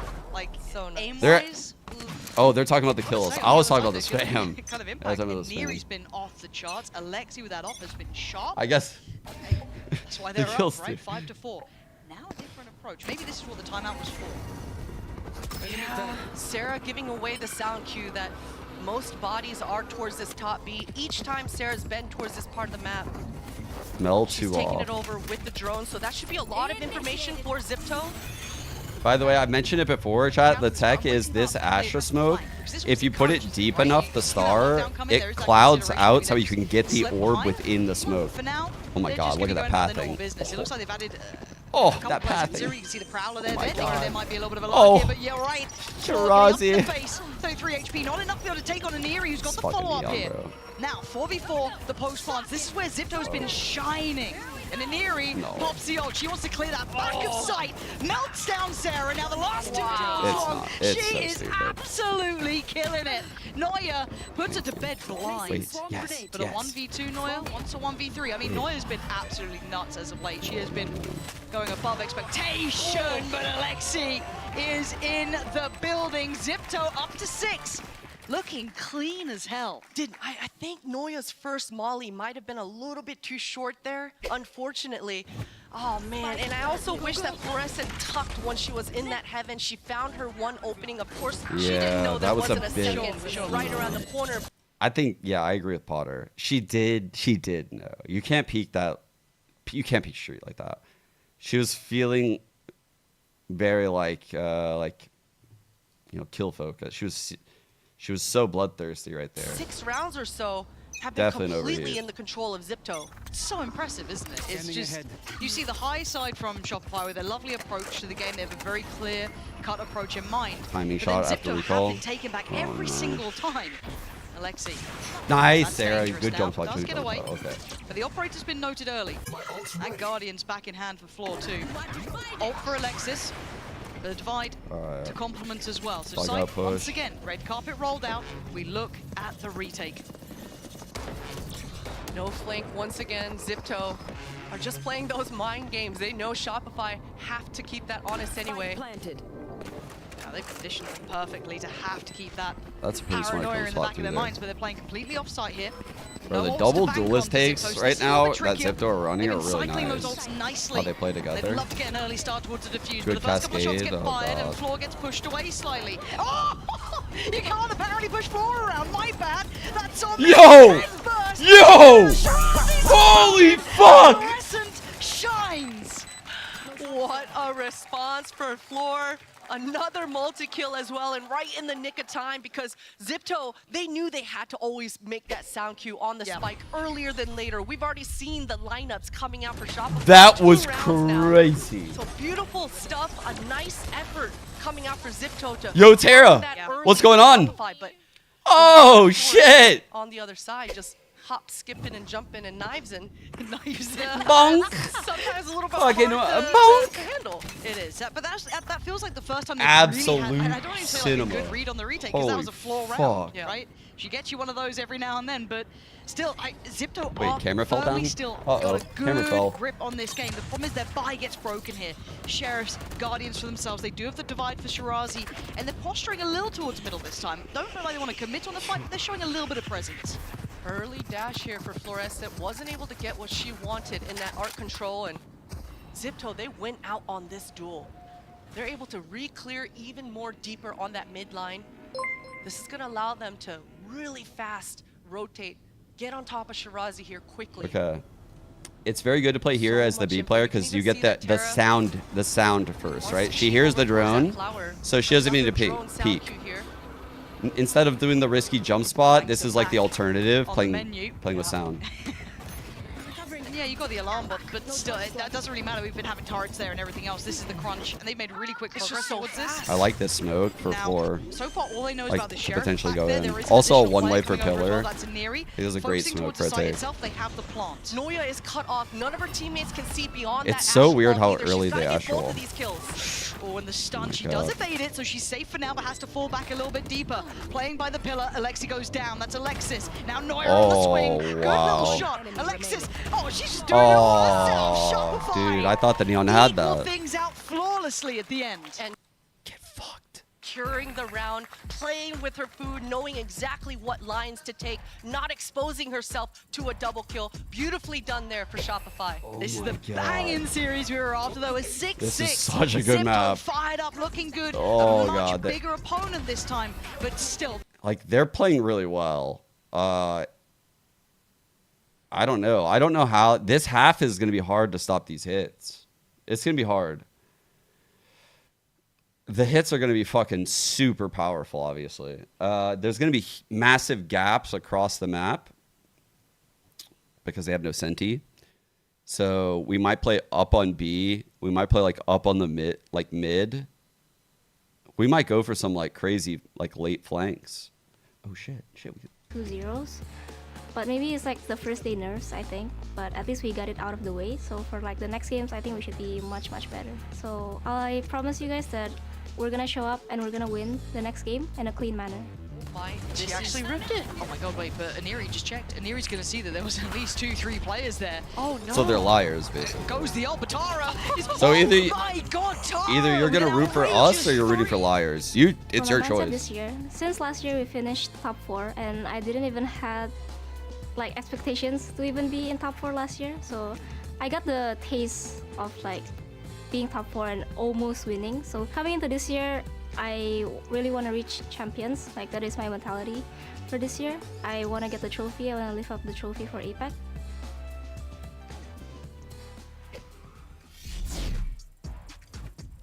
We have to see how this story ends. I do love their logo. The 6-6 scoreline is so good. This is exactly what we wanted, right?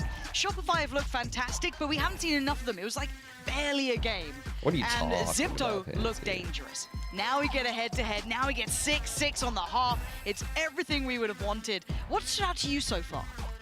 You know, it's got to be XIPTO's.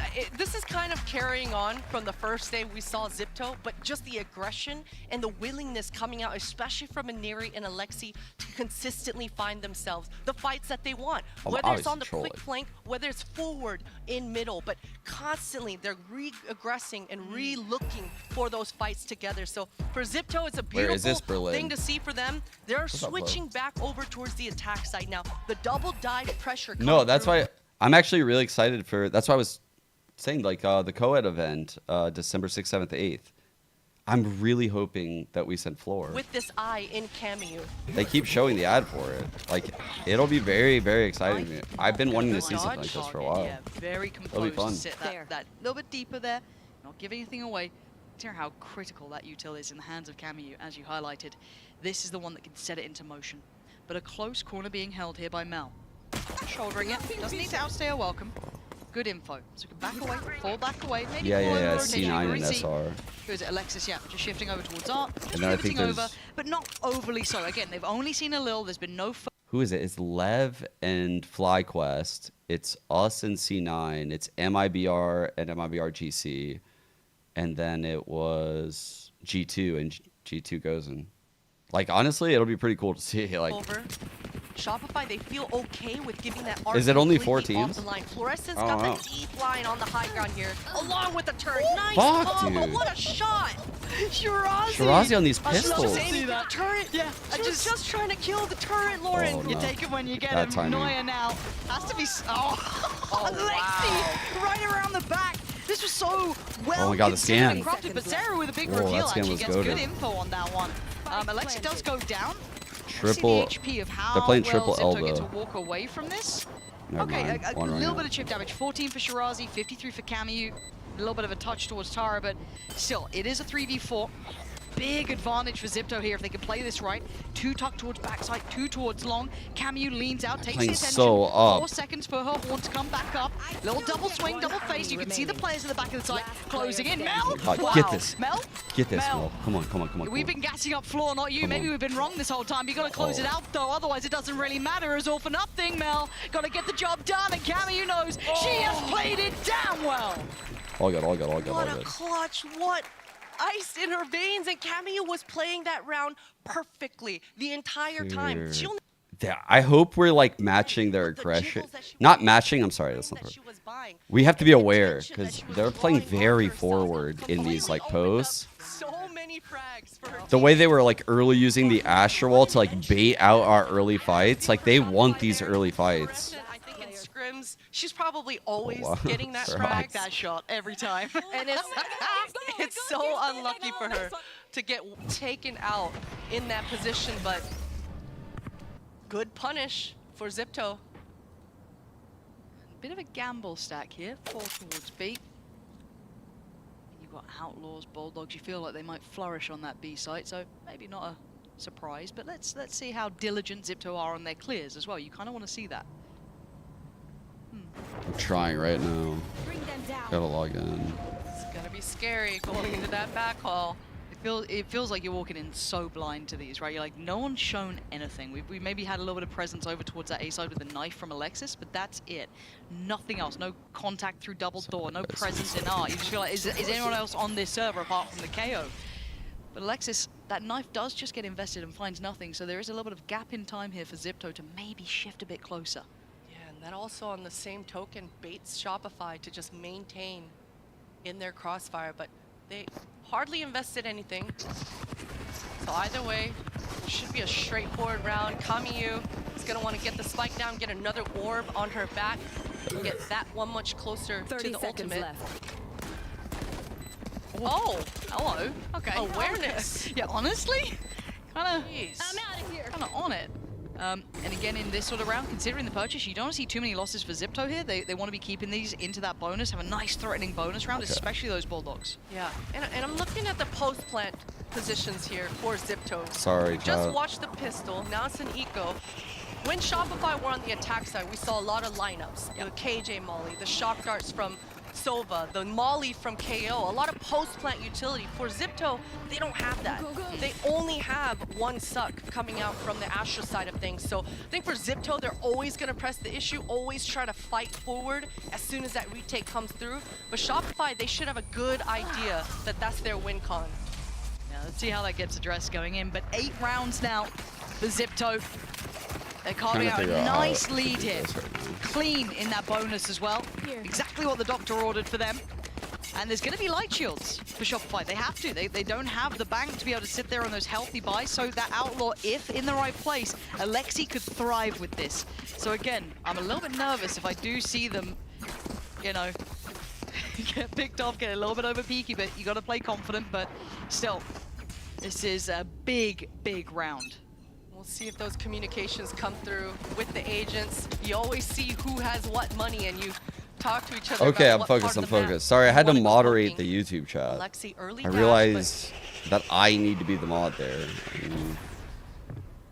Yeah. They want to insert Alexi here and just buy time. Okay. Again, in this round, they're looking to give each other agent info to figure out where to collapse on. A strong crossfire coming out here for Shopify. I like our base setup to react. Fancy that. I think Alexis is going to flash off this alarm bot. Just base setup. Got nothing. We have reactions planned, early line, support for the bait. Jump spot, that should be that should be enough to at least know. But again, there was still that fade utility, so they've seen that there was presence there, but there's not been massive kick. But look at shot, flash. You can see how this setup is insane, chat. Still, the alarm bot is up, and the suck. Turret. They weren't able to burn it. Fluorescent's feeling pretty comfortable. Alexis is right nearby. And they don't clear it. Fluorescent just getting away with daylight robbery. Oh, and again, stunning from Fluorescent. 3 HP, and she's still fighting. Oh my god. For a second or two. My goat. My fucking goat. She's so good. Holy fuck. Support here now. And she's not overheating. Let's go. Let's go. Let's fucking go. Go for it. One more. Line them up. Holy shit. NT. So much damage. Yeah, it's just ridiculous, isn't it? And the discipline coming out for Shopify as well. They wanted Floor to have her moment, but they don't want to lose any guns themselves. She's so good. And a great clean defense coming out here for Shopify. Well handled. For XIPTO, they've got to be scratching their heads, wondering, oh, wow, why didn't no one rotate? What happened? Yeah. So I think that they should be talking to each other about this Killjoy turret or alarm bot. Yeah. Figure out where exactly that was. Because I like the util. They definitely pushed Noya off this deep connector line, broke that crossfire between her and Alexis in this street area, and that's generally all you need. So. And that probably is the timeout we're seeing right now.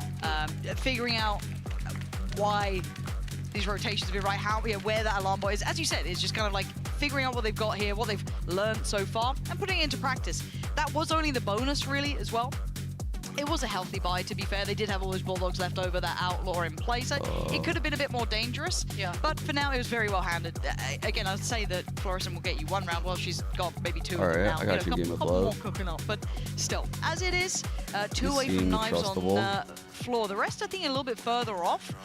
For the side of XIPTO, I mean, 3 away from Neri. They're not too far away for a couple of their ults as well. So I think a little bit of an adjustment here. I think XIPTO will be right back into things. Yeah, they should be. It's definitely a good tell and a good timing for Colbat, especially as you saw their Jet Alexi going forward on that B. There was already 2 members so close, already cheated their rotates over. So immediately that's a decent tell for yourself that, okay, we didn't do enough across the map to be able to allow ourselves an easier time into the site. So interested to see what adjustments Colbat brings to the table here, and it looks like I don't know he what's just wants happening. to take a page out of Shopify's book here and really apply that pressure here towards A. It's very hard. Mel and Sarah on the other side. Gonna see at least the Prowler from Camu, but Damn, that take oh, that thank fight. you. No, Camu gonna get that orb. 2 away now.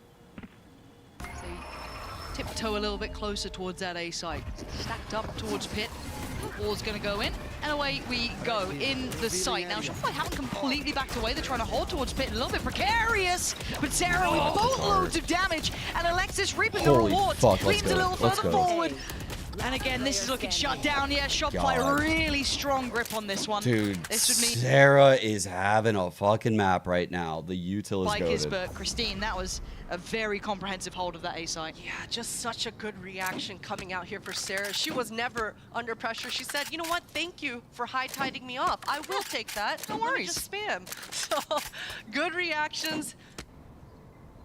And just not quite enough pressure coming through here for XIPTO. And maybe if Shirazi was able to actually find that timing she was looking for in this art, on contact, in sight when her teammates were. Okay, 1-4, she's saving. It's just standard rant. If there's like Sluggy viewers here. Okay. This is for women and other marginalized genders. It always has been since the inception of Game Changers. It's nothing new. It's okay to ask innocent questions. There's a lot of viewers, so you might get fucking banned. The info, you should find it elsewhere. Just like someone came in here like a couple days ago and said Sluggy banned them for he just asked like an innocent question, and it was honestly like an innocent question. But the way I explained it is like there's just so much fuckery. As someone that knows how to instigate, I know how to instigate. You guys know that I instigate. It's fun, right? I know what you guys are doing sometimes. And so when you do it, it's like there's not even a point. You're just literally making chat be negative. And so I have to ban you. You can have your beliefs. You can do all that shit. I don't care. I don't care what your thoughts are. I don't care what your political beliefs are. I don't care. I'm here to watch Valorant. Please don't make my chat shit. Thank you. Off the table. That's it. I don't want to make it hurt. Outlaw out. I never talk about this. Look at the armor or lack thereof. It's only Shirazi who gets to come back in. Sitting pretty, passing over that rifle to Alexi. But Alexi slipped the net. They managed to make it past the alarm belt without too much threat. You've already got the Prowler clearing through deep by Art, but Fluorescent's taking space over towards policing A main. chat. It's so it hard. feels a little bit uncomfortable. They still can't make the most of the space they've gathered, but it does feel awkward here. If they can keep their eyes turned elsewhere, Alexis maybe wanting to find that information. Shopify have done such a good job re-clearing all the art space that they lost. The jet scared me. Though. Nice underhand. Alexis outdone though. Fuck yeah, Neon with a Bucky, but let's go. Let's go. And sadly for Shirazi, just unable to do too much here. Maybe another tester of round. You're kind of banking on Alexi to be the one to really set that one on fire, but couldn't quite find too much. And Shopify re-clearing that space so diligently. And yeah, for Shirazi, makes a go of it. A nice try. But now they are in the thick of things. This is where the game gets difficult. This is where XIPTO, they are not close to any other ults besides the Fade ult. And their site entries have been failing. So I'd like to see XIPTO change up the pace a little bit and really spread out, work the map, and feed each other information here. Like I said before, they've got to burn some of this util before they decide to hit the site. See if that's going to add a new layer of problems, but as it stands, I'm waiting for XIPTO to find a solution. It's been tough to gather so far. And they've left the spike down, and both duelists are spread out. So you guys think this sweet is that or round savory? That they want to go sniffing, but what's your favorite type she's of got a trap right on the other side of things. Don't answer the question, actually. Scary. There might be information seen over towards B as well. They've been jump spotting. Operator rattles off a shot. Don't. Alexis could be the next in line if there was a swing on that, but she's. I've done this before recently. I forgot. Waneri, that stun could do wonders. And I know where it's going. Doesn't commit. I know where it's going. Ooh, that was a lot of pressure. You saw Alexi immediately rotating off. That could have been an opportunity there for Aneri, but Shirazi's got a lot of space, a lot of info. But with the dart and the knife, nothing found by Art, nothing seen the Aldred as well. They can already cheat those players over. They've got a good read on this Shopify. They've got a really good understanding. Yeah. They should make it in though. Spot on, they absolutely should. Neuer's not going to go on her own here. That would be surely just warranting a death. But Alexi does find Neuer. It was Mel on the trade out here. Mel trying to hold that space. Stop! The site. They line up and she knocks him out, but Alexi and Tara still trying to hold this one together, and Alexi has a little bit of space, but doesn't have the shot. And now Tara in a 1v3. This was a big investment from her, and does just get overwhelmed. Shopify, I mean, teed up to succeed there, really. And XIPTO just it feels so good. Yeah, I think that's the key word, is it just slipped out of their hands, because they definitely did enough. You know, we talked about the spread, and by the time they were hitting that B site, the defenders weren't near enough to be able to flood. So unfortunate. I'm not sure how Alexi missed that shot. I feel for her, feeling like she got robbed in that one, but I mean, it felt like Alexi was, it wasn't like a massive first half, but it was really like impactful kills. That operator had a really big presence in the game. Thought that they were gonna fade out. Wait, what? They used it last round. Come on, man. That's, but still, in my mind, I just really thought that we might have Alexi having a bit more impact in the second half, but a bit worried that they're starting to hit this little bit of a rut here. They've been held now on 8 off that pistol, and the follow-up went in their favor. They've got a couple of ults now. I can't use Knife did land, though. And Aneri last round wasn't willing to go any deeper down this art line. This time with just a Sheriff in her hand, I think she's going to be more willing to be a lot more risky. Mel is very, very good at using star. Yes. I will say that. Like, Mel is fucking insane at her star usage when she plays Astra. But by the time the team regroups here, they're going to run into this alarm bot. You can see Good little high-low they have in dugout right now. Let's Mel get some space to go on Astra. No dart from Sarah to save them. So a little bit of a different situation. Double stars front side. Aren't going to be in. They grabbed her. Can they hold on? Those knives again being suppressed. I was thinking she hard to would bring this in. Desperate to get them back in hand. There we are. Cascade Knives in. back online. And the timing. Wants to fight. Yeah, she knows that the actual wall is on the other side. Our wall's so good. Oh, this our wall's really good. As well. We've got the Aldrone clearing out towards Art. She goes forward. Holy finds fuck. the big Beautiful. Tara goes down. Let's go. It's another. Fluorescent but Alexi was the one. She had the knives, Oh but the my defuse God. was... Oh, What's happening? This is rough. Yeah, it almost looked, Lauren, like both Astras made a deal with themselves in the beginning of the round and said, okay, you put your wall here. We're fucking in the sky in the purple wall funhouse, floating around, killing people in the sky with knives. What is happening? A site. But Fluorescent is just so good with the knives there. Yeah, defuse being sat the whole time. We're so good! Shared. Yeah, I concur. Sure. XIPTO's probably feeling that too a little bit. They're probably not enjoying it as much as Alexis is, but held on 8. There's now been 5 in a row, and I don't know what the solution is. The composition seems to be working incredibly well for Shopify here. It's playing into those kind of retakes, the holds, just punishing on the entries.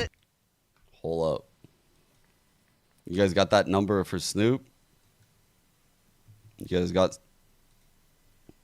Game, the composition difference there can come down to situations like this. Snoop might make an entrance. Feeling the pain of not having as many options on the table with a composition like this with XIPTO running it. But listen, their map control and their spread has looked okay enough. Yeah, I mentioned the fact that Iniri didn't go very deep the last time she was in this art area. Maybe they can leave Shirazi there instead of Iniri with that Astra, with that cross map help. She'll be comfortable staying across and separated for her team. But they did enough about 2 rounds ago where they looked in mid, drew out the pressure, regrouped towards B. So I think that's probably their win con. Their B post plant fell a little short. Yeah. But the way they got into the site was good enough. Okay. Eyes peeled back towards B, and it's all in. There is no one elsewhere. And a deep dart over towards A is going to send them clearing, so that's going to be a fast flank potentially, or at least a very confident rotation from Fluorescent so far. And on the other side, they've got to be a bit careful. They've got to know what's coming their way. They can't really stop it. There isn't much of a stopping to this. I say that. No pre-take, no? Okay, Sarah might do the I get a elbow little nervous when all. Floor's getting a little curious, but there's a trade. Cammy, you're not going to let this one slip out of hands. And now you're going to have Hunter's Fury on top. Sarah popping that from far downtown. That's a big. Alexis fallen. And now down to 3. This post plant gets so tough 3 here. on 4. Good flank. The no senti. Just all no senti comp. In the back of sight, and that tag is gonna Waiting the smoke make out. Cammy's life so much harder. It gives So Tara we know one's here. We know one's though, here. but they're still gonna check This is an not unknown what they 1v1 want, for Mel. There's the flash. Huge. Mel, Noya, it's Oh, you are systematic cooked. destruction, and it's Cammy to fall. This is looking a little one-sided now. Pain, Lauren, and it's kind of salt on the wound there as well. I really liked the move that Alexi made. The double dive in Iniri and Alexi was enough to get into the site, but the Hunter's Fury coming out from Sarah, just catching Yeah, Alexi Sarah's had there. She real thought she was good being ults. clever hiding in that one way as well, but just getting pushed off the line and doesn't allow XIPTO to feel any sort of Wow, that was a comfort good trade, in this actually. post. No one is in position to be able to crossfire off each other. And that's Shopify. That's a standard What'd he say, no more what round else? for Shopify, and that's kind of terrifying. What did he say? Scary, No more isn't it? what Round else? 21 here. A little scary, yeah. Because that's now 6 back to Oh, back. no more timeouts. Oh, no. Overall for Shopify, 8. And by oh XIPTO still no, I held mean towards oh us and yes. Fluorescent once. Yes! Yes! Stop! She's too good at this. And that's a 2-for-1 discount. She The certainly foreshadowing doesn't is need it. too Tara, good. Alexi and Shirazi trying to do what they can with far less. Really? Alexi still trying to put up the good fight for XIPTO. Blocking sight. That's what she needed, but that spike still down, not been brought back to hand yet. Fluorescent wants the movie for herself, but at the same time doesn't want to give up any advantages. Decides to go on the off angle, gives up the spike, but she's okay with it. Look at the A defense right now. So much utility that Alexi's got to deal with. Yeah, looking at the minimap, it's just like a maze, isn't it? It's just littered all the way forward. Oh, XIPTO. This is tricky. There's no way around it really either. Noya wants to peek off the alarm bot or the turret here. Patience as well. Here we go, burst through. And Noya actually has the lockdown as well. So suddenly those options don't feel Really so good good. lockdown. Yeah, the So time of this Playing it has to forward. plant this. Oh Okay, my high god, risk. this is crazy. Where's the reward? Alexi could be screwed here. 2 more seconds, has to make a play. Be the hero! And today the hero falls. Noya still stands. And Tara and Shirazi with it all to do in a 2v4. They want an opportunity and a chance to keep this map going. Their map choice of Pearl. It's now or it's never. And the block on the defuse. Come on, come on. Oh, get us out of here. 13-8 and in style of the last round. Style indeed. The layers coming through strong for Shopify, and things were a little bit dicey early on in that first half, but as soon as Shopify went on the defense, things stabilized, and that is terrifying if you're XIPTO. Oh my god, to see that, to close out the map. The value of our ults that game. Fucking absolute cinema. Our ult value that map was insane. Like the Sova ults, the Blade Storms, the lock, like all of our ults were just grabbing so much value. Oh my god, what a map. What a map. Red Bull gives you wings. The stats. So, you want to work in esports. XIPTO's playing real well. Step 1, never spell it like that.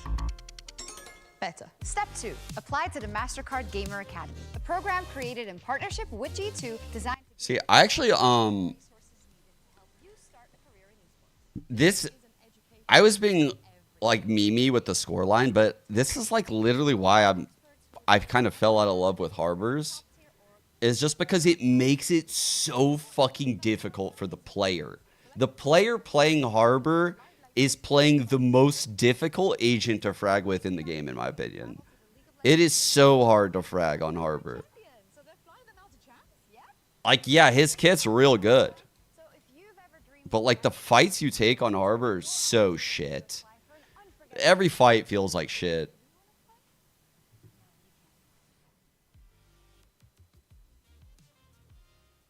Like, because you're staring at the mini map, you're like reactively using your kit. It's just such an agent that takes you out of aiming. Like you're never aiming. You're constantly like looking at your mini map and fucking creating your walls and locking them in and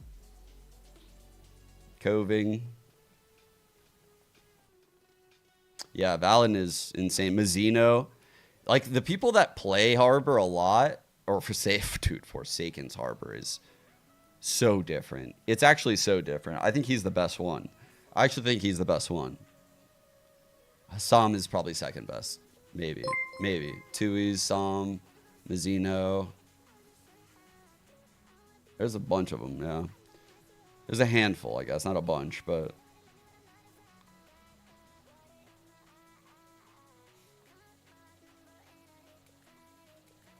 You think Harbor has a very shitty kit? I think his kit is very good. Especially on a map like Pearl, where the ult gives you info if people are in it. I don't know if you guys know that or not, but the Harbor ult, there's like a gong when it's hit. So there's like additional value you get. Like the kit is very good in this map because you can see the lightning bolts on the ult. You get the value of the audio. So it's like an info util. Also, it's nice because it's very open plants. So the Harbor ult, if you were rotating in on defense and popped it on the tap, whoever's planting is probably stunned, right? Because they're in a spot and they have to stick the plant most of the time. So you know you can kill the planter a lot of the times if you ult. So like there's a lot of little things that Harbor brings value to at the pro level that people just aren't really fully aware of, in my opinion. Like, even shit like playing Harbor, oh my god, I forgot. And like walling in front of yourself, or what's another value? Oh, here's one. I got one.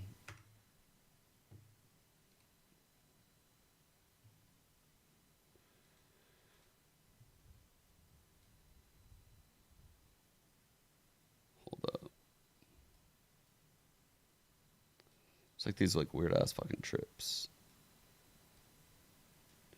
I don't know. I'm just gonna do like weird fucking trips somewhere like front side.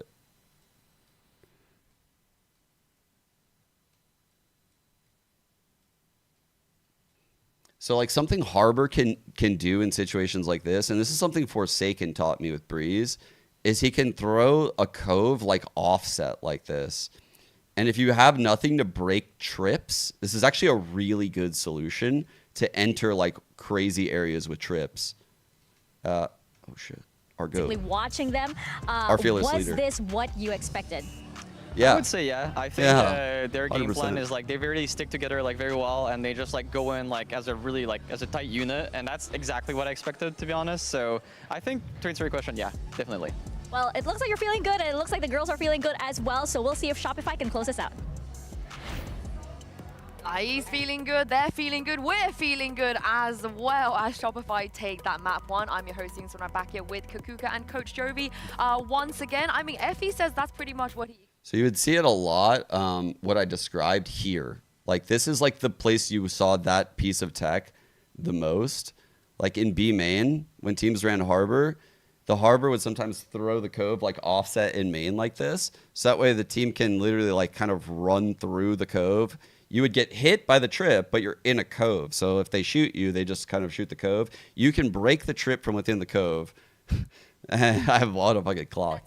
6-6 made us think that probably Shopify was going to lose a gun round in the second half, even though it didn't happen. They had us in the first half. They had us in the first half, but it's now time for the Verizon high-speed moment from, just guess. Anyone want to guess? Yes. Yeah? Yes. Want to guess who it's from? Yes. It has to be Floor. I feel like we could have picked like 50,000 clips from But this her. one was disgusting. Oh I think the reaction from Lauren that we heard during the cast, like this one, this is just one of the clips that you find on Twitter. Yeah, and An an eco round SMG too, also, Jovi, a half buy, so it's really important for her to be able to make an impact this big. Yeah, no, she opened up the round completely with those 2 opening kills. It just changed it. Unreal. Yeah, and speaking of the opening kills, it felt like every round Fluorescent had an opening kill. 9 and 2 first bloods. It was just, I mean, sometimes if you've never watched Floor play before, I reckon you watch that map and you're like, who is she? Who is she?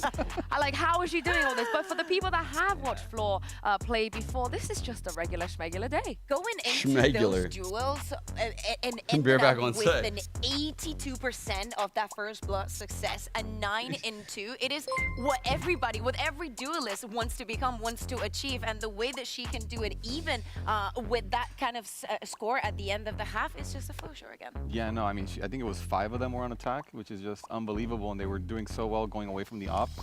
Like, it was just insane to me. I mean, people say her floor is your ceiling. I think if you have to take it literally that her floor is your ceiling. But if we flip this on the side of XIPTO, because they would have expected something like this too, right? You're playing against Shopify, you know Floor is going to have this kind of performance. How do you deal with this going on to the next map, Jovi? Do you maybe just kind of shake off the nerves now? Yeah, I think you already saw like what Floor can do. Everybody should know what Floor can do. It's just prepping to isolate those fights a little bit better against her. I think that also like the ideas were there, you know, the usage of the operator by Alexi. I want to see if that switches out on the hands of an area, because actually regionally it is an area who mostly plays that operator, and in that first half that was really working for XIPTO. But then as we say, you know, just Floor gets the operator, it doesn't matter what she's playing. It's not the fact that she can get the kill and she will be very comfortable in taking that duel, is that it will never be just one. Well, the trade-in is never in your favor. We've heard it. We've heard from Coach Effie's already, so let's send it back to Mika Fabs, who's standing by with Coach Kobat.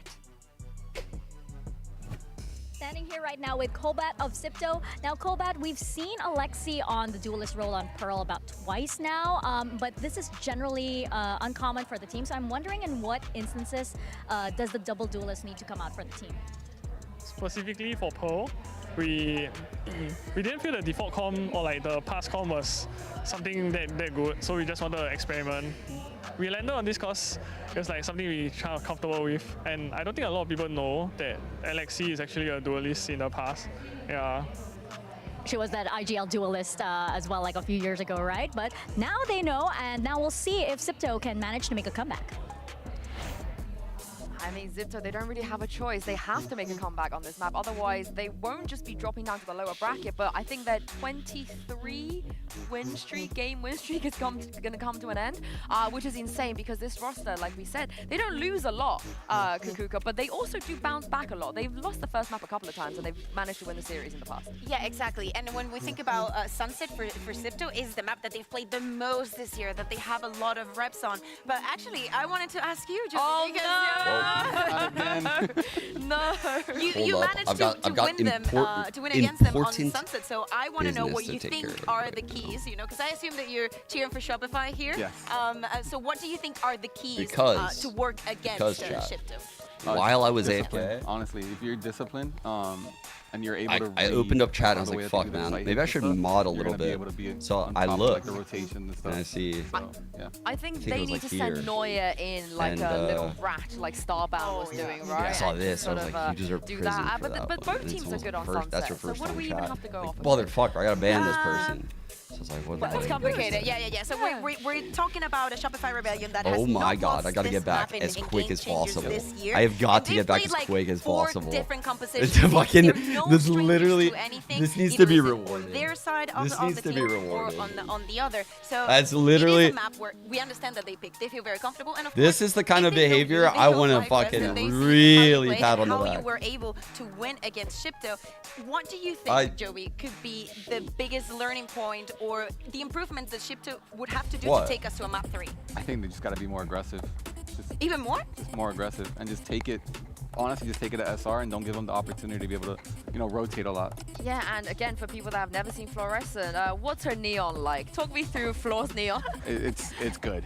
It is good. It's good. It's just good. It's alright. Yeah. I mean, an area, ain't like me, but she's not bad on the neon, but definitely on this head-to-head, the plan has to change. The only difference that we see here is in Alexi and Camille in the mirror comps. So Alexis is definitely that was actually a true story about what happened. Which only makes things wait even more difficult. And then when I checked, I was like, wait, that was pleasantly amazing. Coming in from the side of Camille and them trying to use that advantage. Well, I can't wait to see. As I said, the win streak is on the line here and also a spot in the next round and avoiding Pansy and Potter the lower bracket. This is a big map now. XIPTO under the gun a little. Shopify with a stark reminder in that second half of why they're the favorites here. But this is the map that we've seen good things from XIPTO on, but to do it against Shopify ain't easy, Christine. It's not, and I gotta piggyback off of the point that Kakuko was making for XIPTO's side Camille with this KO. This knife, it's absolute info that you can get at the beginning of the round and really let your teammates visualize what is that setup. Allow Inari to really press the issue and take the space. Trick, are you still playing a lot of Soba? Get caught with the knife. So yesterday we saw Camille have incredible lineups, but this time we need to see Alexi have those shock darts right behind her so that they can take care of Noya's trips here as well. Great cam. Looks like a bit of a test towards middle, doesn't it? And it looks like Shopify are more than ready. Look at what waits them if they step out this way.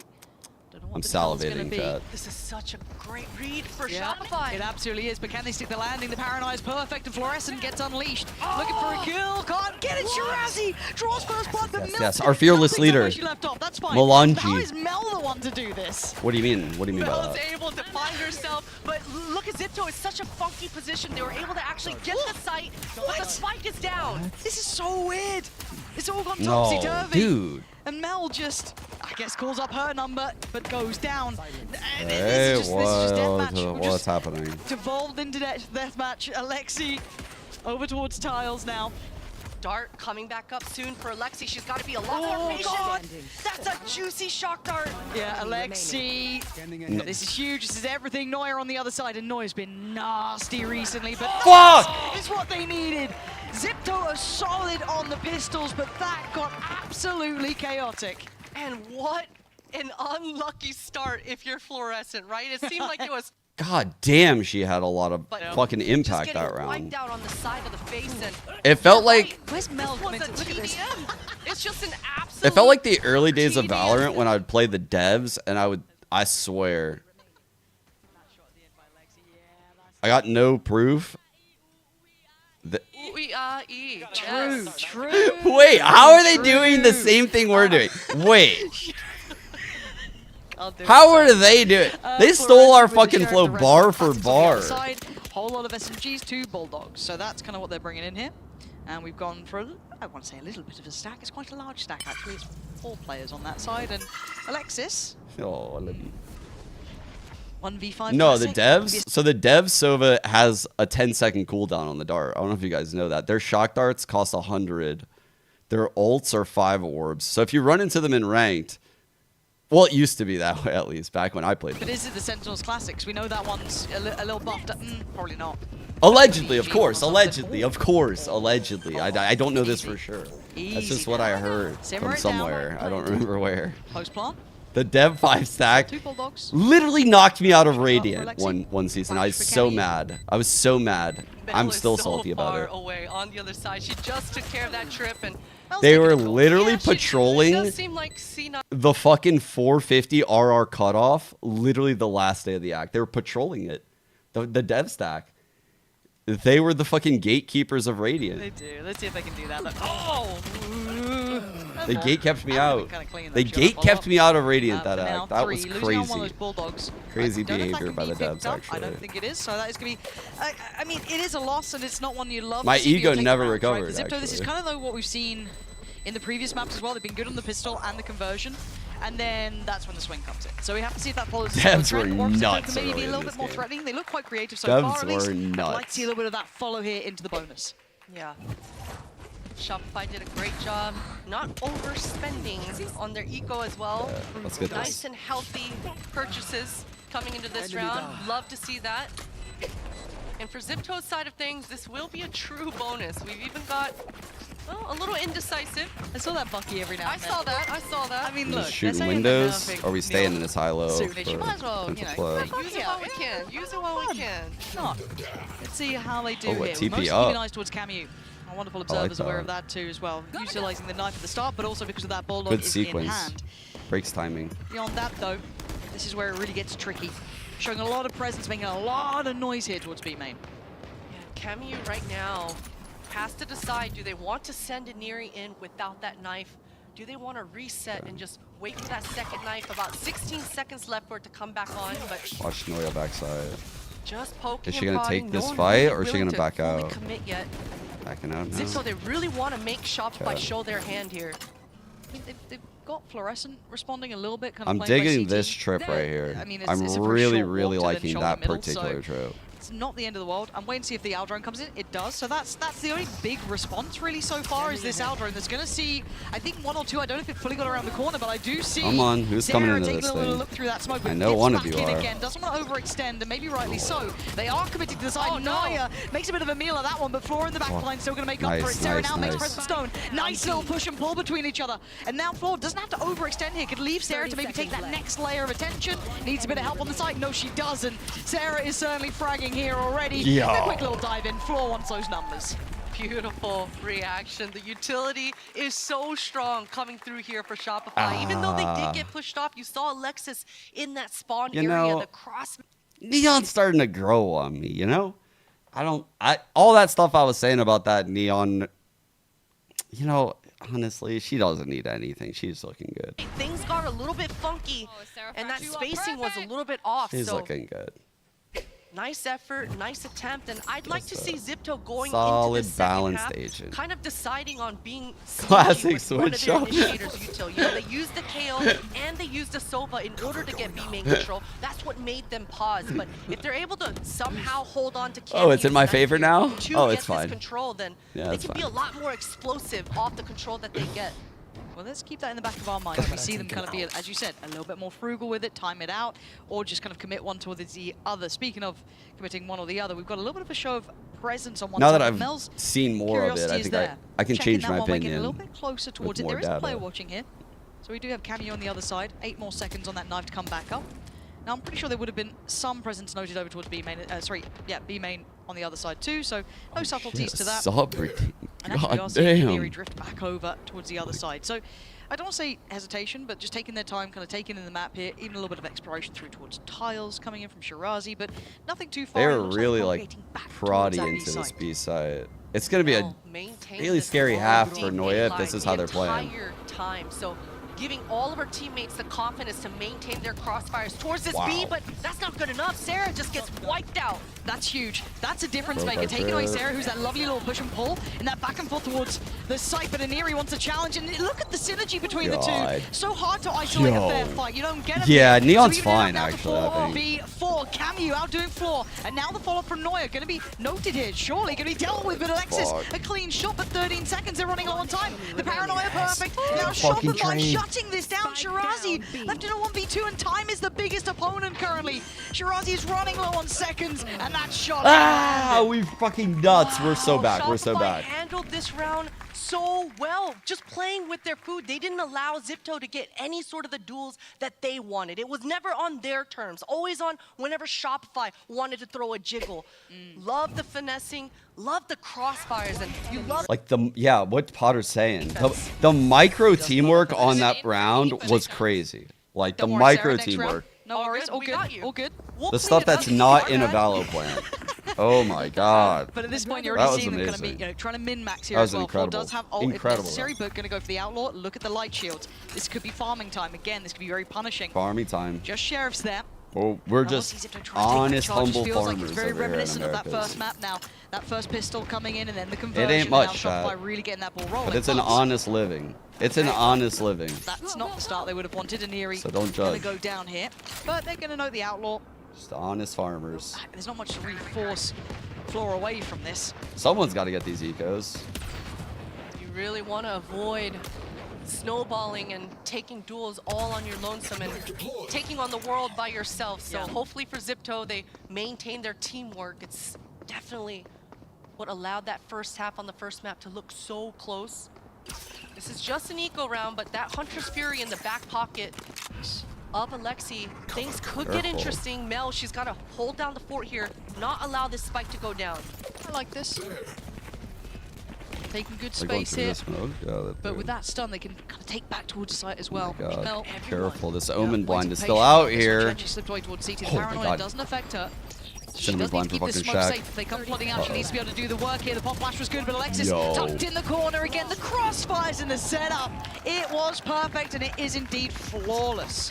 And the utility as well, the layers, one after the other. XIPTO, they didn't have any chance getting out of that A-halls there. It is just beautiful stuff for Shopify. The stun, the defense have looked the crossfire, the rotate, pushing through the smoke, coming right in the like all of it was so good. Should be talking to each other about this A line. You know, generally it's not always the Omen that's always solo on A. Usually it's the Sova. Sometimes it's the Neon that they leave inserted on the line. But right now that Mel, the Omen with that blind, keeping the separated from the B player, is something that XIPTO can work with. They can. Okay, she's probably gonna pop her ult. That's why. Okay. Or maybe burn that blind earlier on in the round and not allow that to be on the table later on in the rounds. But spot on. Yeah, XIPTO, they've been okay getting map control. They just need to burn a little bit more util here. And again, if you consider the amount they've learned from these first 5 rounds, they should have a good idea of what that B site looks like. I'd like to see them even potentially try and explore top middle a little bit, try and, as you said, pressure towards A, see what that looks like, how it feels like when you try to play it out. And even if they want to pause and then pull away, get that paranoia out of Mel's hands, get that away. Because again, that in that post plant towards B is so annoying to try and hold against.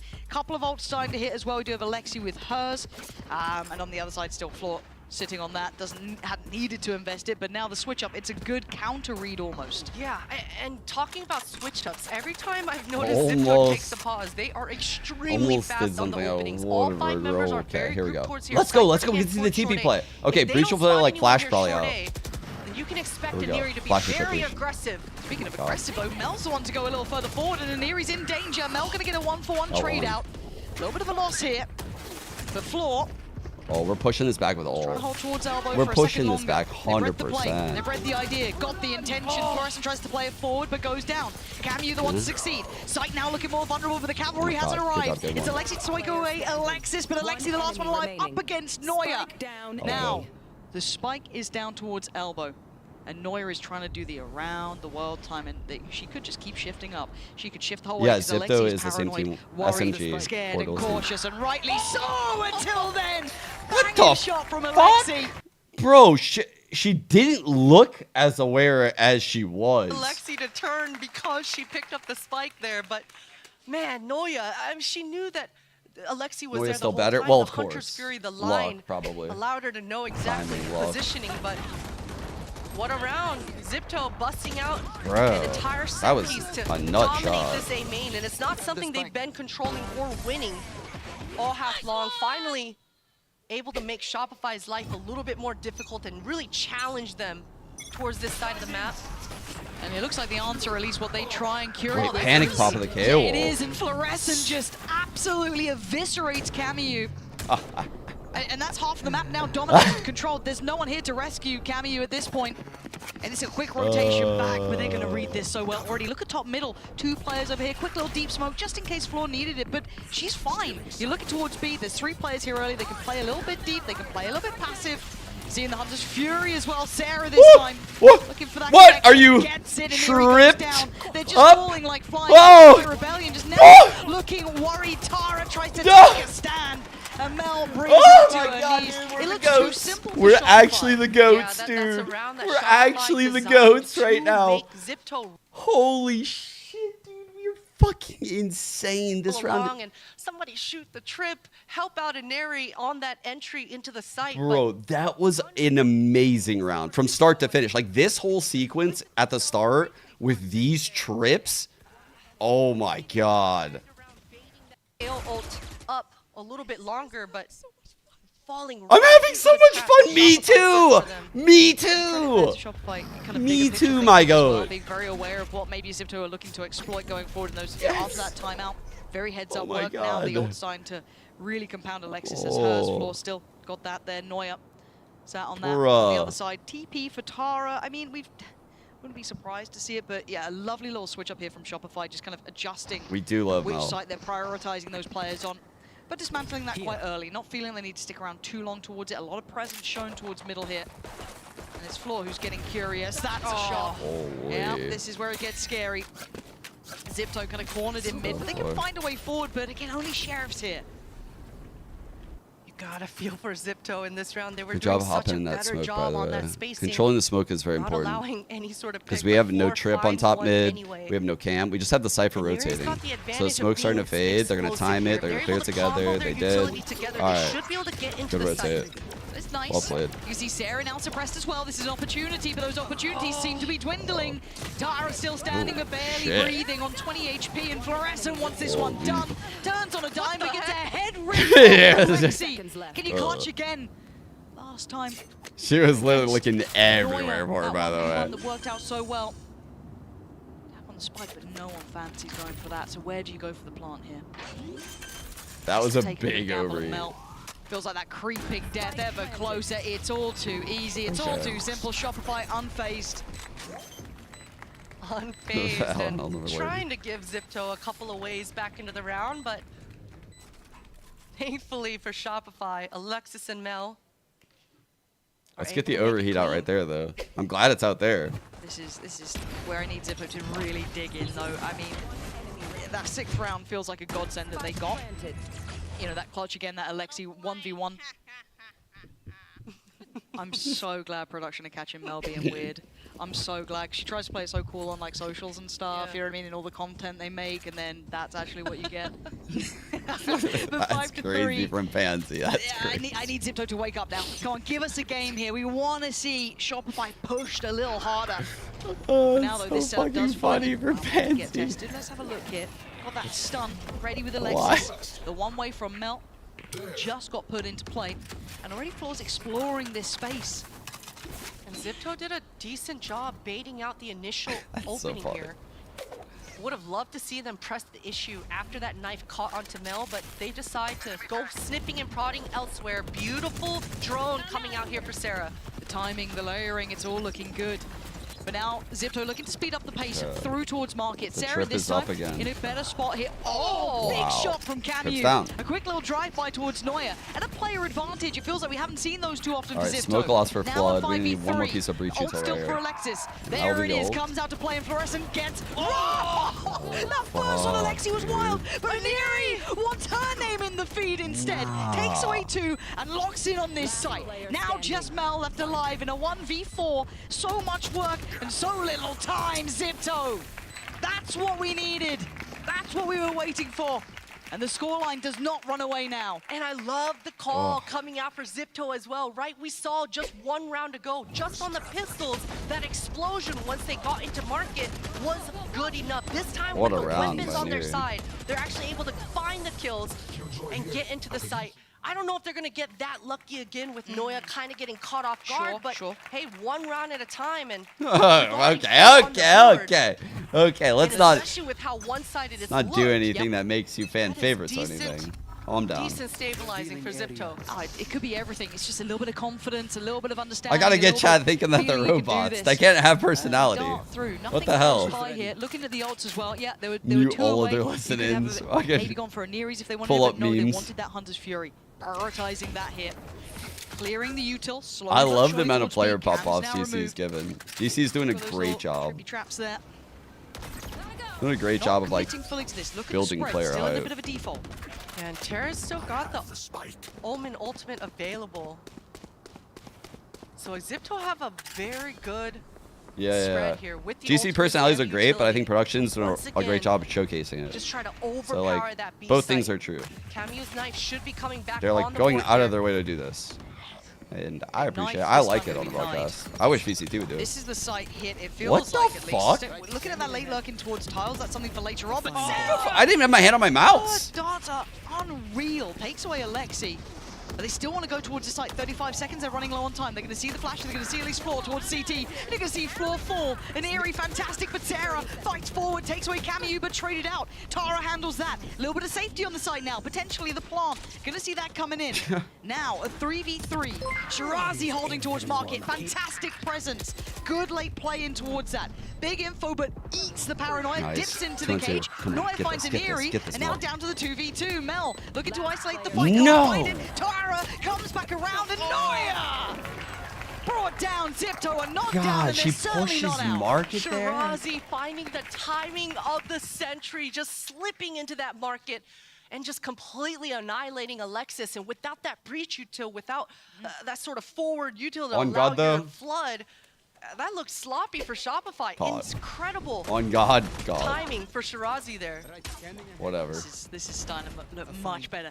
9th round, 10th round, now consecutive for XIPTO. They found that pacing. Whatever's working for them here is looking much better. Still got Alexi's ult as well. Still got that TP and one away, I think, from the KOs too. Yeah, Camu got that ready.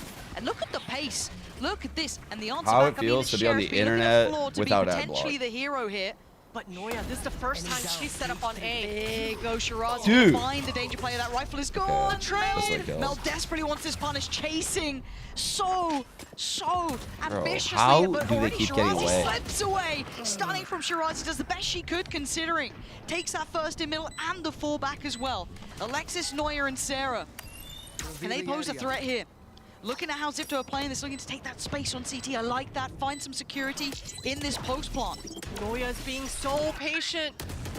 Oh my God, and patience almost pays, but it's Sarah and Alexis. Hold on, this is not going to be happening. Surely not. Tara probably sweating bullets here. You can't be happy. Turns the flash, waiting for the follow-up. Alexis pouring in everything, but she gambles. She went towards CT, but no, it's Tara. Playing towards elbow, perfect paranoia. No, it hit. Surely it's going to land. Surely she's got this. Fuck, dude. No way. Taking the lead now. What a clutch coming out here for XIPTO. Bro, that was actually a really good clutch. Fuck, man. Beautifully, the patience of Noya to punish that push. Everyone punishing all the pushes. She was calm throughout it. She was really calm throughout it. We gotta rewatch. It was a really good clutch. Honestly, this was the scary like part. I thought she might have gotten nervous and like panicked, but she played it pretty calm. The Sheriffs are winning. And the blind catching both players perfectly on the same line there as well. Godsend. Super nice. Do we see a fast play here? See if Floor gets it's fast. It's very fast. Yeah, Floor has to fall away. You can see the paranoia is primed, sending an Eerie closer. They're trying to isolate towards Mel, but it's an Eerie to actually catch Mel off the back of the tag from the Hunter's Fury. From downtown. Floor in the fight, but it's absolute pandemonium on the site. It's there to get an Eerie, but still, it's an advantage towards XIPTO. This pace change, this gear shift has been what they needed. Recon still on Sarah. Okay, one ping. Fuck it. Flood. Looking for this one. No, we're not gonna flood that. She is able to actually delay the plant there.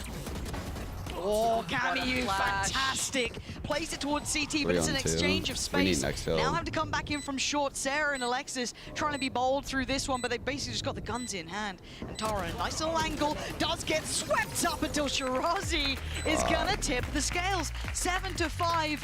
This is XIPTO waking up, starting to make me believe there's a fight in them yet. 4 rounds at the end there. This could be the turnaround. This could potentially be an opener for map 3. You don't want to miss that, so stay here. I saw you. And if you're wondering why I move, I'm a little scared. I think we need the pistol. God, like I feel like all the coin flips just went their way towards the end, right? What a buzzkill. Fuck. They played super well that half.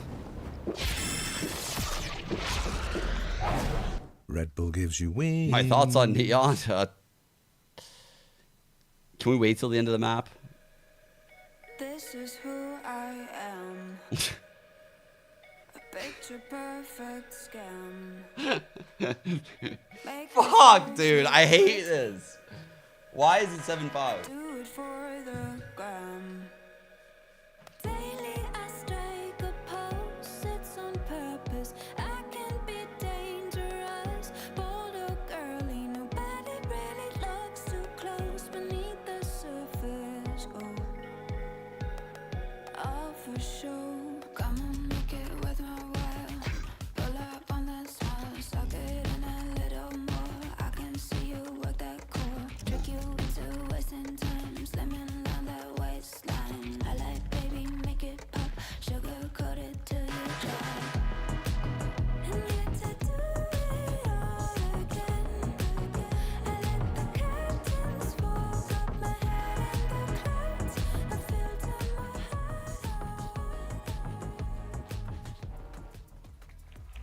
The crowd here enjoying themselves, and I think anyone would be enjoying this game. Those 4 rounds at the end, Christine, felt like it made a world of difference. 9, 10, 11, 12. Those last 4 made us finally have a game back here. I thought this was going to start running away from them. Yeah, absolutely, and I'm glad to see that XIPTO's plans are finally coming to fruition, right? Yeah. Because it wasn't the lack of plans in the first map, it didn't go their way. A lot of those initial duels, initial plans that they wanted. It's so much better when this is just a normal getting a double kill, or Sarah finding the dart timing that was perfect. So XIPTO able to capitalize off their A main aggression. Now, on the flip side of things, this KO with the knife, they're able to really control the pace of how fast Shopify want to open. It's actually just a miserable experience, because it's like you're setting yourself up to be disappointed like a lot. Time to lock in here. Saw what happened in the last map, though. Like you're willingly hurting your mental. That second half wasn't great, so we hope we see something a little bit different here. Whatever. A little bit more competitive. Flo praying someone will give her a challenge in middle. No one So different when I'm rooting for a team. They default back towards that B side. You can expect to see a drone here entry. Oh no, Sarah doesn't have the drone. She Peak just Joy wants is to being break an the EDG fan right now. I bet. Allow Fluorescent to get space. Yeah, space has been taken. But there are 3 players here. XIPTO. That's what it was like rooting for EDG inside LA. I say that, they'll probably lose this one, though, my luck. But still, Sarah, like, gotta be cautious, gotta be has careful. to be Kind of peak left in no fandom. man's land for a moment there, but still just fine. Great line from Mel to delay the defenders. What a They clear. weren't able to actually get Love through it. market. Another pop flash. Oh my god, they stuffed our Shiraz is the one clear. that's trading, but it's Floor still holding towards CT. Bro, they stuffed that? Didn't catch fully there, so still on, Floor. fine, but it's Come 3 on. players. You're looking at Alexis trying to be played in, Floor Get trying to this. get all that attention Get this. towards her, but it's Oh, almost nice, telling Alexis. Alexis spots a glimpse, but it's Alexis to pull the trigger. 1-2, We need a little bit of that Floor magic here if you want to see them pick up the pistol, but it's XIPTO again looking to prioritize, taking that fight, pushing forward, trying to find her. Fuck. They do, and Neri with the win on that one and the defuse well underway. Sorry, I watched my language. The proactivity to come through in that 2 versus 1 in a Neri, just capitalizing on the agent on those slides and not giving Fluorescent the aim battle. Dude, we're in a bad that spot. We know she can be so good at. Crosshair displacement, so important. And that looked good enough. I mean, Mel, we talked about, I wish we would have seen Shopify actually That was an amazing scale stuff. into that market. Our market clear looked really good. Like with the Sova dart on the sky, like that clear of market I thought was gonna work, and they broke the dart and stuffed our clear, which really put us on the back foot. Well. Whoa, Shopify. Look at the pace. Yeah, Oh my Bucky, God, the paranoia pace set in. is It's all basically to roll out the red Stalling carpet now to this for point. trips. But now this is when they get So aware. stalled out a little. Now they need to probably get a kill or two to be able to really unlock the rest of this. They don't know about floor. Chomping up from below. Does get the kill, Shirazi. Yo. Seemed unaware of how close floor was, and that's a big upgrade. The smoke is going to keep the defenders Oh, we're at playing bay as well. up. No trade in We sight up with an in this outlaw in her bitch, hand. chat. Mary, All it's gonna be 4 so of hard us. to find the pick she wants. Yeah, and CT is The under square wraps. Alex setup. locked up, but the paranoia comes in. XIPTO looking to try and take back Rectangle through if they're gonna be a fucking guard duty, and no asshole one about is it. crossing the starting line. Get owned. 2 players on CT and 3 holding the crossfire. Lexi, that Bulldog is valuable, and I think right now they'd love to be able to try and keep Oh it. my before it's God. adamant. They don't What a want that fucking get over, but important Lexi round. doing well. But XIPTO know this one's surely done for.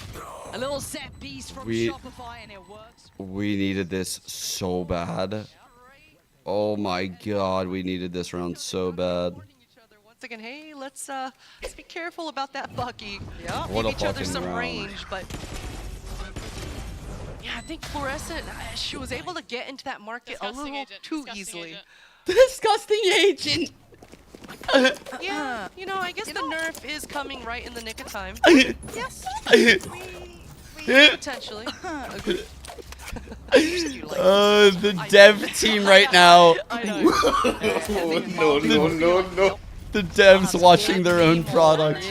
Oh no. Taking a whole lot of space towards B main, making a whole lot Oh, of noise. But speaking no. of space, XIPTO taking a walk in middle, and they've taken down Mel. So it is pistols, and that's it That's for so XIPTO. funny. But, I mean, they're pretty good at those pistol Oh. rounds, but Alexis not really liking any of that. And here he gets put to bed. Noya's doing such a good job on the back lines here as well. The door does get closed, but she can just pivot to top mid, has a Spectre, and wants to get in the faces of XIPTO. I don't know how XIPTO meant to deal with this post plant. And Noya, yeah, it just feels like it's inevitable, doesn't it? Yeah, hello, man, bye-bye. Oh, it's clean. My God. Farm it up. There we go, Noya. It's time. Hit it. Why not? Get those stats up. So beautiful. That's steady. And okay, you got a Cypher ultimate on a bonus round. You know, you say that, Lauren, but this is huge. Yeah, this is huge because it's Sunset. Okay. I hope we see Shopify. Tell me about it. Do a quick opening, be grouped here, either B main or A main, and see if they can get a trade happening. Get a trade happening and force this Cypher ult early. I say that, but that's not what they're gonna do. No. But they don't have your vision, Not at all. champ. They don't Thank have you your for the vision. push. All right. Push up. But now, it is standard beginnings, No. right? This is your what they look like to start most rounds with. See if It's a cool anyone's approach. willing to take a challenge. Triple towards F mid, not the mid, case. shift over, First meet time I've up seen with the them two lean a playing little off the bit knife. towards A side, though, so first real So you fake mid challenge. control, you play off the They were just knife, dodging the KO knife, and you're they wanted to technically see now all around A, but you've where also had a Cammy very was gonna use it in the efficient beginning early of the round. You have a stun ready for the orb line. Drone should allow Foresta to get on the deep line, and she's Oh, got caught you and ain't stunned, trying that. fully taking Nah. Terra out of the round. It's just perfect. As much as Floor is the headliner, everyone else sets that into motion. You see the utility dump that just set her up for that. There are 2 more players here, though, so Iniri gonna have a work cut out. They can't get caught. Oh, like y'all this. trying to But push Kevin's us? already gone down, and Fluorescent just Nope, slicing that's 2. through the site. Mm-mm. Plant's gonna be there.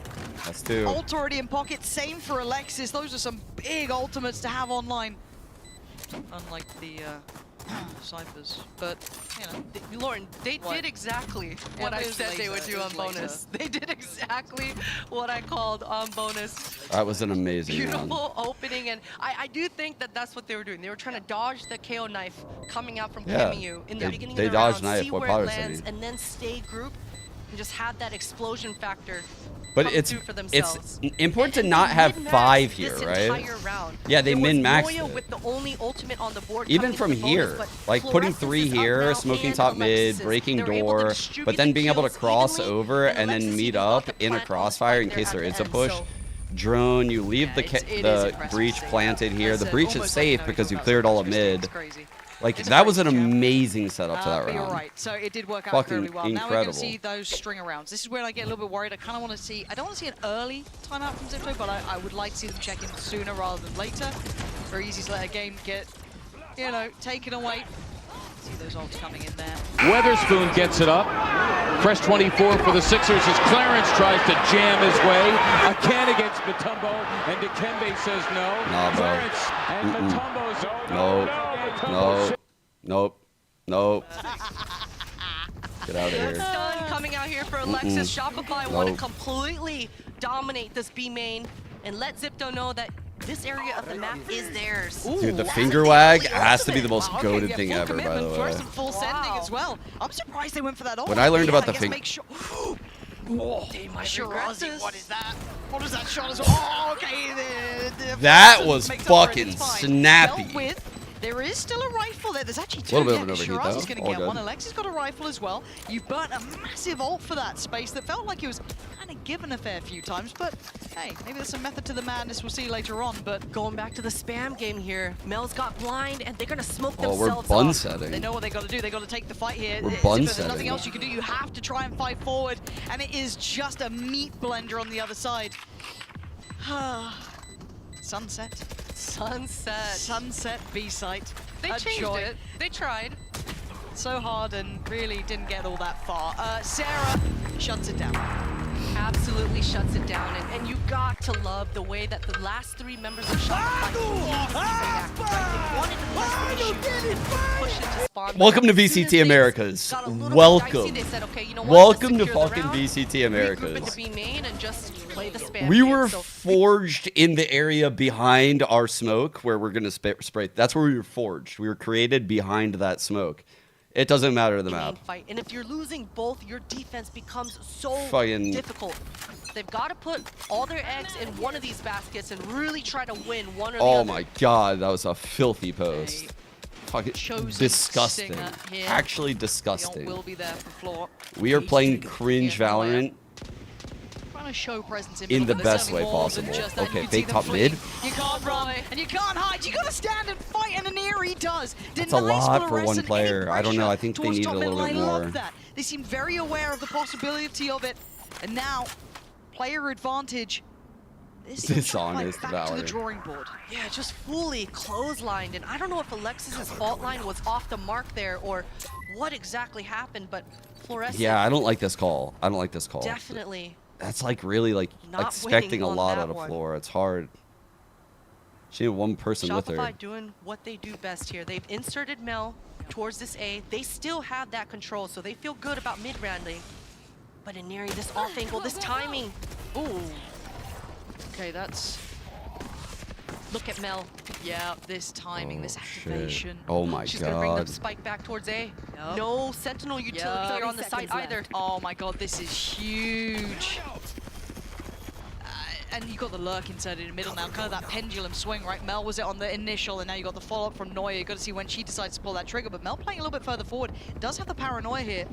She could be very valuable to this post plant, and the timing's not quite right, so now it's a panic paranoia, but Sarah gonna take over, and Sarah's looking sharp. It's Neuer to actually do it, but it's Sarah on the follow-up, and now Shopify just get an absolute stranglehold on this one. 2v1. Shirazi is gonna have her work cut out. One behind, one towards the side here to try and face forward to Alexis. Is down low, so not impossible. Shirazi might have a shot. Neuer tucked in the corner. Exceptional from Shirazi. That looked like it was turned Bro, around. she's so cold. She doesn't even react. Back on its head. Oh my goodness. That was almost a guaranteed round. You know, I was so ready to talk about how Mel... Someone tell Shirazi she won the round, please. Please, tell her. Pushing forward and so that way she gets excited. Neuer, I will be your bait. Bro, she's so cold. What a clutch. I mean, Shirazi what is that? Gamble, right? I'm actually scared right now. I'm actually a little scared after that. The fact that Shirazi went in full clear. He's not nervous at all. Alerts her and gives her that 1 versus 2 clutch. What a conversion. Clutch Damn. is a godsend. That stops the rot, right? You look at the it's like around they're the best team in the world after that. what I just saw. Now. Like, Back bro, to 9 what? apiece here. We've got ults coming in from Alexi. Tara's got theirs. I'm not nervous at 9-9. Cameos. On the other side, you do have Sarah's, and Sarah's have generally been pretty sharp as well, getting a lot of value for those, at least in the previous map. But now, Owl drone out. Let's hope this gets some Clear through the things. site. Bank off the wall. Sarah's got Hunter's Fury. Oh, no. Oh, and she gets the tag. That's big. That's big info. That's a whole load of info. Yeah, I love this. Triple It tap? Oh it my looked God. like it. I don't know if I'm going absolutely mad, but we'll have to watch That was that one crazy. back. But Oh. Floor takes the space behind it as well. You're So just not showing only do they off. get the pick, Wait, they secure dude, the back of the pillar. please don't. So this Okay, is now the thank you retake for that it. gets Oh incredibly my. difficult. Bro, please don't fucking show off the tricks. And this ZIPTO, they Get your ass in fucking clear main. every Get behind the corner, smoke. every angle. Get your ass Obviously, in we main. know Get it behind for that free, fucking that's why, smoke. you know, maybe we Let's wouldn't show put them what paranoia we're all there, but about. It is all sat towards this side. Smoke off Everyone main, sat Mel. back towards main. It's so hard to deal with. Shirazi not gonna be able to get half just yet. Mel's Why gonna aren't- take away why aren't they Camu. defusing, Todd? Back towards business. Tara's gonna be blinded. Sticking. They are trying everything they can. Yeah. They're gonna get pulled As I away, was but this saying, is why so were many they not players still defusing? 5 alive. Nothing more to be done in that one. Second that plant went down, they instantly got back. Wow. I have not ever seen a Silva drone tag 3 members. Do we have a replay on that? That would be insane. But just things couldn't have gone more perfect for Shopify to open. How I feel when I watch my team smoke main and say, get behind it. Shoot the diffuser. Just get behind my smoke bin. When my teammates say, yo, play off me, play off my swing, yo, I got flash, you got stun. I say, no. Come in main, get behind this smoke. Get your gun out. That's it. For ZIPTO, That's dominant, it. Just do that. dominant post plant for Shopify. All right, but I see a Neon and Bucky, but I see I just spilled water all over my lap. This is a huge trap. This is going to be a brawl, isn't it? Hello. But they are a little ahead, so Camu tries to swing it as early as possible, but Sarah's going to find her, and now they know everything. No need to go headstrong in towards the site. They can pivot away. Running low. Omen blind for Omen blind. Running Shopify. low? Oh, man. Gonna I guess feel Neon can't pretty run good for about about that 4 one. seconds. Where she gets about 50% back. Wow, Tara committing her Omen ult. Oh, she just canceled it. Is it maybe to get them back Love out of that. CT quick? No. I would love it if Alexi uses this I don't know ult. what the purpose. Oh my god. Wait a minute. Wait a minute. 2 in 1 shot is... Neon, who knows how it goes, but Tara now the last one left. Only with the Don't classic. overheat. Yes, Again, my with this God. TP considered, Bait, what bait, happened? bait. This Yes. now No, feels no, this- no, no. No, no, no, no, no, no, no. What is going on? No, Guys, don't do this what's shit. going on Don't. here? Hello? No. end, but- No. We'll leave that No. one for the desk, shall we? You know what? If Tara actually stuck her TP with that classic, that Bucky from Aneri might have gotten Bro, a if that third. worked, I would have Wow. punched my monitor. Okay, I would I have am been so changing my sad. mind a little bit, Lauren. I guess If I that guess the worked, I would have Neon- been so sad. I guess the Neon getting Might be a little. You know what? Fine, we'll take Holy it. shit. Yeah, nerf her. Nerf her to the ground.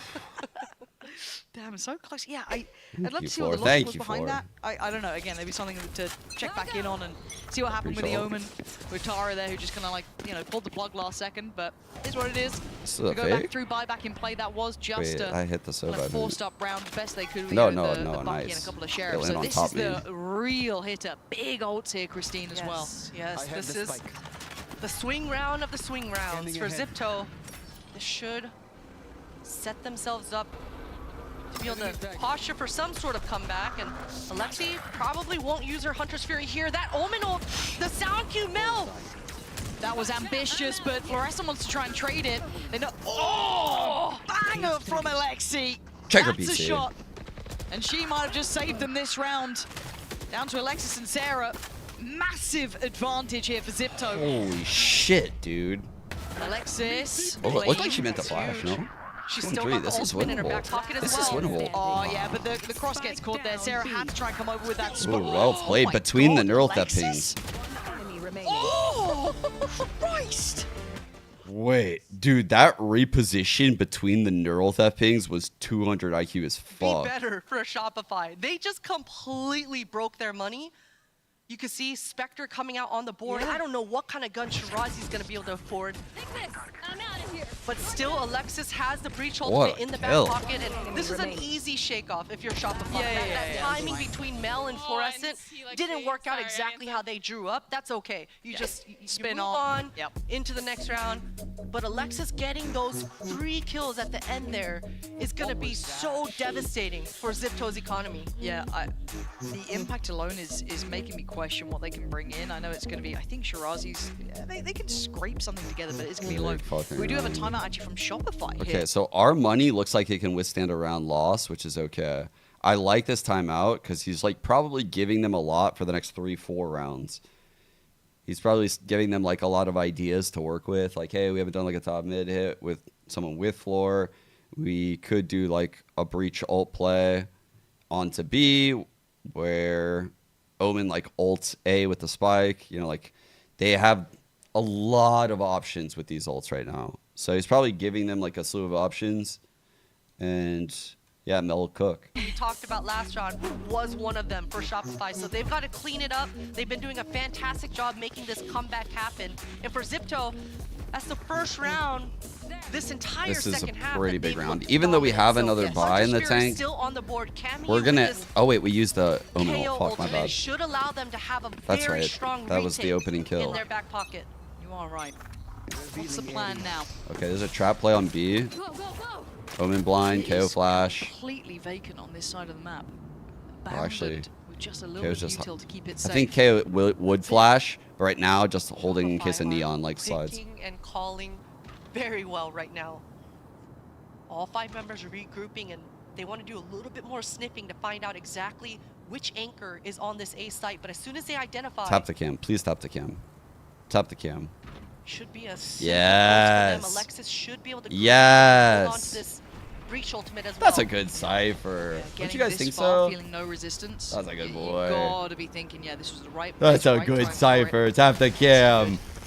Shirazi just going to try and make sure she keeps control of that CT side because we have seen Shopify trying to lean a little bit deeper towards CT. Sometimes it looks like that's the case again. Fluorescent goes a little bit closer, but actually saying that she goes incredibly far, but it's Alexi with the response. XIPTO, perfect! No slide. Dealing with that CT pressure, and they look to flood back in. Camu trying to clear back of sight, going to put Mel on the platter, put her on the chopping block, and now they can strict towards the site. Alexis and Sarah backs to the wall, perfect! Re-clear from XIPTO.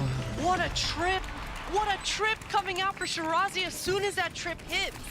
It looked like Shopify were going to be the ones to control that aggression, but that alerted XIPTO to be able to react with their util. And even though Shirazi was completely blind, didn't even have a chance in that round, her teammates were hot on her heels. Camu having such an insane round. That was incredible.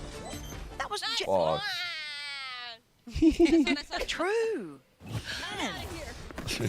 That was so impressive. They look so composed on that flood back in as well.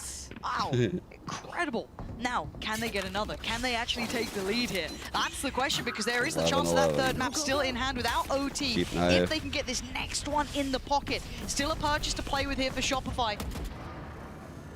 Looking to posture towards B early on. Floor being extra aggressive, really trying to break ankles and trigger any sort of trap if there was one in B main. Shopify, they know that they could just simply cut noise, walk away, and make the defenders guess. Are they going to re-clear?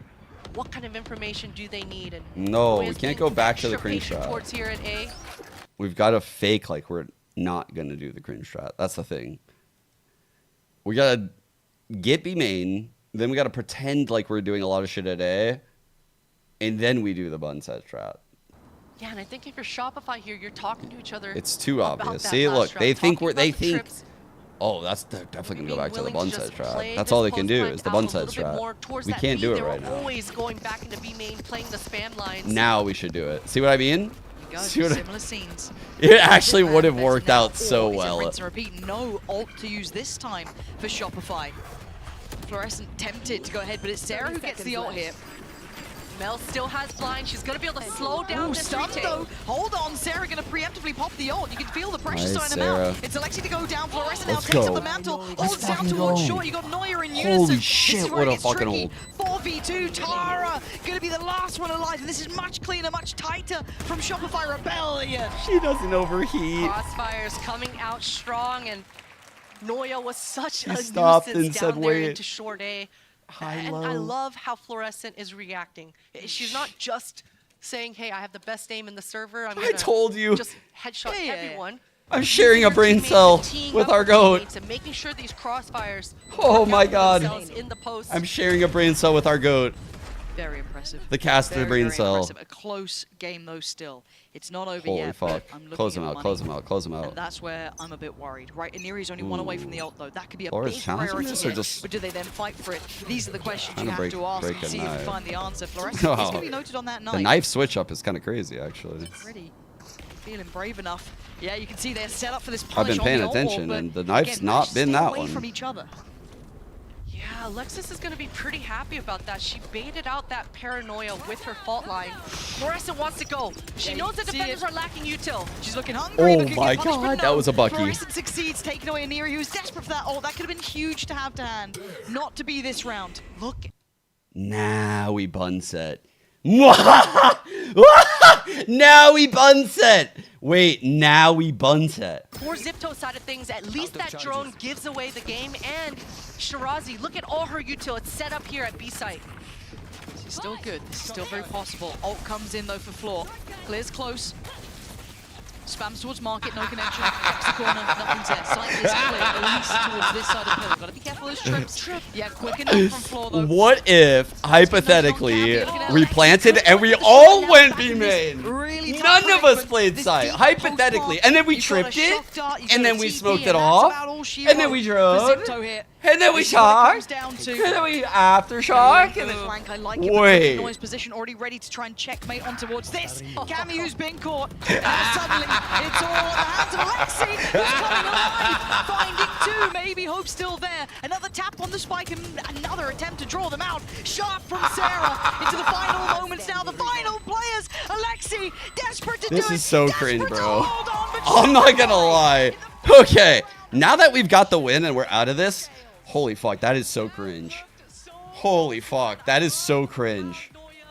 That is so cringe, dude.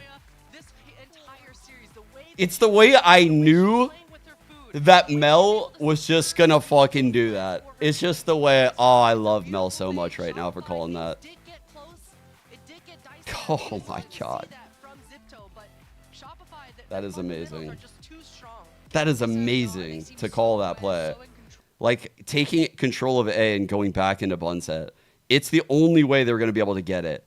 But she knew that, like, if they got it, like, in the post, I don't think people in APAC play that way. And so when I watch America's teams do this, or, like, even Heretics, sometimes the teams don't look ready. Like, they don't have solutions.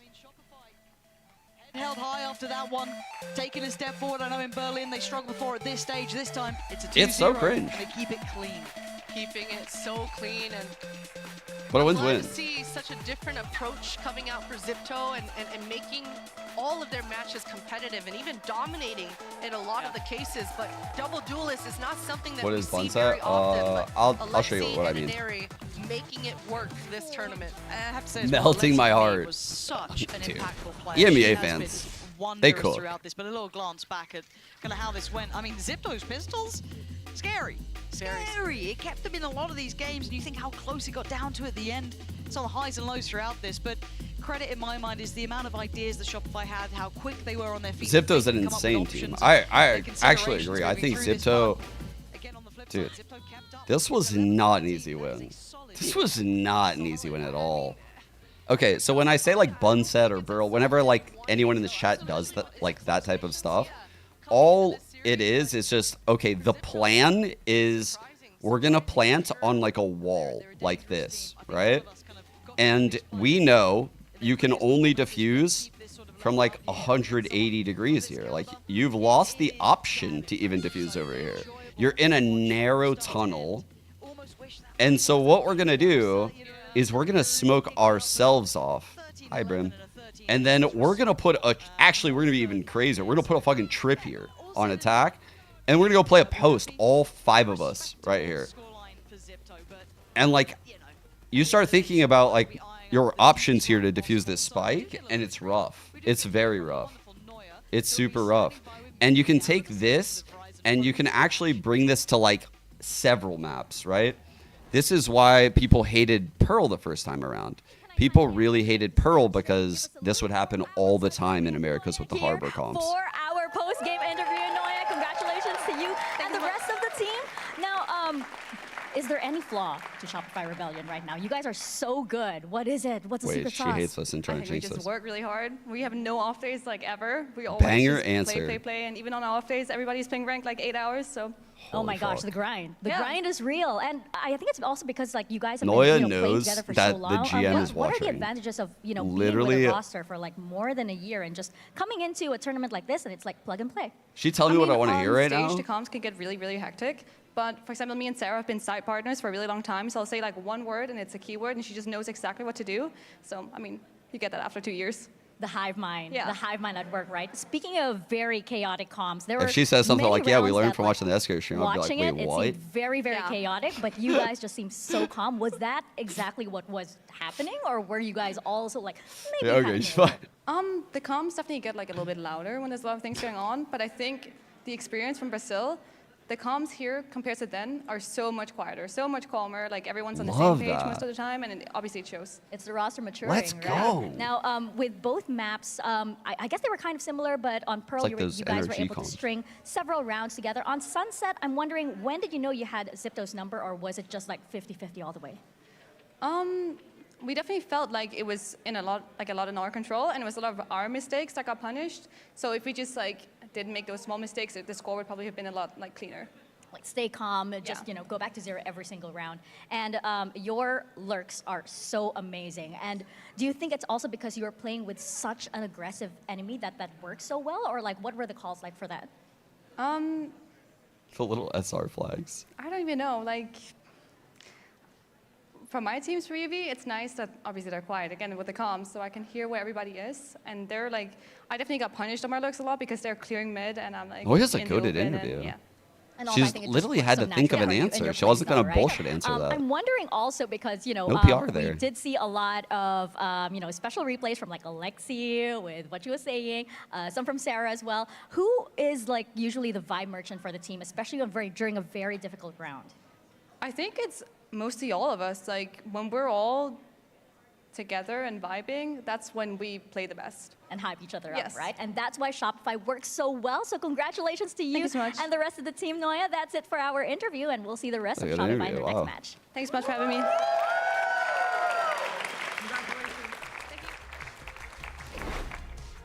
Dude, no, it's so cute. He's saying thank you to someone in the crowd. We will indeed, but Did first you hear we that? have a little bit of a post-plant situation here going on. I'm joined by Ender, Coach Jovi, and the reigning GCC champion, one of the greatest minds in all of Valorant, of course. That is Mel. Hi, Mel.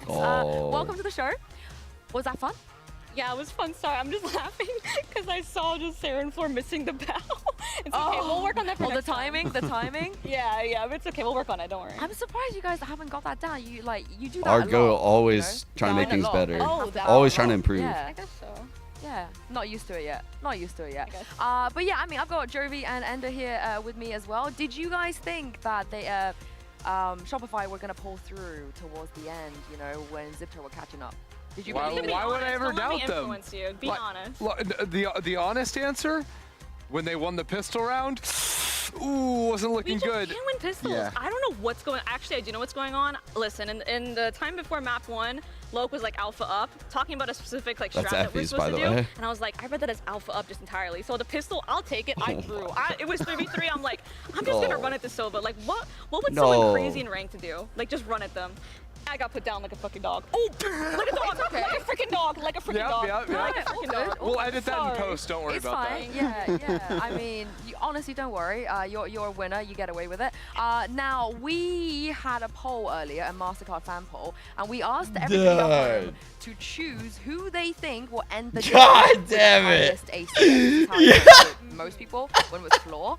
And then we had Rescue coming in second, and then SR and Aniri kind of. Yo, I can't believe she said she got put down like a fucking dog on broadcast. I have a floor chart here. Yo, that is my go, actually. Would you have voted for Floor? Dude, if I don't vote for Floor, it must be like opposite day. Definitely Floor. If I had to guess, it was like average 360 ACS today. But who would you have voted for second if it wasn't Floor? If you had to vote for one probably. Yeah? What about you two? Yeah. Same. I would say SRN. I could reveal. I'm pretty sure. I think Floor did win today. Let me see. I don't know exactly ACS. I'm guessing 360, 370. Yeah, and I'm not sure where to. The chart. Oh, I'm stressed. I'm stressed. Wow. I think it was 330. Is that what it was? I had the right range. I thought you were all like ready for this. No, I am stressed so because put together. where is the 330 between the 300 and 350? It would be between 3. Yeah. You want to do it, Jovi? I mean, go on. Just slightly more than halfway there. There you go. There you go. We understand. That's math. Do it. Just kidding. No, where would you put Yeah. it? Okay, you guys have this. You got this. You got this. Yeah, Okay, yeah. Clicking, clicking. Wait for it. Oh, is it happening? We got bagels on here. Yeah, wait, let me see What's this. happening? Give it a try. We did some crazy things here. Nothing's Hold on happening now. behind me. So Yeah, I'm nothing's hoping that, changing. All right, let's go No, I ahead kinda and want them save to- those I kinda want changes. them to see- Floor, boom. Oh, All you someone need to did know that is for me. she had like 300, over 300 ACS. Oh, there we go. That looks. Oh, did pretty it happen? good. Hey! I don't think that was me, but I believe it was you. yeah, sure, we'll I take think it. you should claim that. I think you should claim that. But this is how we kind of ended up. Oh, this is actually Yeah, this is accurate? actual. This is the actual result of the All right. highest I knew it. ACS. And I mean, it's not an easy job. Like, you have to go up against the other three who are all incredible, right, in their own right. True. So how? She only had to play against one of them today. She doesn't have to play against all Bro, three. this is the esports future right here, chat. This is the esports future. When it's cold in your room, but you want to wear a shooting sleeve, so that way it's consistent. No? 1v20, 1v20. I do think an ISO ult, like tournament bracket, Mad would V go wins. crazy. Mad V clears totally everyone. clears. Everyone. I'm Holy. here. How's your ISO? My ISO? Yeah. I mean, in ranked, it's actually not bad for me. Like, filling it, it's like, bro, you just pop I your shield and respect. you ult someone, and it's like, Ender's kill, like, every fashion time. is kind of fucking ult dope. win rate in ranked? Machine Yeah, was I like want it, Ender. again, like I'm the ISO Like a ult to someone broadcast else. talent that loved like fashion. Oh, listen, okay, yo, before I played Mad V though, I would win ISO ults with the classic. Like, I would be ISO ulted, I'd beat them with the classic. But I played Mad V, I was so confident. Oh, you got it like You that. know, winning against ISO ults, I lost every ISO ult. I was like, dang, maybe except for one. Oh, hey, He's maybe. popping me. I think maybe next time you have to play ISO, and then I feel like we can really be able to judge. It's gonna be tough. It's gonna be tough convincing Floor to give up ISO for me. I fear. Actually, yo, she'd be down to play Clover Omen. Yeah, she's a versatile player. She's or down. you do the XIPTO thing, just go double dive. You know, you could both play. You could both Why play are you it. leaking our strats like Nobody that? has to maybe? suffer. Actually. The Yeah. neon ISO? Oh. Oh, okay, Jovi is cooking here. Now, we also played a game here without you. Been having a lot of fun, by the way. What is that? Before you got here, which I is missed called Who's this. the GOAT. We're going to Who's change the the format goat? a little bit, and we just have picture of you and picture of Floor, whereas before we Nice. had like a big bracket with like eight players. I'm going to ask you a few questions, and I want you to tell me who is the GOAT of what. Dude, I couldn't tell who was who for a Okay. second. I'm not gonna lie. It took me a The second. glasses. Here we go. Okay. Wait, I choose between the ghosts? You have to choose. You know what? Listen, I never got to play against Floor, but I'm just gonna say Floor anyway. Okay. Oh, I thought she was gonna do the switch up. Listen, this is me right here. Me telling you that Floor is the go.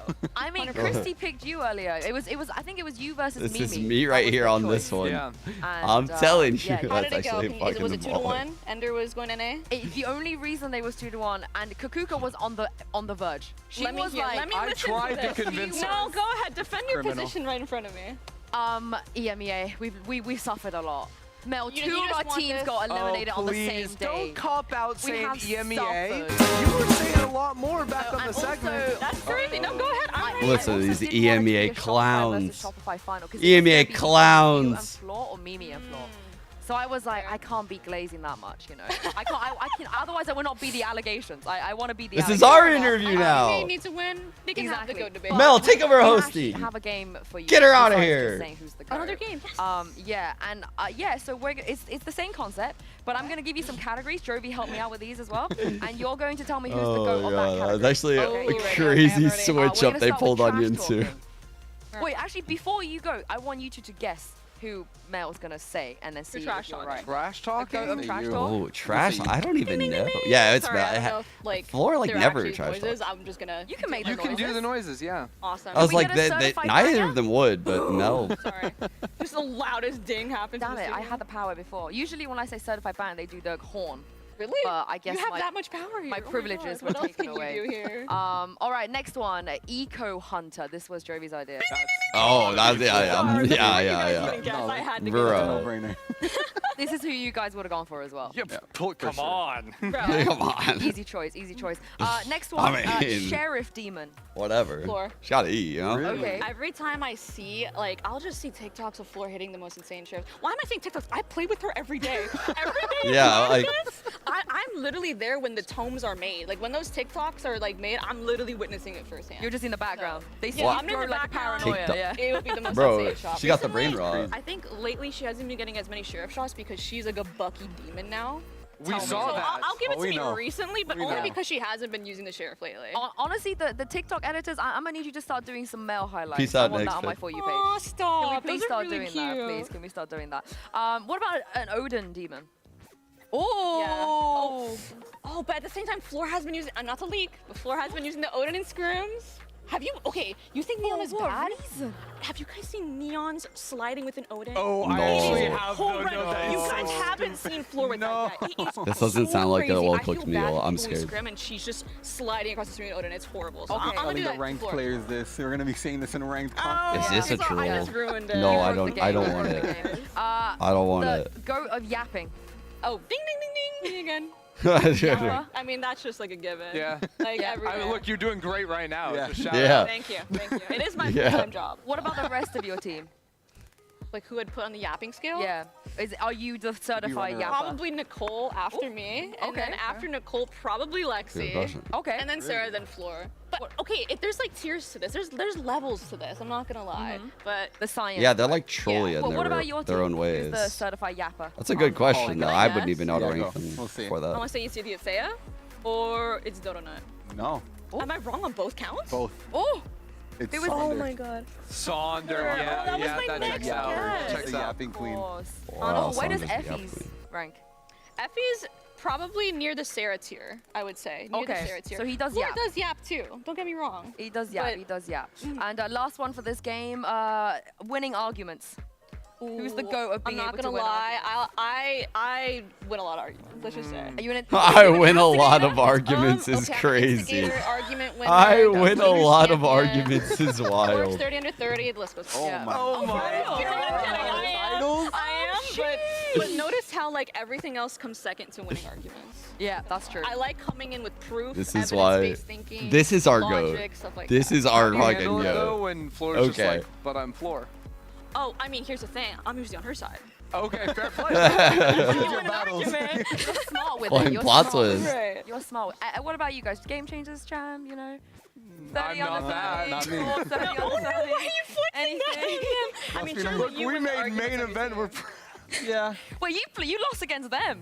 Yeah, what the hell? Whoa. Hey. Hey, we No, got iron 4 sharpens rounds, iron. okay?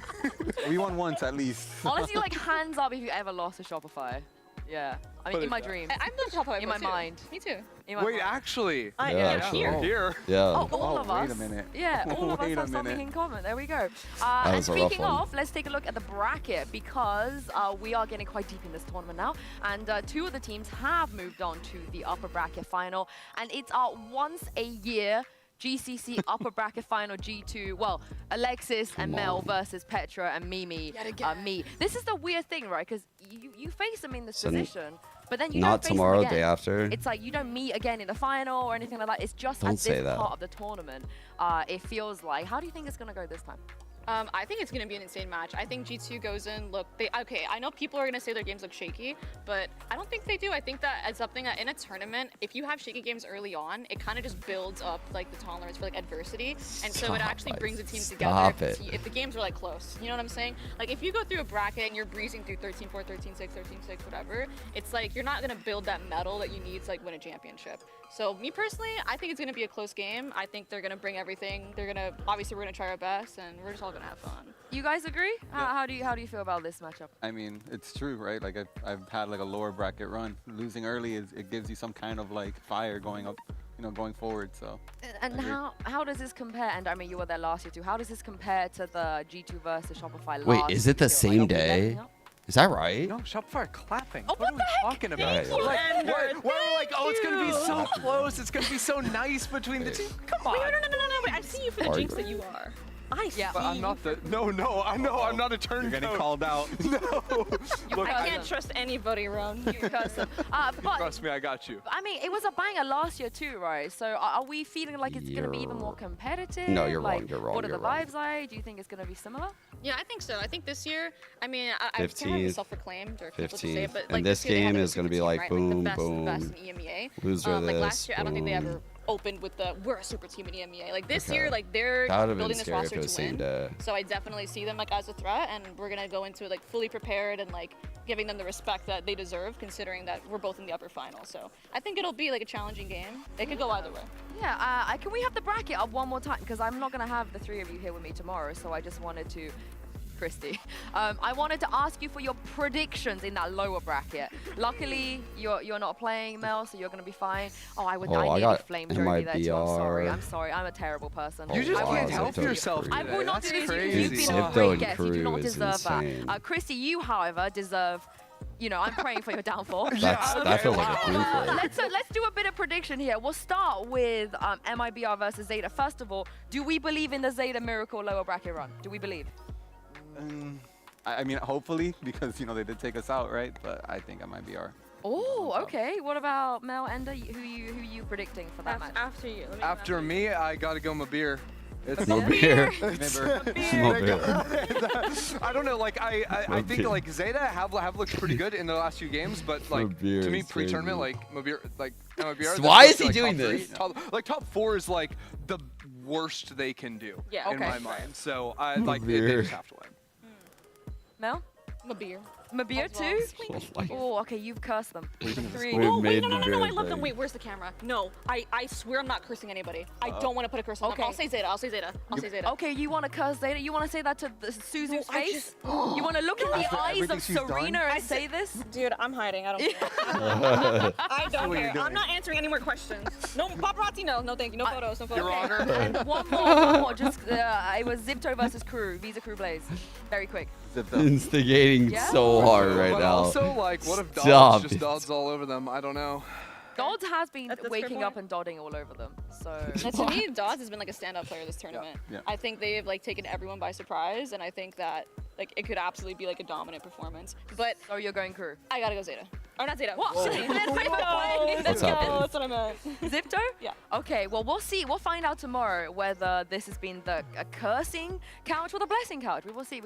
But thank you very much, Mel, for joining me. Congratulations today. Thank you, Jovi, as well, for joining me. And Ender, Mel is so good and thank you to you guys at home for watching. We're going to be back tomorrow Mel with is so 2 good. elimination matches. It's going to be crazy. It is not going to be easy for any of those What the teams. hell? So make sure you come back. How did and she join just come us, out of a series? Starting with MIBR versus Zeta. Have a great night. She brings so much energy.